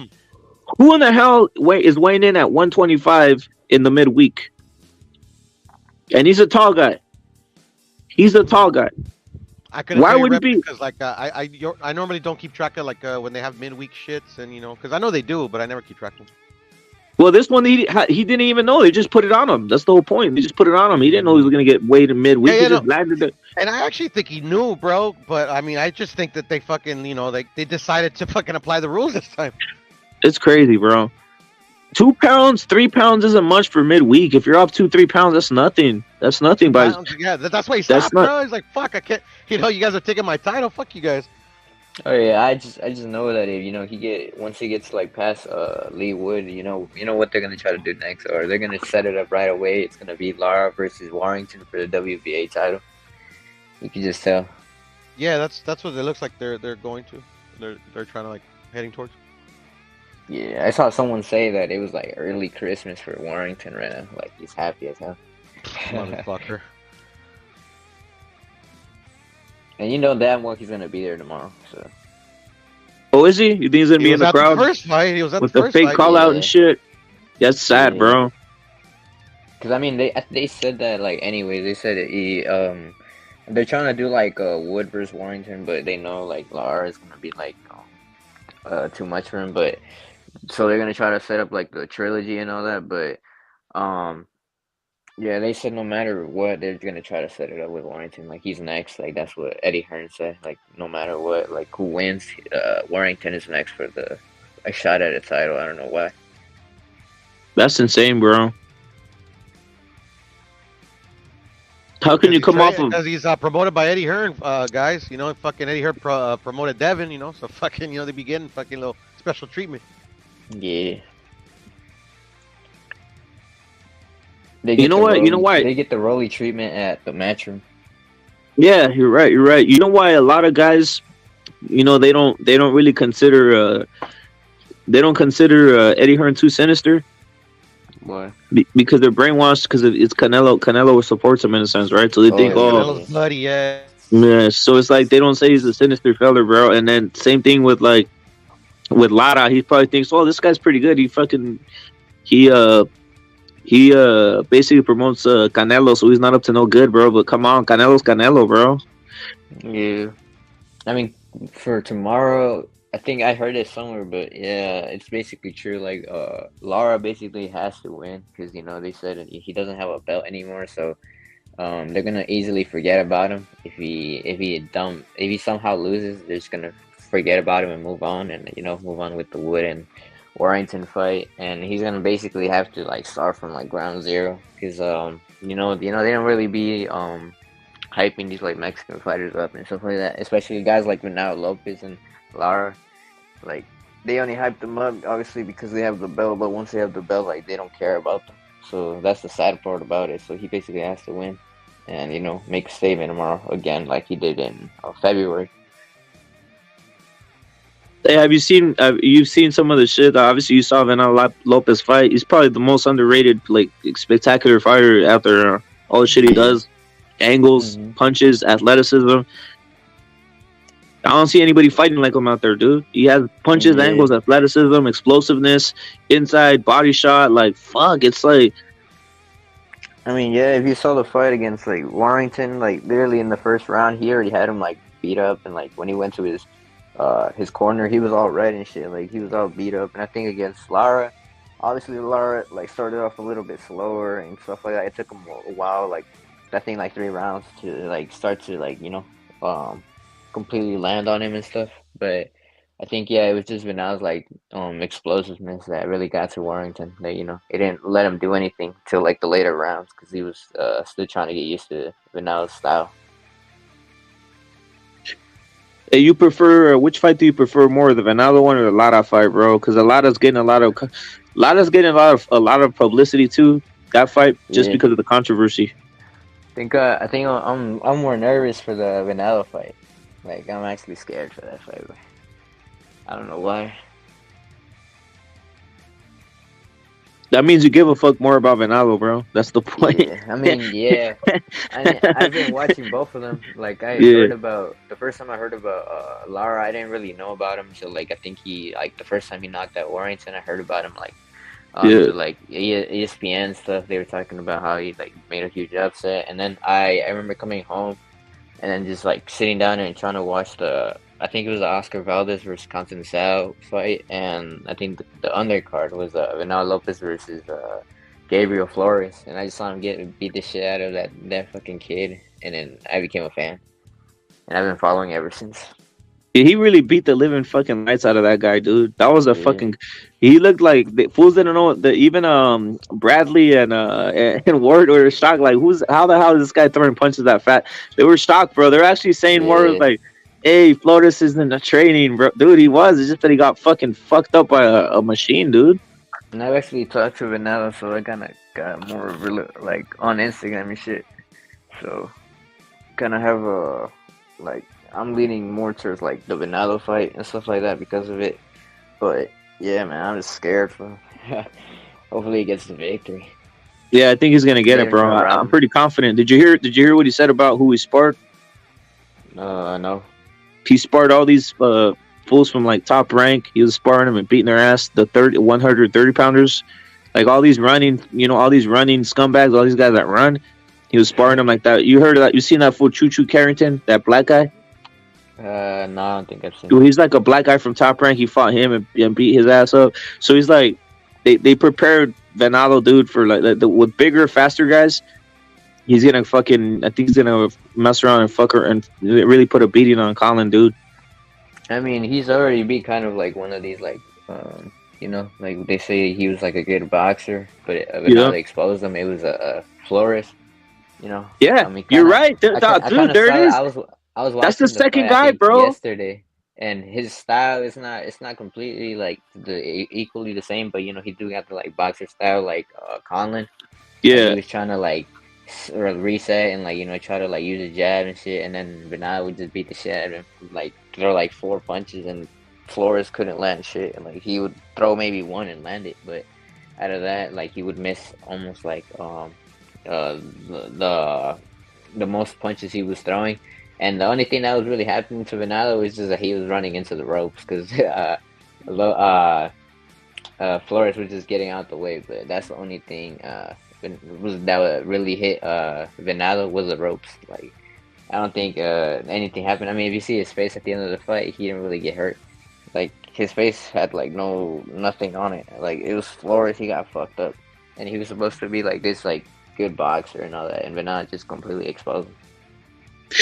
Did you see? Did you see when he went to England and fought Tyson Fury's one of the guy who put as his coach now? Oh yeah, I think it's Isaac Lowe or something like that. Yeah, Isaac Lowe was a back foot guy too, bro. Isaac Lowe was a back he foot beat guy. him up too. Yeah, I forgot about Yeah, so he has the ability to hunt and hunt down these back foot guys. That's the underrated. Yeah.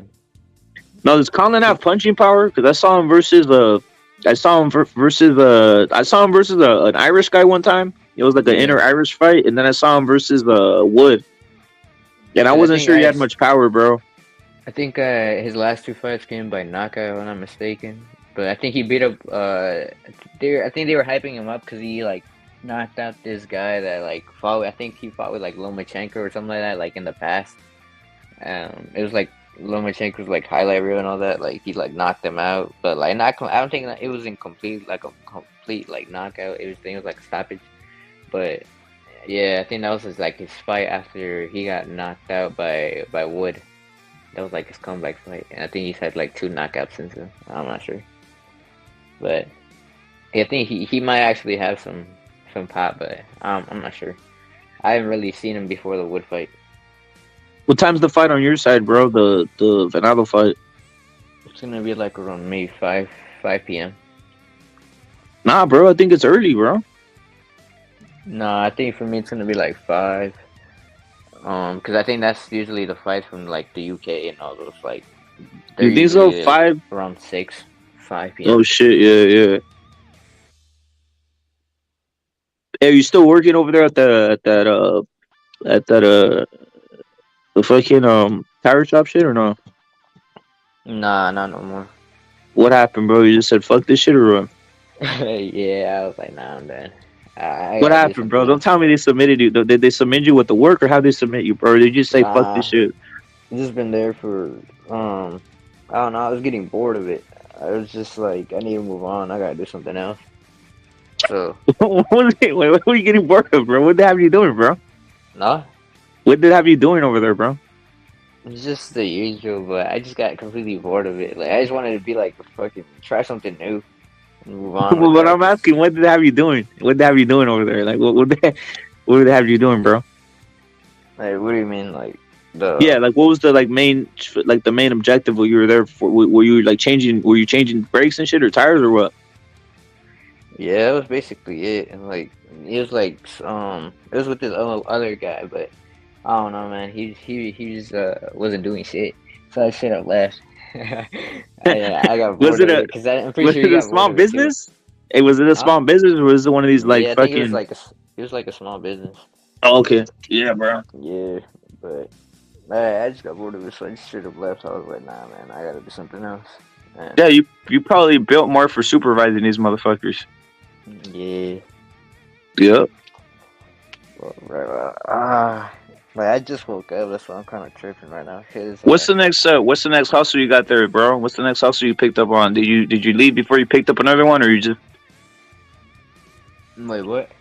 What's the next hustle you picked up on, bro? Did you leave before?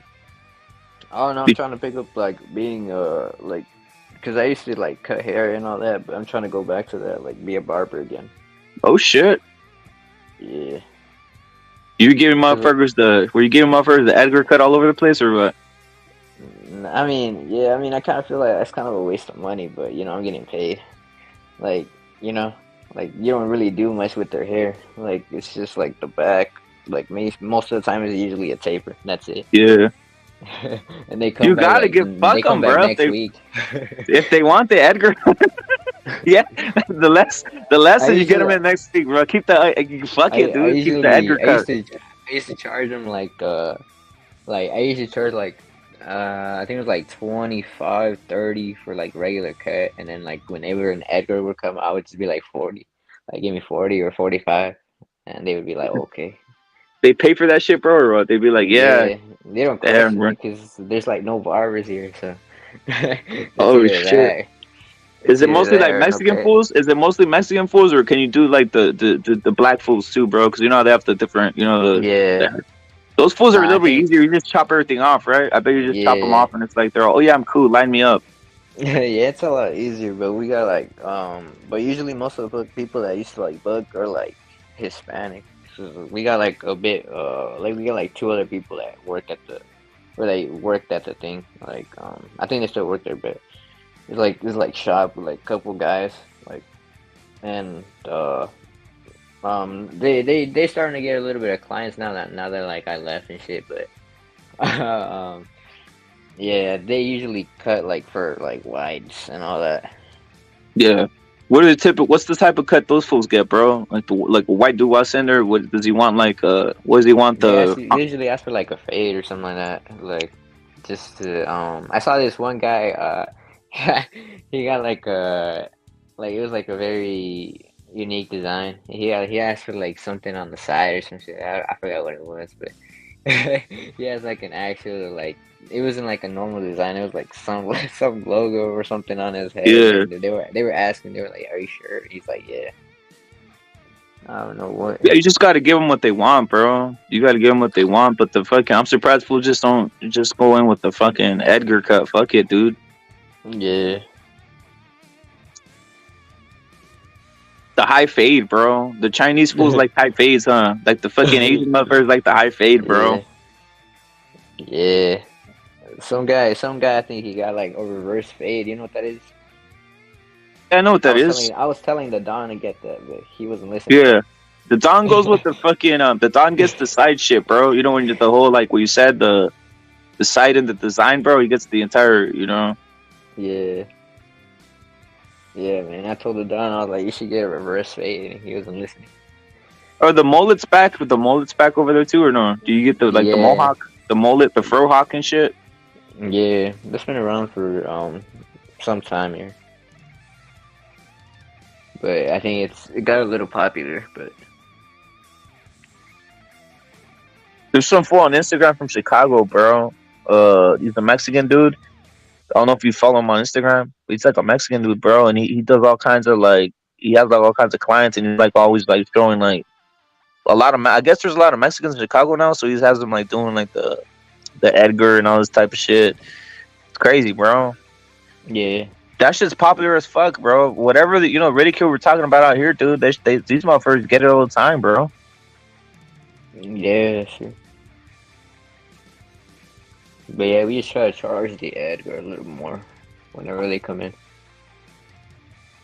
Hey, on yourself, do you cut your own hair then, or do you need another fool to cut your hair, bro? Because I've always wondered how the fuck do these barbers cut their own hair? If some of them cut their own hair, bro, how do you see the back and all that shit? It's crazy, bro. Nah, I actually just go back and like get someone to cut my hair. I don't trust myself. I don't know, I just can't do it.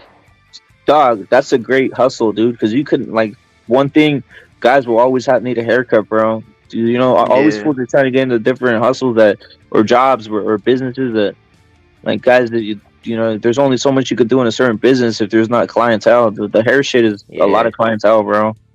Cause I was trying to get into like that graphic design thing, but as soon as I'm about to start, there's a new program that comes out with like AI and stuff. So basically, graphic designers are about to be like booted out like in a couple of years, so they won't be needed.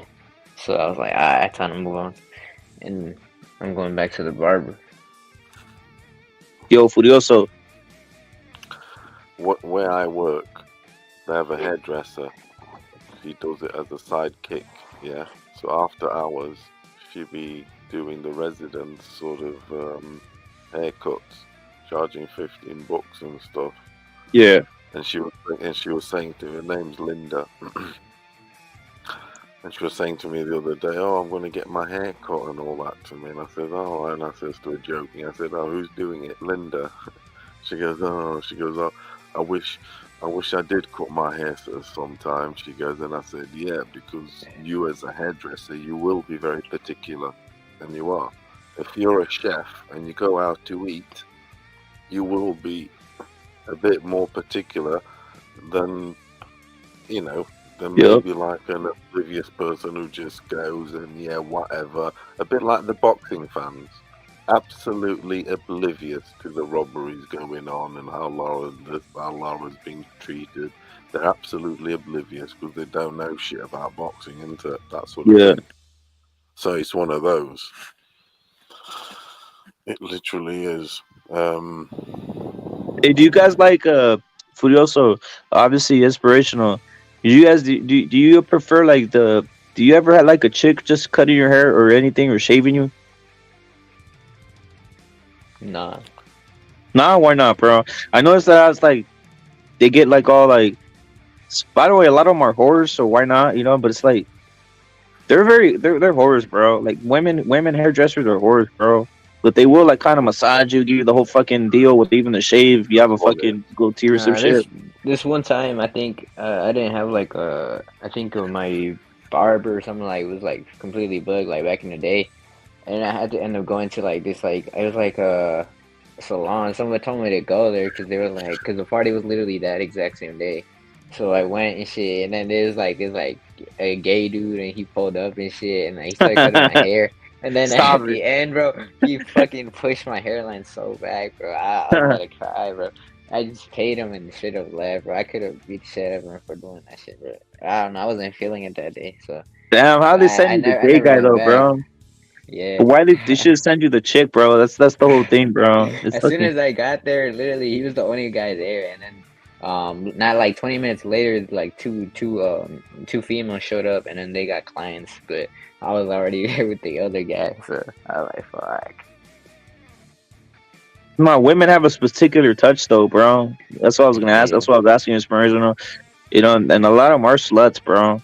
Depending the age group though, because obviously you don't want like an older hoe, you know. But Yeah. they're pretty damn slutty, dude. How about you, Fudioso? You ever had someone just shave you or any of that shit, or cut or anything, and you go to one of these and you bang her? Why not? I've had women cut and all, yeah. Cousins, fucking girlfriends, fucking all that sort of stuff. Yeah. I like cutting their bush though. I like shaving their stuff. You're particular about the bush. You just go down and start cutting it. You're a fucking a pussy barber. Yeah. In a good way. What you use, man? You use scissors or what, Fudioso? Do you use it Well, clippers or what do you use? I'm good with knives and razors and shit like that. I'm good with stuff like that. So, yeah, just razor, shaving foam, put some Haagen-Dazs on it afterwards. Damn, that's a great hustle. That's Yeah, really that's cool. Hey, inspirational. You should open up a fucking what do you call that shit? What do they call it when you shave a chick's pussy? The fuck is that called? There's a certain term for it, guys. This motherfucker's Brazilian wax or some shit. Fuck it. Yeah, that's also the.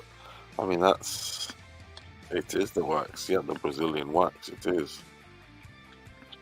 It certainly is. Just like on their surfboards. Yep. All Yo, these so chicks did- are obsessed with that, bro. All these chicks are obsessed with not having any hair, you know, and they're, you know, none of them, bro. They're obsessed with it, bro. More, you know, they just think guys I bro, I just run in with I've never seen, I think one time I pulled the chick's panties off and she had some, you know, she had a little hair down there, but other than that, they're really obsessed with it, bro. They're obsessed with like, I never tell them food also, they're just with it. They're just fucking shave everything off down there, bro. 40. Talking about this basically. 40's come to 42.53.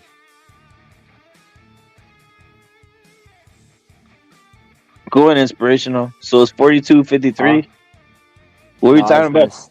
I was gonna say, like, I remember when I was a little kid, bro. Just talking about like this whole like bush and all that. Like, I just remember my fucking old ass teacher, like back in like fucking over like shit, like 12 years ago or something like that. I remember she had like fucking y'all dig like armpit hair and shit like that. What the fuck? You know what? I wouldn't like if the chick's super hot, bro. I'm just gonna keep it real. If she has big titties and all this shit, like I don't care if she. I would not care twice, bro. If she had armpit hair, bro. I'd just be whatever. Fuck it. You know we're here. That's the thing. She had none of those. She was just ugly as fuck with armpit hair. Yeah, that's the problem, bro. Yeah. She's out. So did the Don actually quit boxing, or did we just Kevin? He came back, bro. He came back. He's already back, bro. Wait, was there a live stream for that, or what? Like, there was. You jumped on. You remember you jumped on the other live stream, bro? He came back. The Don's already back. He was on here earlier. He's already back, bro. The Don's back. The one where he quit, or like where he like, did he tell you, or like off stream, or like was he? No, he quit, and then he quit, and then the live stream said he's retiring, bro. And so, how long was he out for? Like a day? Yeah, about a day and a half or something. Hey, would you ever retire from the game or no? Who, me? We take boxing seriously. It's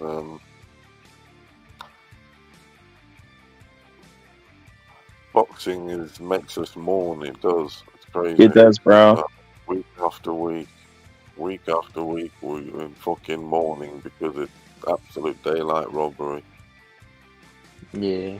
Fucking robbery. Bullshittery. Weights and drains and fucking Jesus Christ. Hey, inspirational. I was gonna ask you something, bro. Do you ever like, you know, if we also saying that there's like it's like up and down depending who you root for in a sense. Do you ever just say fuck this shit? It's too corrupt, or do you always come back to it, or how do you break it? How do you break it down, bro? For like what, close fights or what? No, just in general. Are you already immune to seeing what happened? Are you already immune? Yeah, like with I think I was kind of losing that, like, I know this is corrupt and all that, but then I think the Rolly Barroso fight just like brought me back to reality. I was like, oh shit, like you can't forget that this shit's like fucking corrupt. Because I was really rooting for that guy Barroso. Like I was just here chilling, watching it, and I don't know where they just fucking stopped that shit, and I was like, alright, bro. And then the Lomachenko with Devin Haney fight, I was like, nah, this shit rigged as fuck. I said it. I was gonna break the shit out of my TV, bro. Hey, Fudoso, you probably already seen so much corruption that sometimes it's just like 3 days and you're back on it, right, Fudoso? You've already seen this shit like time after time, bro. I'm used to it in other sports and everything. You know, the whole concept of sport is incredibly corrupt. Fucking hell, man. I've seen all the stories because I follow so many sports. There's been so many. Every sport's got its corruption story, multiple. They've got books on it. So it's like, it's incredible. Anzi Cronje in cricket, the South African dude, he ended up fucking killing himself. Yeah, just loads of shit. It's Did you see that legless? Did you see that legless South African dude? Fudoso, did you see that legless South African dude who ended up killing that chick and then he got like free? Yeah, Pretorius. Yeah, that guy. Pretorius. Yeah, he's about to come out of prison. He's gonna come out a millionaire. Yeah, he said he was handicapped or some shit. He said that he fucking killed her and his excuse is because I'm handicapped or something like that. Yeah. He killed his girlfriend, and he was jealous, little fucker. The chick was just banging. The chick was just banging all over the place. Well, imagine what can you do if you're a legless motherfucker and there's some. You must feel really insecure of some other fucking guy who has legs just banging all over the place. Yeah, he lost his mind. She was a fucking shit blonde, and he couldn't resist it, and he shot her, and that's it. And he tried to say shot through the door or something that he didn't mean to. Yeah, right. You were jealous. She was fucking banging the whole town. Yeah. You couldn't keep chains on her. She was the high end. They get good offers. These girls can't control it, can they? Didn't blame them. some dude comes up and says, "Yeah, here's 500,000 so I can bang you all weekend," you're gonna think like Lara's doing. I mean, fucking, I'll be secure and I can get a flat in New York, and then I can do it more and more. Yeah, locate myself. 1 minute I'm in Vegas, 1 minute I'm there. So I can afford the flats, and then these guys can bang me nice and richly, and I'm richly rewarded. They are richly rewarded. That's crazy stuff. It's mad Hey, stuff. hey, inspirational bitches like money, and what L-Dog's saying that blacks are saying that Top Rank hates Shakur. That's bullshit. That's the new line that they're trying to come out with. L-Dog, Teofimo says he's hated by Top Rank. These guys are all fucking capping and lying. That's the new line they're using when they're robbing motherfuckers, dude. Yeah, That's what I said. Josh Taylor needs to fucking knock out Teofimo, bro, or fucking Josh Taylor's gonna get robbed in New York City, bro. That's what fools are with that, bro. That's a tough one to pick. I'm really a bit undecided with that one. I'm kind of like on some Josh, definitely, but that is a fucking tough one to pick. Some people are saying serious, that Tio should be put on suicide watch if he ends up losing. What you think, bro? That's gonna be a tough one. I think he's gonna. For him to lose, he needs to get knocked out, though, bro. Yeah, Because, dude, it's in New York City, bro. Come on, it's in New York City. We all know that the Teofimo's one of his first things was to be in from over there, right? He said he's from Brooklyn. Then he said he's from Florida. Then he said he's from wherever the fuck else. But they're really gonna rig it for. If it goes to points, they could rob Josh, because They're robbing him, dude. He needs a fucking knockout, dude. He needs a knockout, bro. Because the outcry from the Catro fight, it was so relentless. It was so big. It still is now. They took him off lists. They took him off the pound for pound and all sorts. They treated him like a fucking dog, a dirty dog. So therefore, that entails and tells me that if that shit goes to points, they'll reward Tio this time, which they didn't do against Cambosos, because the Cambosos fight, if they really wanted to, if Tio was black, they would have given it to him. Hey, If how do you Tio look was at black, with the performance he had against Cambosos, because that was a split. Don't forget that. Split decision, y'all both had a feel? knockdown, blah, blah, blah. Tio finished better-ish. So they could have quite easily given it to Tio, but they didn't, because he fake black. He's Honduran via fucking fake black. Never been to Africa. Never been to That Africa, African tattoo didn't work. Apart from a safari or something, or been on a safari. That African tattoo didn't work, bro. Nah. Fucking, I'm from Africa. I even haven't got an African tattoo, so he faking it. Facts. How do y'all feel about the Clarissa Shields rampage on Twitter, going off on like Mexicans? Break it down, though. Inspirational. Break it down, bro. No, because I just saw her like tweeting. She's like talking about like Mexicans and stuff like that, and like being. And I think the most recent tweet she said is like, oh, like 'cause I think she's fighting a Mexican for like next fight, like a replacement or something like that. And she said she retweeted something. And she's like, oh, I wish I could have like been able to wear the Mexican colors like Floyd Mayweather while I beat up a Mexican and shit like that. I don't know. She's like, but she was like, but my fight outfit's already made, so well, like I don't know. She's just been going off lately.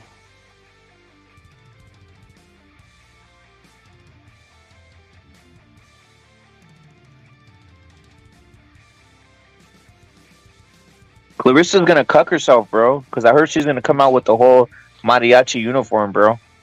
I think that's what somebody told her. They were like, you should at least come out with mariachi if you can get the outfit. Cause it's like, it's already late because I think her fight's like next week or something. I'm not sure. Yeah. But yeah, she said it was like too late to make like an outfit. You know, like Mayweather wore against De La Hoya and shit like that. That's what she was talking about, like wearing the Mexican colors and shit like that. But she's like, it's already too late because my outfit's already made. But someone was like, you should at least come out to like on mariachi or something like that. Yup, yup. But the thing is if she wins, she wins. But no one watches. Like, she's not even that. Like, she can't knock no one out. She just fucking runs around and taps. She already got beat up by a Mexican MMA fighter. I don't know if you saw Yeah, that. Did you sure. see that? Yeah. You got She fucked basically up, got bro. owned.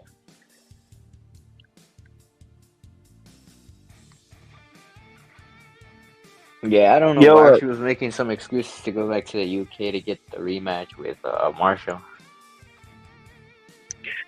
yeah, are you a beast on Twitter, bro? Inspiration, are you a beast on there or no? Like I be on there or what? Like, No, just a beast. Do you ask questions or how do you maneuver Twitter, bro? yeah, I mean, I had the app like a while back, but I never really did anything with it until like this year. Like I got more into it. Like I be following these like boxing pages and just like checking them whenever they get shit wrong, 'cause they be annoying sometimes. Like they just be pulling shit out their ass and like giving their takes, and it's Yeah, just funny now. It's just more interesting. yeah, I kind of got more active on it recently. Yeah, I think yesterday I was kind of active on that shit, bro. Um, there's a lot of cooking over there. A lot of weird, a lot of soft motherfuckers out there, bro. yeah, It's soft because yeah, I'm without that. It's like a jungle out there, but it's also soft because you really can't say nothing, and all it is realistically is like fools block each other real quick, bro. I noticed that, right? If you yeah, say something, if someone will block you, they don't want to hear it. They just want to create a bubble, bro. Shit like that, bro. yeah. I mean, I've gotten a lot of people that like followed me and stuff like that on shit like that, and because I think I gave a couple takes and they would follow me, and then I would like say something, they'd be like, oh no, you're wrong, and then I would like tell them why, and then they would straight up block me just because they didn't want to hear, and they didn't want to hear it. Like, I don't Ah, know, man, they just block you for no reason. and you don't It's even go interesting. wild, bro. You don't even go Yeah, wild on it. I just be asking these questions, and then they just block you because they Yeah, can't respond. And I mean, basically, Twitter, it's basically used by like the whole like LGBTQ community. Like, yeah, it's that, if bro. anything happens, like they just go off on there.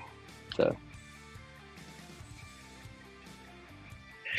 I fucking like I said, I was active yesterday, kind of, bro. So it's like yeah, did some shit, but some dudes were crying like a motherfucker because they said that I used the N word or something like that.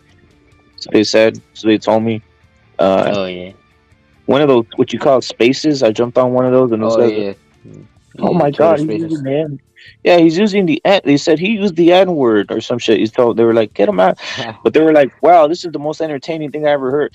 I was just going off on these motherfuckers, bro, and then they were like on some. He used the N word, and I had like 10 guys crying like a motherfucker on Twitter, bro. That he used the N word, and then it's other shit, bro. Yeah, they be soft on there. You gotta be careful. Yeah, They just block you. it's a fucking UK guy though, a UK guy from a UK guy who has like I think he's like a reporter, bro. I went onto his space and just started cooking motherfuckers, dude. Yeah. Um. Have you seen that one? The story of that one guy, like, I think in the UK that like went into these random guys. I mean, these random people's house just to like film and shit, and like But he he just also sent walked me in that shit. casually. Yeah, You talking about that the shit. black guy? Yeah, Send it that dude. to L Dog. Hey, Furioso, that shit you sent me, Agency bro. actors, He's on it, agency bro. actors. The agency actors, they are. It's a joke. They even stage an arrest and everything because they didn't. The policewoman has short trousers. She didn't even have socks. She had loafers on. Police don't wear that shit. It's a joke. Absolutely taking the piss out of the system. They're essentially taking the piss out of the system because they know how far they can push the system. If you get me, when the Uh-huh. law's set, they know how far they can push it, so they stretch it to its seams and get away with it, literally. And then in the meantime, get the notoriety and popularity and fucking TikTok stream, blah blah blah. They become stars, don't they? Real stars. There you go. And now, if Hey, look, you this. talking about them. You're talking about them. We're talking about them right now. Yep. Yep. Does anybody like Jordans? Inspirational. Do you like Jordans? The shoes. Yeah, keep it real, bro. Stop playing. Does anybody like Jordans? I'm asking anybody out there. Yeah. Never worn a pair in my What life. number do you like, bro? What number do you like? Usually the ones. You like the ones? Like which ones? The shattered backboards, the Carolinas. Which ones, bro? Uh, I forgot what they were called, but they had like I think I recently was planning to get them. They were like the Jordan 1, fuck, what was it? It was like uh, uh I forgot, but it was like gray, like white and black. I forgot what it was called, but it had like a bit of pink in it, and it looked cool. Like the inside was like like that like layer it has like inside like for your foot and stuff like that. Like it was like pink, and I think I was gonna change the laces from like black to like white and stuff like that. But I was gonna get these like the university blue Jordan ones. Shit, there's a lot on today. Crazy, Rep It. It's gonna have to be scanted 48 It hours. really is. I No, might do a there's a Jordan big detail giveaway. waiting to Hey, do. inspirational. I might do a Jordan giveaway on this shit, bro. Cause I got like I'm gonna keep it real, Good guys. idea. Furioso, I got like fucking 50 of them, bitch. 60, 70. I don't know. I got a shitload of these motherfuckers out there, dude. Dang, Yeah. really? I don't No, use I them. like. I've never worn I a. just be wearing like Air I've Max. I never. don't be wearing I've Jordans that never much, worn but I a. like them. I've I got never Air worn Max, a. all that shit. I've never worn or owned a pair, but I do like the the Yeah, ones or I the don't. two. It's more like for like a 85. fucking what they're worth, bro. So it's like I got a shitload. It's like almost like having. Very nice. They're worth a lot of money. No, they're worth a lot of money. Like the Of value, course they are. yeah. Collector's I use items. Mexican boots, Collector's bro. items. I use Mexican boots all day, every day, bro. The Yeah. boots, They're bro. collector's Yep, items. They're collector's items. yep. Hey, you Of course seen they those are. new dunks they came out with the jarrito ones? Nah, I haven't. You seen those boots, the Mexican ones with the fucking the tip is like rolled up almost. It's way the fuck going out there. I forgot what they're called, bro. No.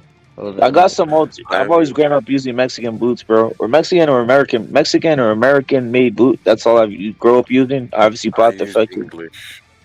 I use English Morelli make, yeah and Morels. I've recently acquired these like Asics power glides they called or something. Oh, the Something A6. Yeah, something yeah, Asics glide things. Jesus God, I've never known anything like it. It's like I'm floating around. It's crazy shit, man. It's incredible. They call glides. yeah. Incredible souls, the soul. Oh, Because it was the bleach. 220, so I need some soul support. If you get me. Bleached You've got to coral. think of That's what that. they're called. Your soul is important on your shoes, everything, your base, everything.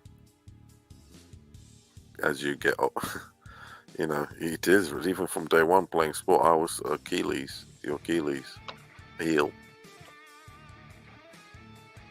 That shit needs good support.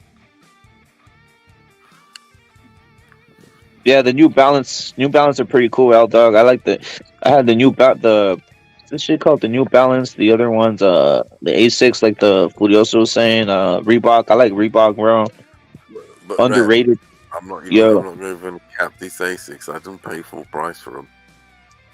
Honestly, I went in. No, you seriously, robbed I them. went. What is No, it? no, Larry no. said you robbed the I guy went. for him. He's fucking. Nah, I went into I went into this charity shop. There's a Yeah, charity shop. I go, I go looking at it's like a some thrift stuff. shop. They call that shit thrift shop over here. Yeah, charity shop, and I know what's new and what's not. Yeah, I'm not, you know the score. There's a pair there, $15, and they're easily 130 quid trainers. I'm thinking, fucking hell, that's hardly been worn. Not even worn. I'll put that in the washer, and this and that. And yeah, incredible. It was a perfect size, 11 and a half. Because my actual size is 11 and a half. Boots is 12. yeah. Trainers is 11 and a half to be precise. And they were 11 and a halves. Incredible shit. So yeah, I mean, if you saw a pair of Yeah. Jordans that were literally new, would you buy them? You probably would because of the investment. Yeah, to sell the shit out of me, I probably. Yeah. Exactly. They're fucking 150 quid boxes at the top of the But range asset. this is the problem I have with Jordans, guys. This is the problem I have with Jordans. I like Red Wing too. Red Wing boots made in the USA. To Sergeant, right? I have some of those too. The problem I have with Jordans is this. I know that they're, like if you buy some, the investment, if you could buy them at the stock price, obviously depending how the shoe, if it gets popularity, the investment's decent.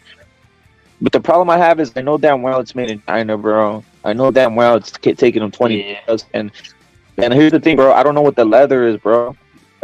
You know that inspirational. You know that the leather, bro, over there in China. Who don't know this? The typical leather is dog, bro. Is dog skin. I think No they cap, said bro. it. No cap. No I cap. think It's they dog said skin. it for I forgot where, but they said Nike was gonna stop using like kangaroo leather from Australia or something like that. I forgot what shoe it was. But kangaroo. Hey, you know the thing about kangaroo leather? It's tough, yeah, bro. But it's hard to get. Like, it's hard to Yeah. fucking get like 50 kangaroos, bro. There's not like you see what I'm saying? Yeah, they would basically make them all go extinct by then. Bro, so they just get the dog skin his ass, and then they make the fucking shoe out of. The skin that is. Yeah, a inspirational kangaroo skin is like rare in a sense, bro. 'Cause there's not a lot of those animals, bro. Yeah, I think that's why they had Yeah, to that's stop. that's the best ones on football boots. When you wear Yeah. boots that have got kangaroo skin, football boots, which I've owned and I've played with, etc., and you No. wear normal, the grip, the spin on the ball, everything is is another world. It's just incredible.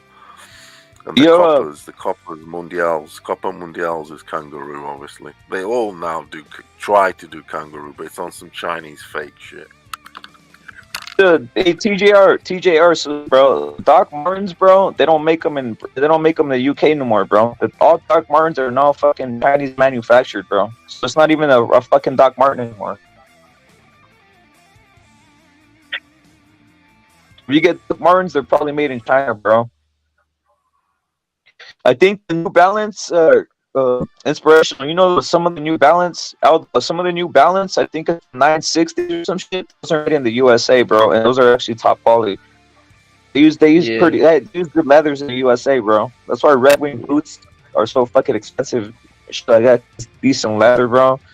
Obviously, you go to Mexico and you get Mexican leather, it's fucking fire, dude. Yeah, sure. The Jordans, though, yeah, they keep their Jordans keep their value, right? They keep their value, or they up in value. You could always like offer them and sell them, bro. Get your money back, or even a little bit more, bro, if you buy those shits. Yeah, that's true. Hey, what you think about the twos, bro? The what? The twos. What's that? Jordan Like, twos, bro. The the Jordan twos. twos. I don't think Yeah. I've seen them. Nah. Nah. They say those are like the worst. They say those are the worst, bro. I think some guy. I'm right. Knockout net. I told you, knockout net. I'm right, bro. See, knockout net confirmed. He said, "Oh shit, it's true. The Chinese dog leather." See what I'm saying, bro? I know dog. Trust me, bro. All the Jordan fell out like that. Dogs. There's no dogs there. Yep.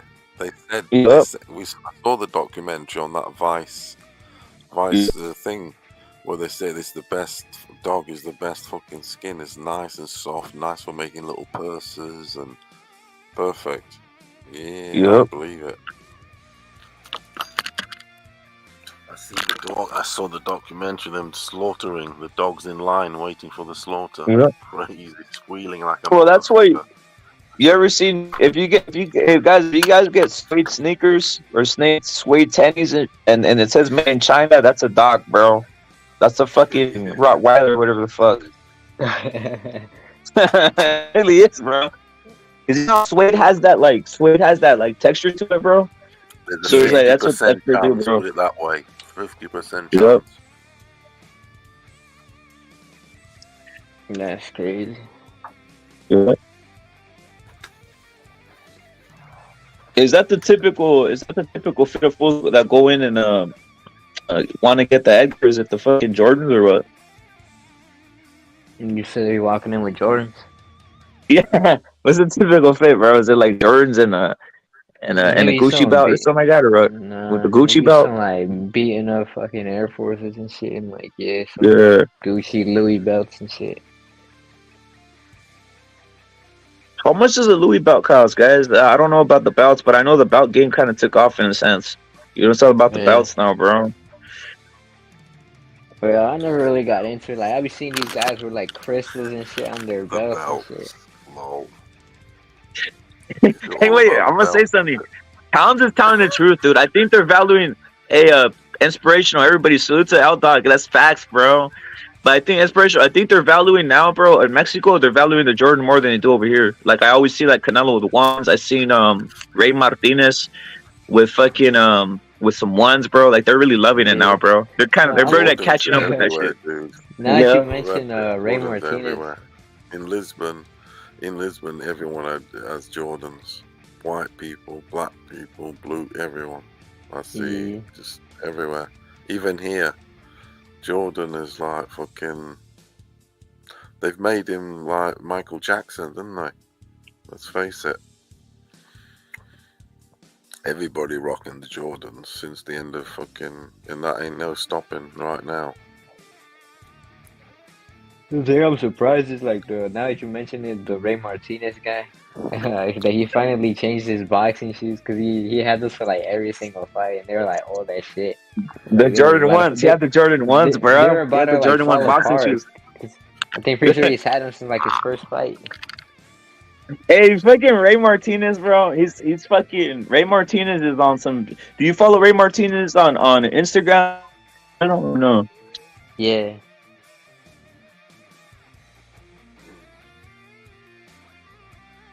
He is Yeah, on follow him. Instagram. This motherfucker shit's fucking funny as fuck. Yeah, sure. Curioso. Ray Martinez. Curioso. Ray Martinez. You know what he went and did with some of his pay? You know what you know what he went and did with some of his paycheck, man? Got some Quality escorts. that. Huh? Did he get some Quality escorts? that. He fucking went and bought himself some. He went himself and bought himself some fucking ice, dude. So he's like on some. Look at Ray Martinez. Hey, go look at Ray Martinez, guys. It's fucking hilarious. He says, we're men, not clowns up in this bitch. No, he's like, Furioso. He's like, we're men's not clowns up in this bitch. If you don't got this, you ain't a fucking man. And he's like on some. It's fucking hilarious. And he has a fucking a Gucci belt and all this other shit going on. Yeah. I want to see him with. And then he had Furioso, and then he had groupies at the Furioso. He had groupies at the Canelo fight. That was fucking crazy. Oh, you will. Damn, he be cheating on his wife. Yeah, he cheats on his wife, bro. He banged the Ebony Bridges. And so he banged the Ebony Bridges.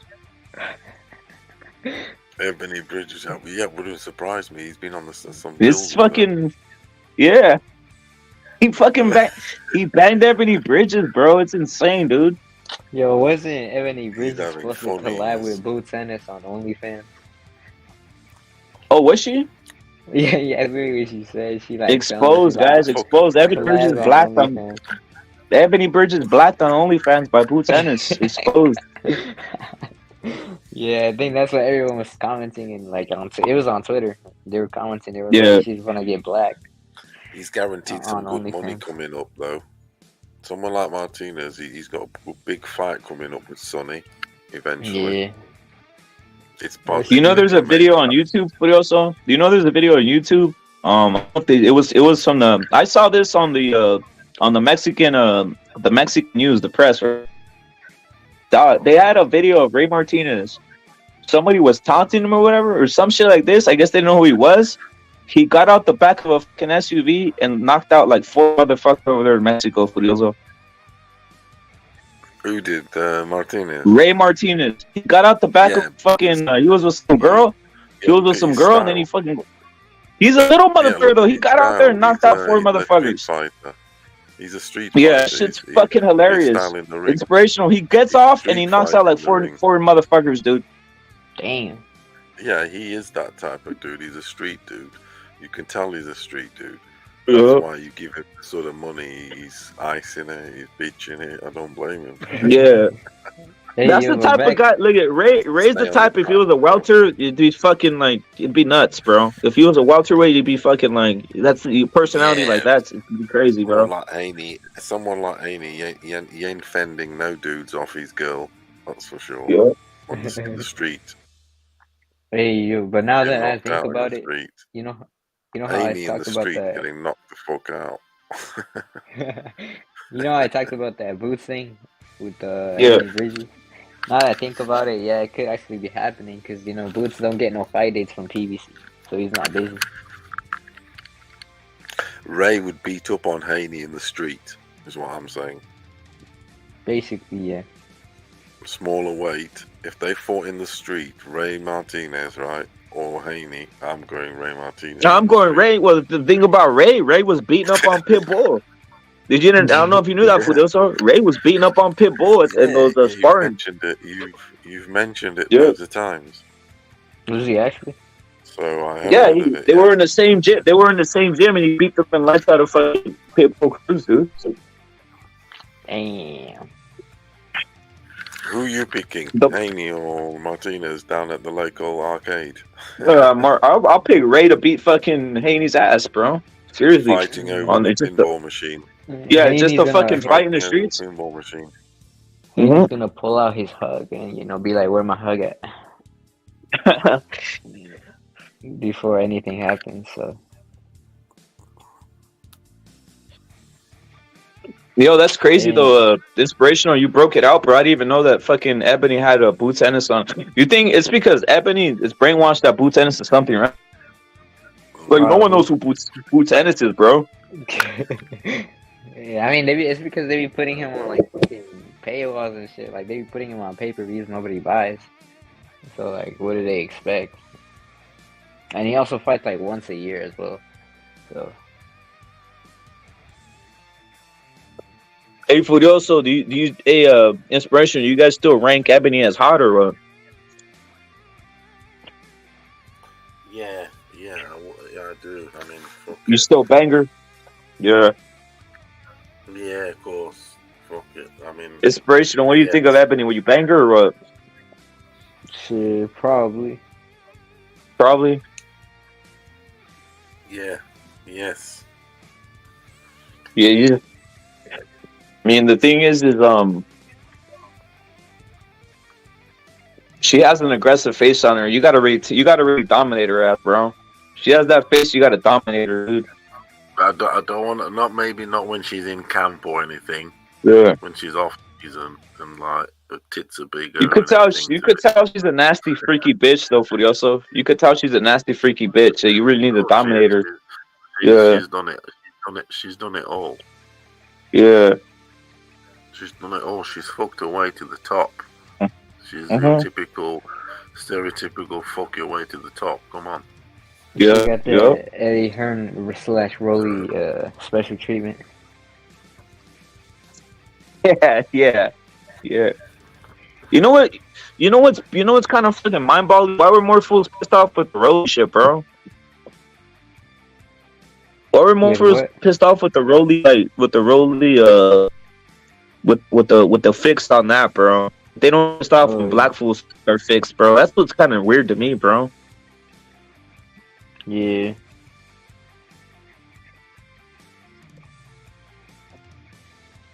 Hey, Furioso, you notice it was like a whole gangbang on. Yeah, I understand. Fuck the PBC. I'm with everybody. Fuck the PBC. But I do notice that it's only like a whole gangbang when it's like a Rolly. You know, everybody was going in blacks. But if it's just a black guy, it's not a whole gangbang on the black guys. They're not like, or like Lomachenko, as you see, right? The Lomachenko was just like one side. It was the opposite side. Like the only time it's like a full-fledged gangbang is when it's like a Hispanic person. Or a Mexican. Then you even get Mexicans going in talking shit like, oh my god, this is a robber. You know, it's like crazy shit, dude. Yeah, I agree. The Lomachenko shit had a lot of guys triggered for a week, bro. Which the first day I was angry as fuck, but it's like, fuck, man, it happens, bro. You know, I'm used to it, bro. Mexicans are getting robbed all the time. I'm used to seeing this shit all the time, so it's like, Yeah.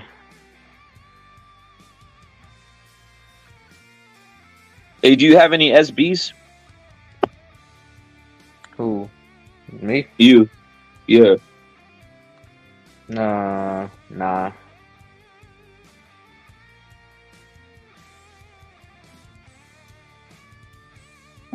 Shits are fucking expensive, bro. The SBs went up like big time, bro. Yeah, that's true. It's the SBs. It's the Jordan 1. It's the SB Jordan 1s. At one point there was some Asics, like some rare Asics that were fucking pretty expensive.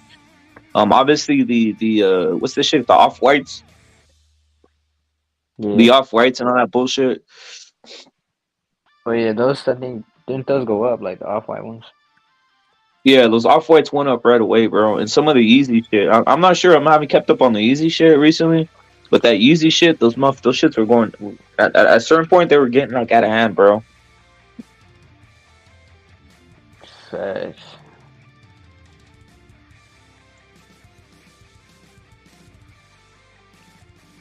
Also, the fucking hell yeah, bro, hell yeah. It's like on my side, they're saying it's 10 though, bro. I heard someone say it was 10 on your side. It'd be 1 o'clock. Wait, where are you at? Like, I'm in California, bro. But you're on the east, right? Yeah. So yeah, for me, it's gonna be because every time they fight, like in the UK or like Ireland, whatever the fuck, it's always 5 or 6 here. So you might be like a couple hours behind. So. Yeah, 2, bro. So on my side, it'd probably be about 2, bro.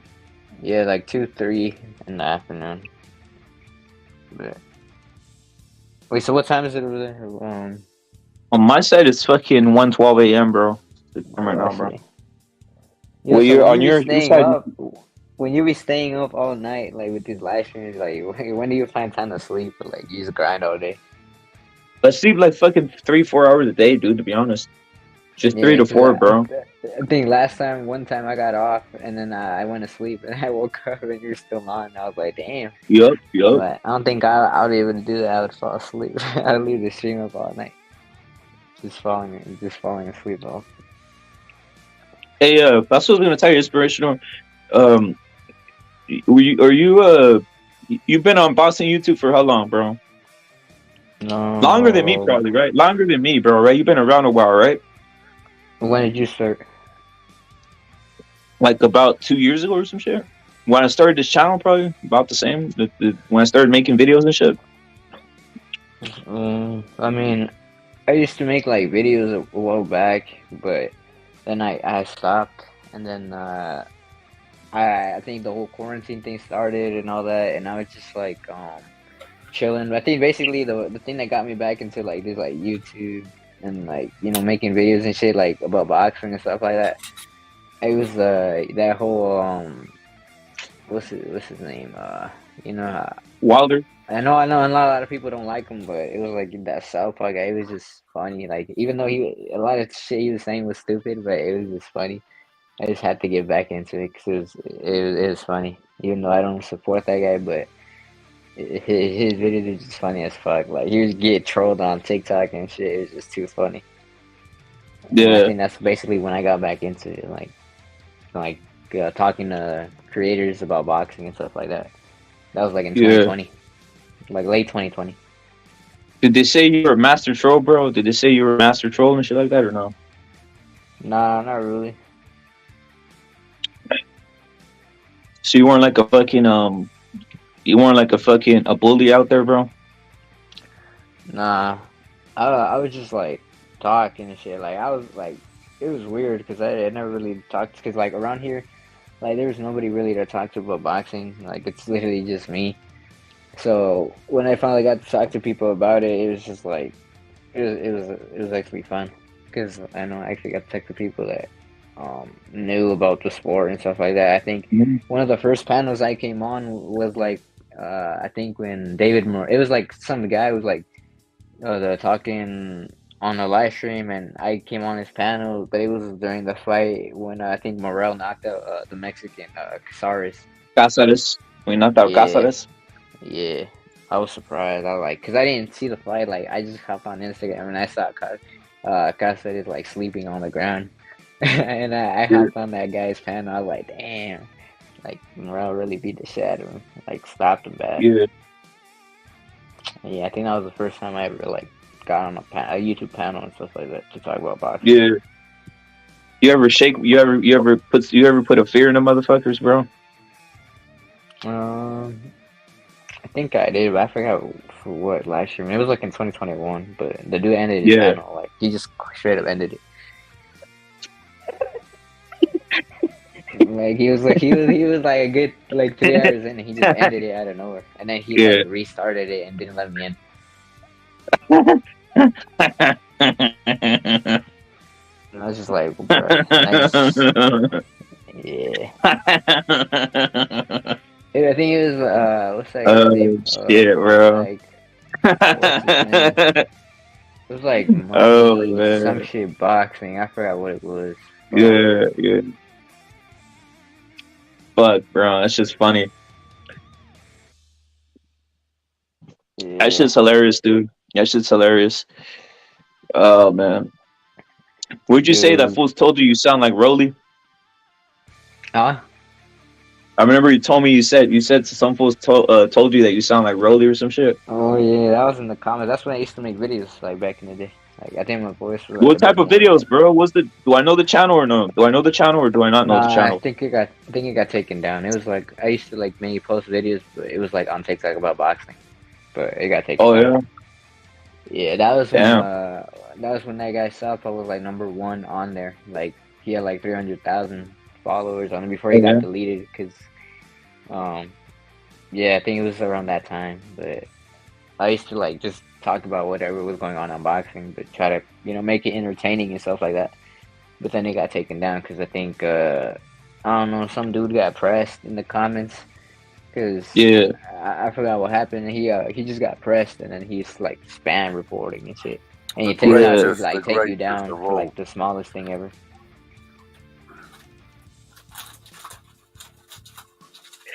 Yeah, bro. I noticed, bro. I noticed that, bro. I noticed. Southpaw's a bitch, bro. I'm just keeping it real. Southpaw's a bitch.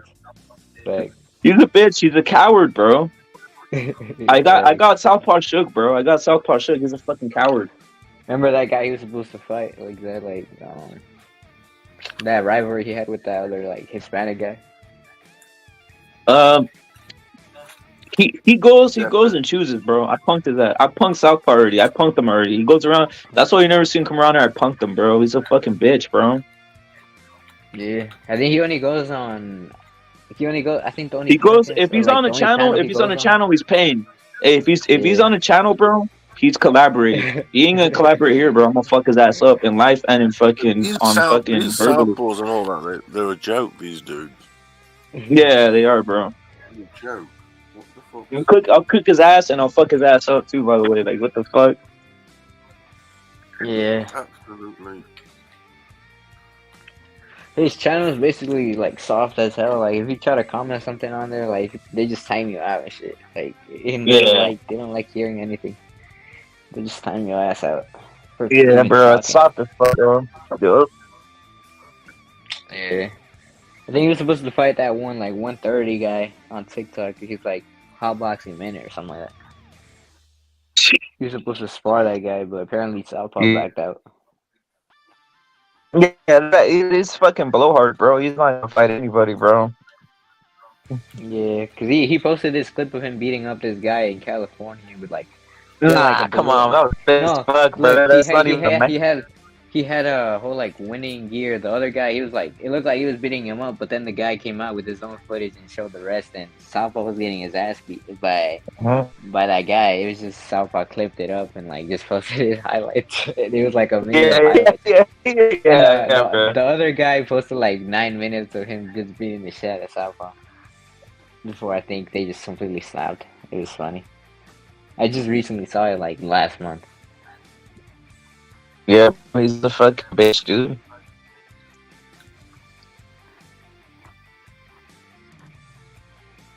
Yeah, man. I mean, I think he has like a couple screws loose on his head, but I mean, he's I don't know. He gets attention because he just talks. He just talks out of his ass.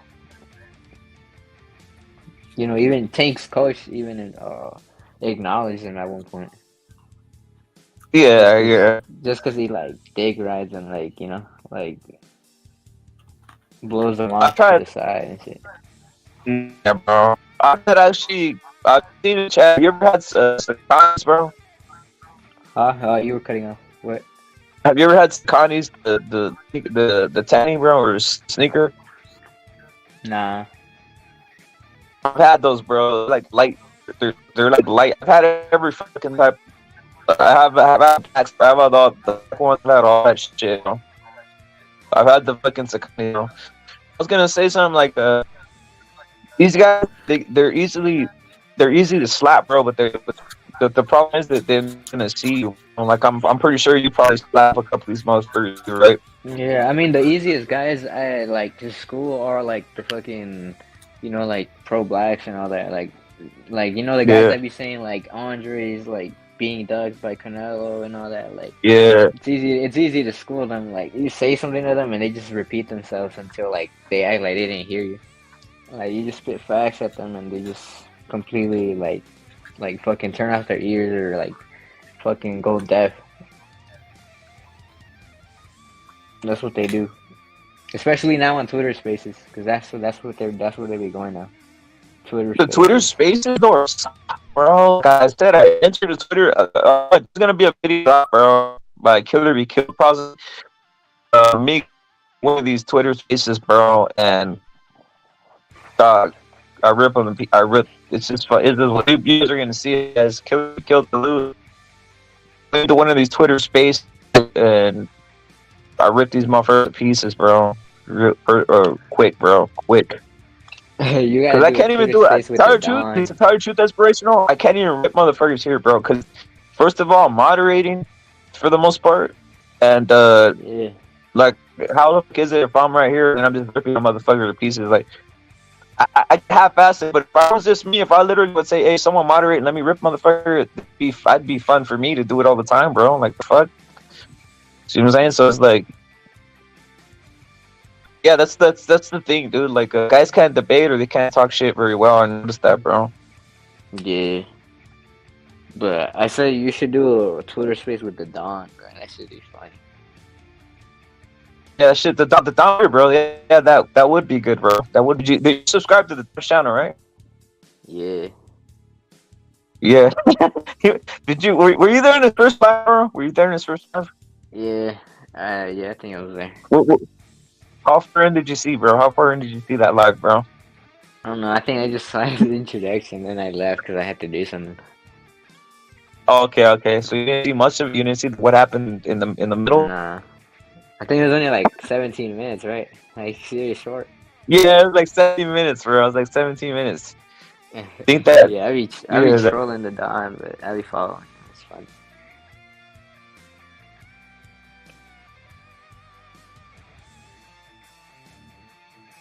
Hey, I was gonna say,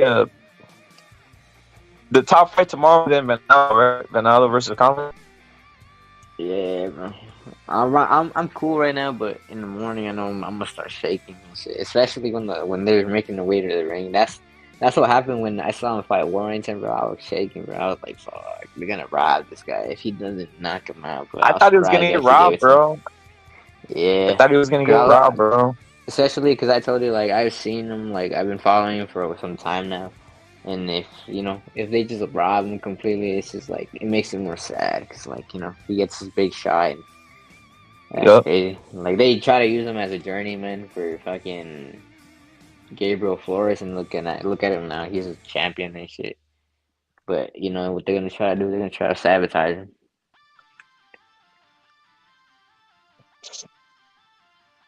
Bro, I'm gonna tell you from what I've seen of Venado, he's very confident, and from what I heard, he's gonna knock the guy out, dude. He's very like, this is not like, yeah. I just don't say what he says, bro. He wasn't messing around, bro. I mean, you can see that he can be knocked out because you see the wood fight, so he might have more confidence from it. Yep. But Yeah, I mean, same with Lara. I mean, I think he was stopped by a body shot. I think, in one of his two losses. So I think that's one thing.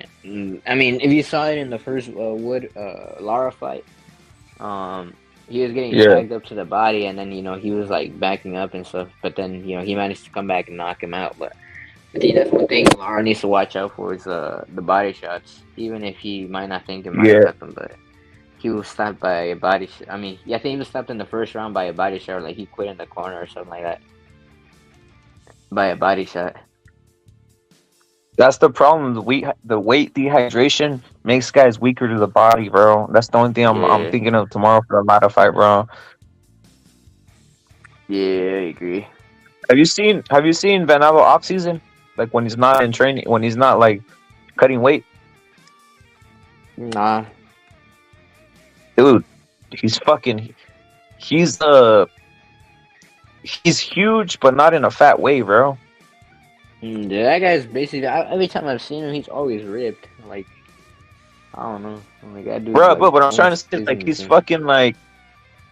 What I'm trying to say, he's not fat, bro. Like he just gets Yeah. bigger. Like he looked like a fucking like a dog. He looks bigger than Teofimo like that, bro. Like shit like that. Yeah, I agree. Like rip, bro. Like he fuck. It's crazy. He has crazy ass genetics, bro. Is what I'm saying. Very athletic, Yeah, bro. like- His legs get big. His arms get big. All that shit. His fucking forearms is fucking crazy, dude. Yeah, I've seen some of his like stories and shit when he be training or like when he even if he's not in camp for like a fight, you can tell he's big as fuck. Mhm.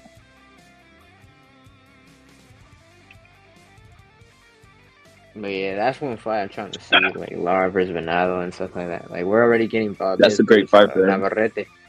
This I think it was August. Yeah, I 12th. got Navarrete winning that, bro. You do? Against Oscar. Yeah. Well, Valdez could. Yeah, Oscar. I got Navarrete beating Oscar Furioso. I think he'll beat him. But what do you think, Furioso? What do you think is first? You think Navarrete? You think he beats Navarrete, or what? You think Navarrete beats? Yeah, I've got. Oscar's got a small chance. He's got a very small chance, but Navarrete's going to win it stylistically, everything. Dude, Oscar's shorter man, and I got Oscar. I got Navarrete beating him. I mean, hasn't like Navarrete been knocking out like every single guy he's fought like almost every year? Yeah, he knocked out Wilson recently. So. Yeah, man. I actually thought Navarrete was gonna lose, bro. I was getting scared for that fight. I was like, damn. But then he managed to come back somehow. I was like, hey, that was a good fight.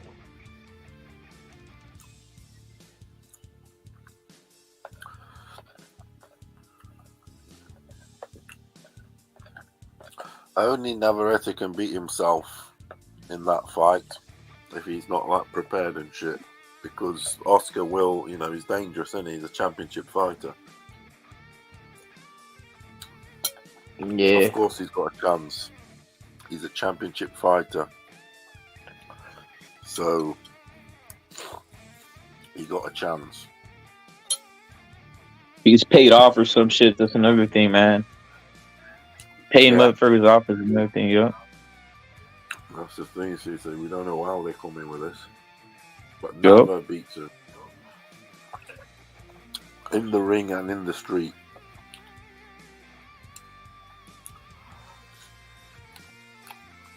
I agree with you. He's like more of a warrior.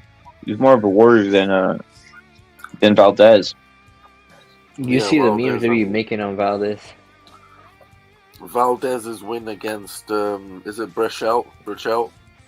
Yeah. Didn't age that well, admittedly. It didn't. It didn't.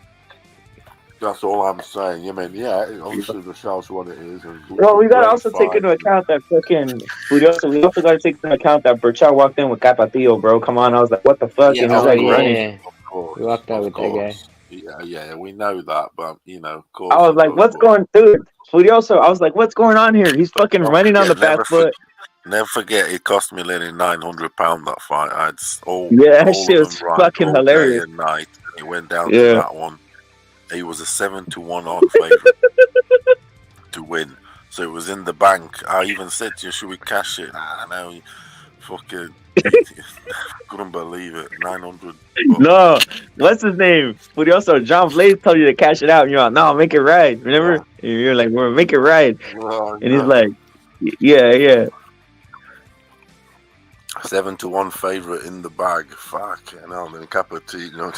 He went back for That pitch, was, didn't he? dude. That shit was the most hilarious thing I ever saw. Once I saw Capatillo in the corner, I was like, dude, I'm done here, dude. Like right when I was like, what the fuck's going on, bro? The motherfucking cut man, bro. Inspirational. There's some motherfucking cut man, bro. What the fuck? Dude, I had 7 results, 7 fights picked up to that one. It was all $900 in guaranteed. Hey, Furioso, what did you say? It's the fucking. You said who's his coach? Remember when you were looking in the corner? Is the cut man his coach? And you're like, fuck, I'm fucked. Yeah, I remember. Because it's Tyson Fury Cup, man. Next thing is a coach. What the fuck? Something's on. That was it. Bro, he got Richard knocked out by fucking what's that guy's name? And you go, no, it's his coach. What the fuck? What's his name? Like Nakatilla or some shit like that? Yeah, Nakatilia. Yeah, Nakatilia, bro. he got him knocked out, bro. Yep. It's just too funny. Yeah, when I saw him as well, I was like, what the hell is he doing there? I was like, isn't he supposed to be checking on his like cuts and shit? Like, Dog, this dude tried making him slick, bro. This dude tried making him slick, dude. I was like, what the fuck is this, bro. dude? He needs to focus on his son or some shit, because these guys ain't gonna change, bro. Yeah. I see the videos he posting with his son. I'd be like, nah, he gotta focus on that, bro. He Yeah, can't he be has his son fighting like on some like some type of boxing that it's like it's too set. Like he needs the Mexican style boxing, bro. Body shots and shit like that, bro. He's on some like yeah, he's on some hipster shit. Yeah, he's trying to make his like some like very like slick fighter, something like that. Yeah, dude. He needs to like put him on some body shot shit on some.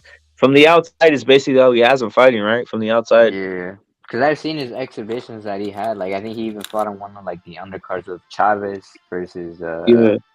I forgot what fight it was, but it was, like, it was in 2021. Like, I saw one of his fights, and, yeah, he was, like, I mean, obviously he beat the shit out of the other guy, because, like, the other guy was trash, but the other little kid was trash, but, yeah, you could tell, like, his style is, like, more, like, slick, and, like, you know, trying to stay on the outside and stuff like that. Yeah. Like, the other guy was trying to, like, come forward, but... You know, he got lucky that time that kid was trash, but yeah. That's one thing he needs to teach him is going to the body and stuff like that. Yup. Fools don't know how to throw that body shot no more, bro. They don't know how to throw that left hook to the body no more, bro. Yeah, that's what I've been seeing a lot more. Yup. It's rare that you see a guy go to the body now. Yup. But yeah, man. It's a move, man. bro. It's a body motion that fools don't know how to master because they're scared, bro. You gotta like dig in with the left, bro. It's almost like one motion, and fools don't know how to do it, bro. They're not teaching it or something, bro. Chavez, if you guys want to learn how to throw the left hook to the body, just Google or YouTube Chavez hitting the bag, bro. Hitting the heavy bag, right? And when he throws the left hook to the body, that's how you do it, bro. That's how you do it like that, dude. You gotta master. You just get the bag and start. Just envision yourself as Chavez and hitting the bag like that with the left hook to the body, bro. You'll master it like that, bro. Yeah. Just know. Wait, what's the guy's name? The cut man.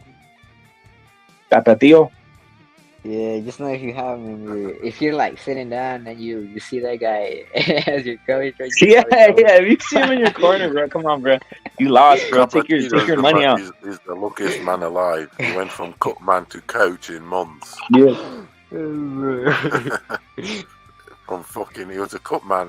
Dog. I was right there sitting there, bro. I had some money. I think I was gonna win about 100 Furioso on that thing. I think everybody's gonna win some money, right?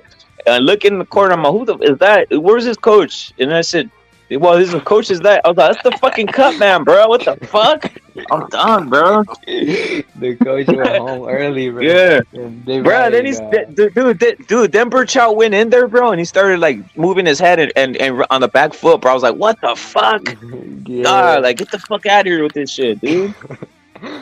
Yeah.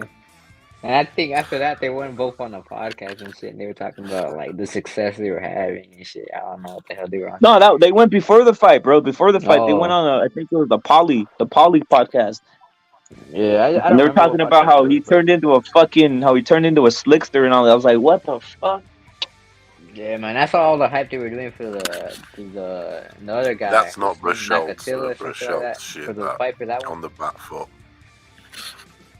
All the promotion they were doing, and then Richard just got his ass knocked out. Right, so he just quit in the corner. Bro, Burchout, dude, before that fight, you know what happened to Burchout, Furioso? Inspirational? Oh, Before what? that fight, they moved him to Vegas, bro. He was living the high life. He bought a house in Vegas, bro. Oh, Yeah. Guess how long that lasted? Guess how long that lasted? not long. Yeah.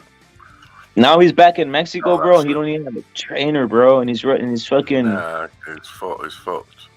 yeah. They fucked him, bro. He's out there. He's finished. He's finished now. He's finished. He's still training though, Furioso. He's still training. Like he's training hard. Like surprisingly, he's like training I know, like but he's hard, got a long man. road. Got a long road Yeah. ahead of him. Yeah, Back. 'cause I used to see him a lot. Like he would be in New York. He would be like fucking everywhere training for Yeah. the Nakatila fight, and then he got fucking embarrassed. And I haven't seen him ever since. Like I think he just straight up quit. Yeah. Did you see that video of I think Valdez apologizing to Burchell for I think he was like drunk and shit, and he was just like disrespecting Burchell on like I think it was a phone call or a live stream. I forgot what it was. Yeah. And then he had to come out and apologize because he was like, "Oh my Yeah. bad, bro." Yeah. Sometimes Valdez comes off kind of fake, bro. Seriously. Yeah.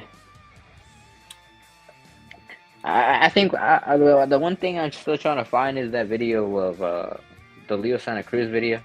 I think it happened like a while back, and like I think a Oh, guy you're was, talking like, about trying to with get- Gary Russell? With Gary Russell? No, it was this guy. Like it was a fan. He was like trying to like talk to Leo Santa Cruz, and then Leo Santa Cruz wasn't paying attention to him because he had like a phone out and shit. And he's like Leo, and Leo was just like talking to his like or taking pics with his other fans, and then the guy came out. He's like, "Oh, Leo's a racist. He didn't want to because I think the guy was black, but he was like, he's a racist. Look at the video, and he didn't want to acknowledge me or whatever." And then I think Leo came out with like a whole apology and like, "Oh, my bad. If I didn't see you, it's because I was taking pictures." And all that. And then fuck, he was bro. like, Come he was on, like, he was Leo. like, I think he was like, "I'll give you tickets to my next fight" and all that. And I don't know what happened because I think that video got wiped out the internet because I That's haven't seen gay, it ever bro. since. Yeah, I remember Leo just was apolo- cucking, bro. Yeah. Well, I just saw the video yeah, of him Leo, apologizing. I was like, damn. But I think that video got wiped. Leo's all lost. He is.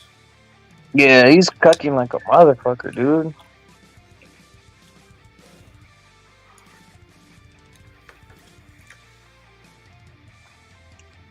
Leo's Leo's. I think the Mexican a lot of the Mexican community is already over Leo, bro. Yeah. His hero is Floyd. Oh yeah, didn't he buy the Lamborghini from?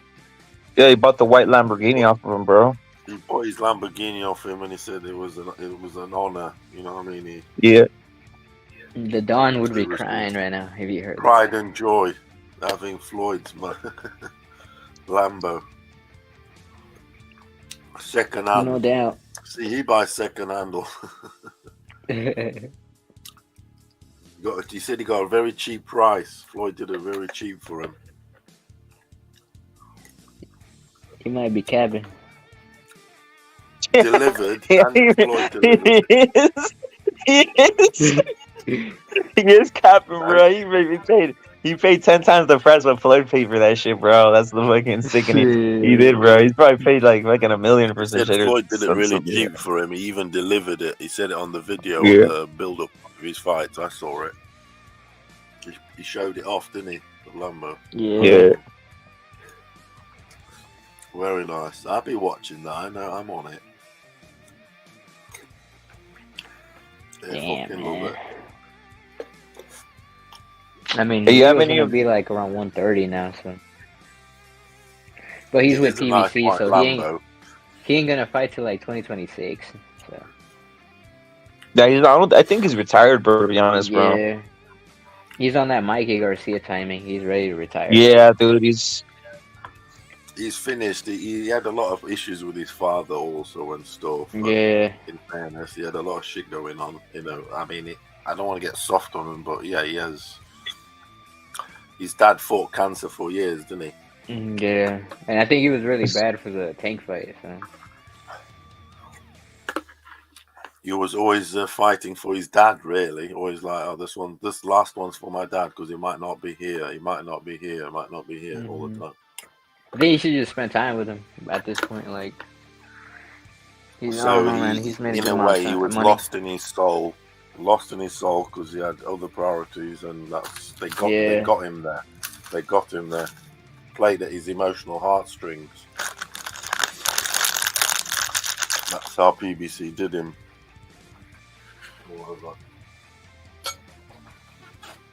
Tied him in. Hey, what you think of the July fight of Virgil? Obviously, you're South Inspired. What you think of the July fight, bro, with Virgil, dude? Who's that with? Stanionis. Oh, right, that's still on, yeah.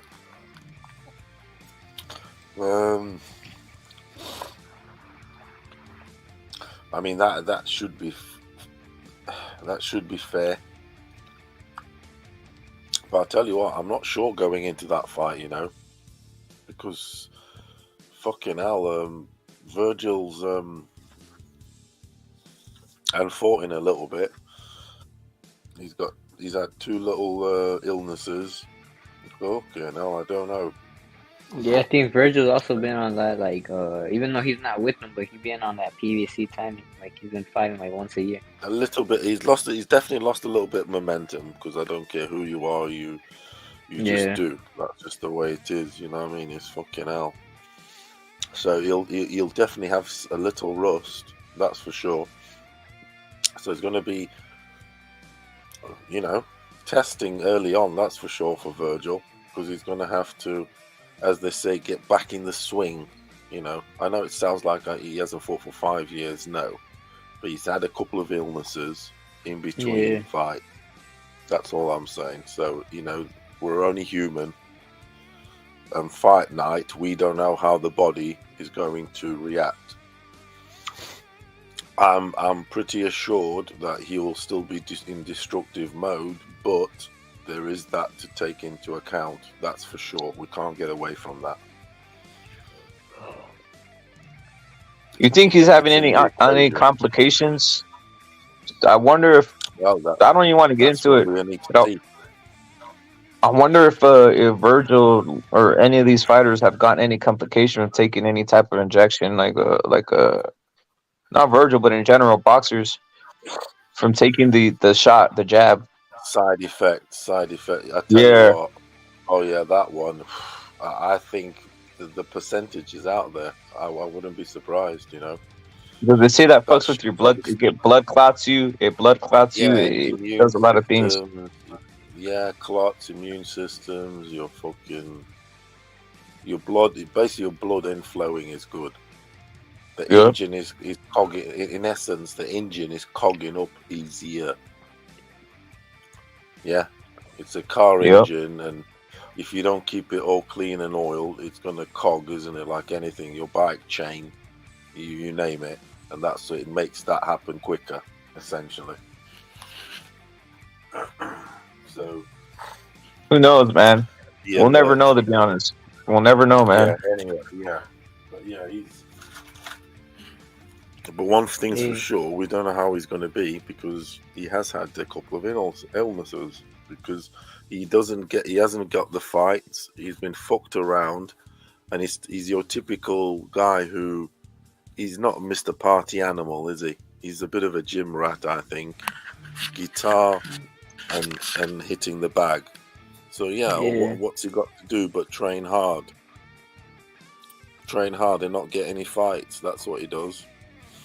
because they're getting fucked around in the most stagnated division in boxing, and congested and stagnated. We're having to wait for other operations to happen. Yeah. It's Hey, I'm gonna have to incredible. go soon, but I have one last question. What round do y'all think Fulton is getting knocked out? That's a hard one, bro. You know why I say it's a hard one? Because Why? I think you know he should knock out Fulton, right? He should, Yeah. right? But bro, like if he goes, what happens if he goes 12 rounds? Inspirational. What happens if Inoue doesn't knock him out? Yeah, that's true.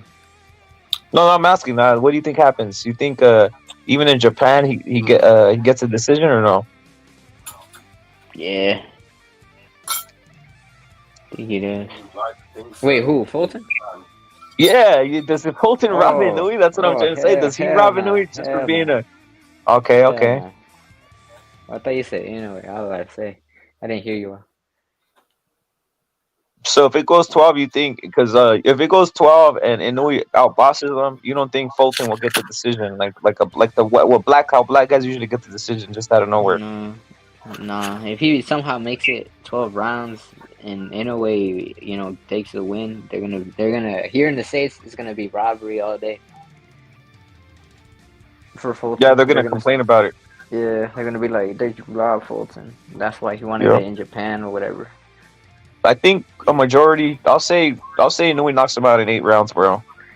I think even if like Fulton comes out with like 2 black eyes, like a fucking broken nose, like broken ribs, like he's just running like at the last round, and he somehow manages to make it like all 12 rounds, yeah, they're still gonna scream robbery. They're gonna be like Fulton did enough to him. Yeah, I got Inoue knocking this fool out in 4 rounds, bro. I mean 8 rounds. How about you, bro? I say 6 or 6 6? rounds. 6, 7. How about you, Furioso? How about you, Furioso? I got him knocking him out. I look at Inoue similar to Lara. He's got power like that. Yeah, he's a thumper. He gives me assurances. I've got assurances from him. I've got him stopping him in. Fulton's trick. He's a trickster, isn't he? He's a trickster, so he's going to hang on for a bit. But when Inoue gets to him, say by round 10 or something, around there, he stops. Yeah. Fulton might just pull a Butler. Fulton will hang around for a bit. He will, because he's tricky trickster, he's a runner. So you got to catch him, and yeah, it's like the man trying to catch the chicken. It's one of those. Yeah. They knew he's got to catch the chicken because Fulton's a chicken. Come on.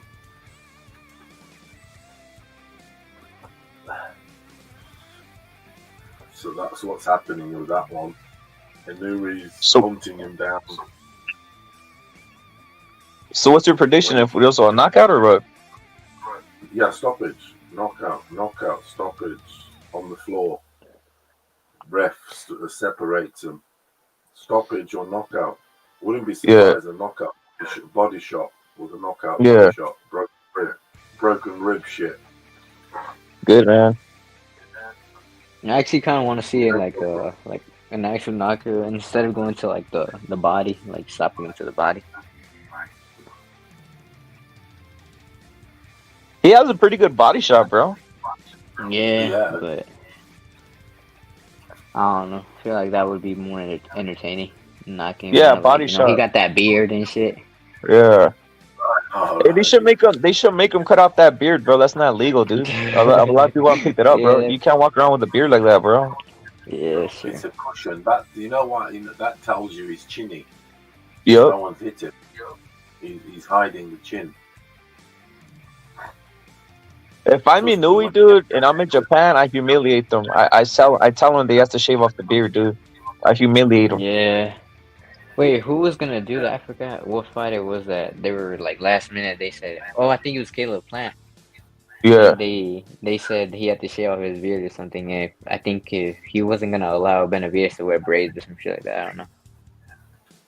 Did he shave off the beard in that fight? He did, huh? No? Who? Plant? Yeah. Nah, no, cause he let him. I think and he ended up letting Benavides use the braids. So, cause I think that's what they said. They said if I don't get to use my braids, you gotta shave off your beard, and he didn't want to, so he let him.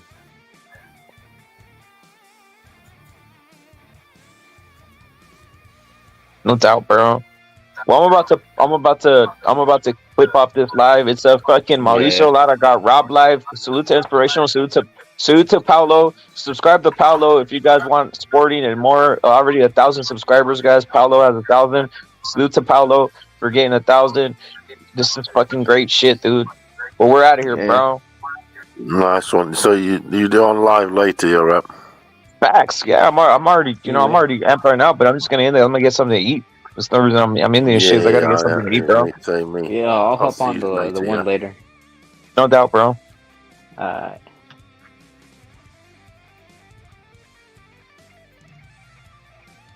Peace out, guys. Furioso, you gonna get something to eat or what? Furioso, thank you, bro, for coming through. Thank you, everybody, for listening. Jaden, salute. TJR, salute. Knockout Net, salute. Bazal, your salute to Mexican Bosses #1. Al Dog, salute for you coming through. Obviously, J Rocks, Pounds, Boodle, John Blaze. The title, the moral of the story, Mauricio Lara robbed, guys. That was the whole thing, dude. I really hope people, they take that in consideration when you're seeing the fight tomorrow, dude. Mauricio Lara's weight drain, not you're saluted. Pounds are already 18th Street, of course, is saluted. Who else we got in here late, bro? Everybody, 17th, you're saluted, bro. Everybody's saluted out here, bro. TJR, of course, bro. Don Cookies, you're saluted, bro. Don Cookies saluted, bro. Times a building out here with the salute to Don Cookies. Salute to Don Cookies with the. Let me just check out Don. Come on, bro. Look at Don Cookies, bro. How you're not gonna like Don Cookies? Look at that, bro. Look at Don Cookies, bro. Salute to Don Cookies. Yeah, they have a dehydration clause on them, bro. Salute to Ryan or Rourke, bro. Callum Smith. Ryan, Callum Smith, bro. I'm going Callum Smith versus Better Beef, guys. I'm just keeping it real. Basil, you're saluted. Everybody, yeah, Nalo's #1, bro. Knockout Net, of course. Aliens and sandwiches, bro. We're out of here, bro. Look at Don Cookies, bro. Don Cookies is salute always out here, bro. Everybody else who came through, bro. Mauricio Lara robbed, guys. And tomorrow, when you guys are seeing, or later on today, when you're seeing the fight, just take that in consideration. If you see some off business, Earl, you're saluted, bro. I know we need you, Earl. I need you on there tomorrow, bro. It's going to be a fight that outrage for both of the fights, bro. Salute to 18th Street, bro. I'm gonna have outrage for both of these fights, bro, because it's despicable, bro. It's despicable. But peace out, guys. We're on to the next one. Hopefully, there was some boxing knowledge learned here. Hopefully, hopefully you guys learned something, bro. You know what I mean? The fuck? Salute, bro. We're out of here. Peace out, bro. They dehydrated them, Cookies. Don Cookies, they dehydrated them, bro. Yeah, Cookies, they dehydrated them, bro. Hey, Don Cookies, your enemy, one of your enemies came in and submitted out here, bro. He submitted in the chat earlier, bro. One of your older enemies submitted in the chat, bro. So Don Cookies took a scalp today. Don Cookies took a scalp, bro. He victimized somebody today. Salute to Don Cookies who victimized somebody, and Don Cookies is winning out here. Salute to TJR. Salute to everybody. 18th Street, of course. Again, Ryan or Rourke, of course. We're out of here. Later on today. TJR later on today, bro.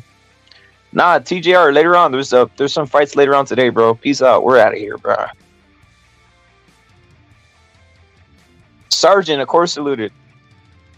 Yeah, you got somebody, bro. You got somebody. Your foe, Don Cookies, your foe Alonzo submitted.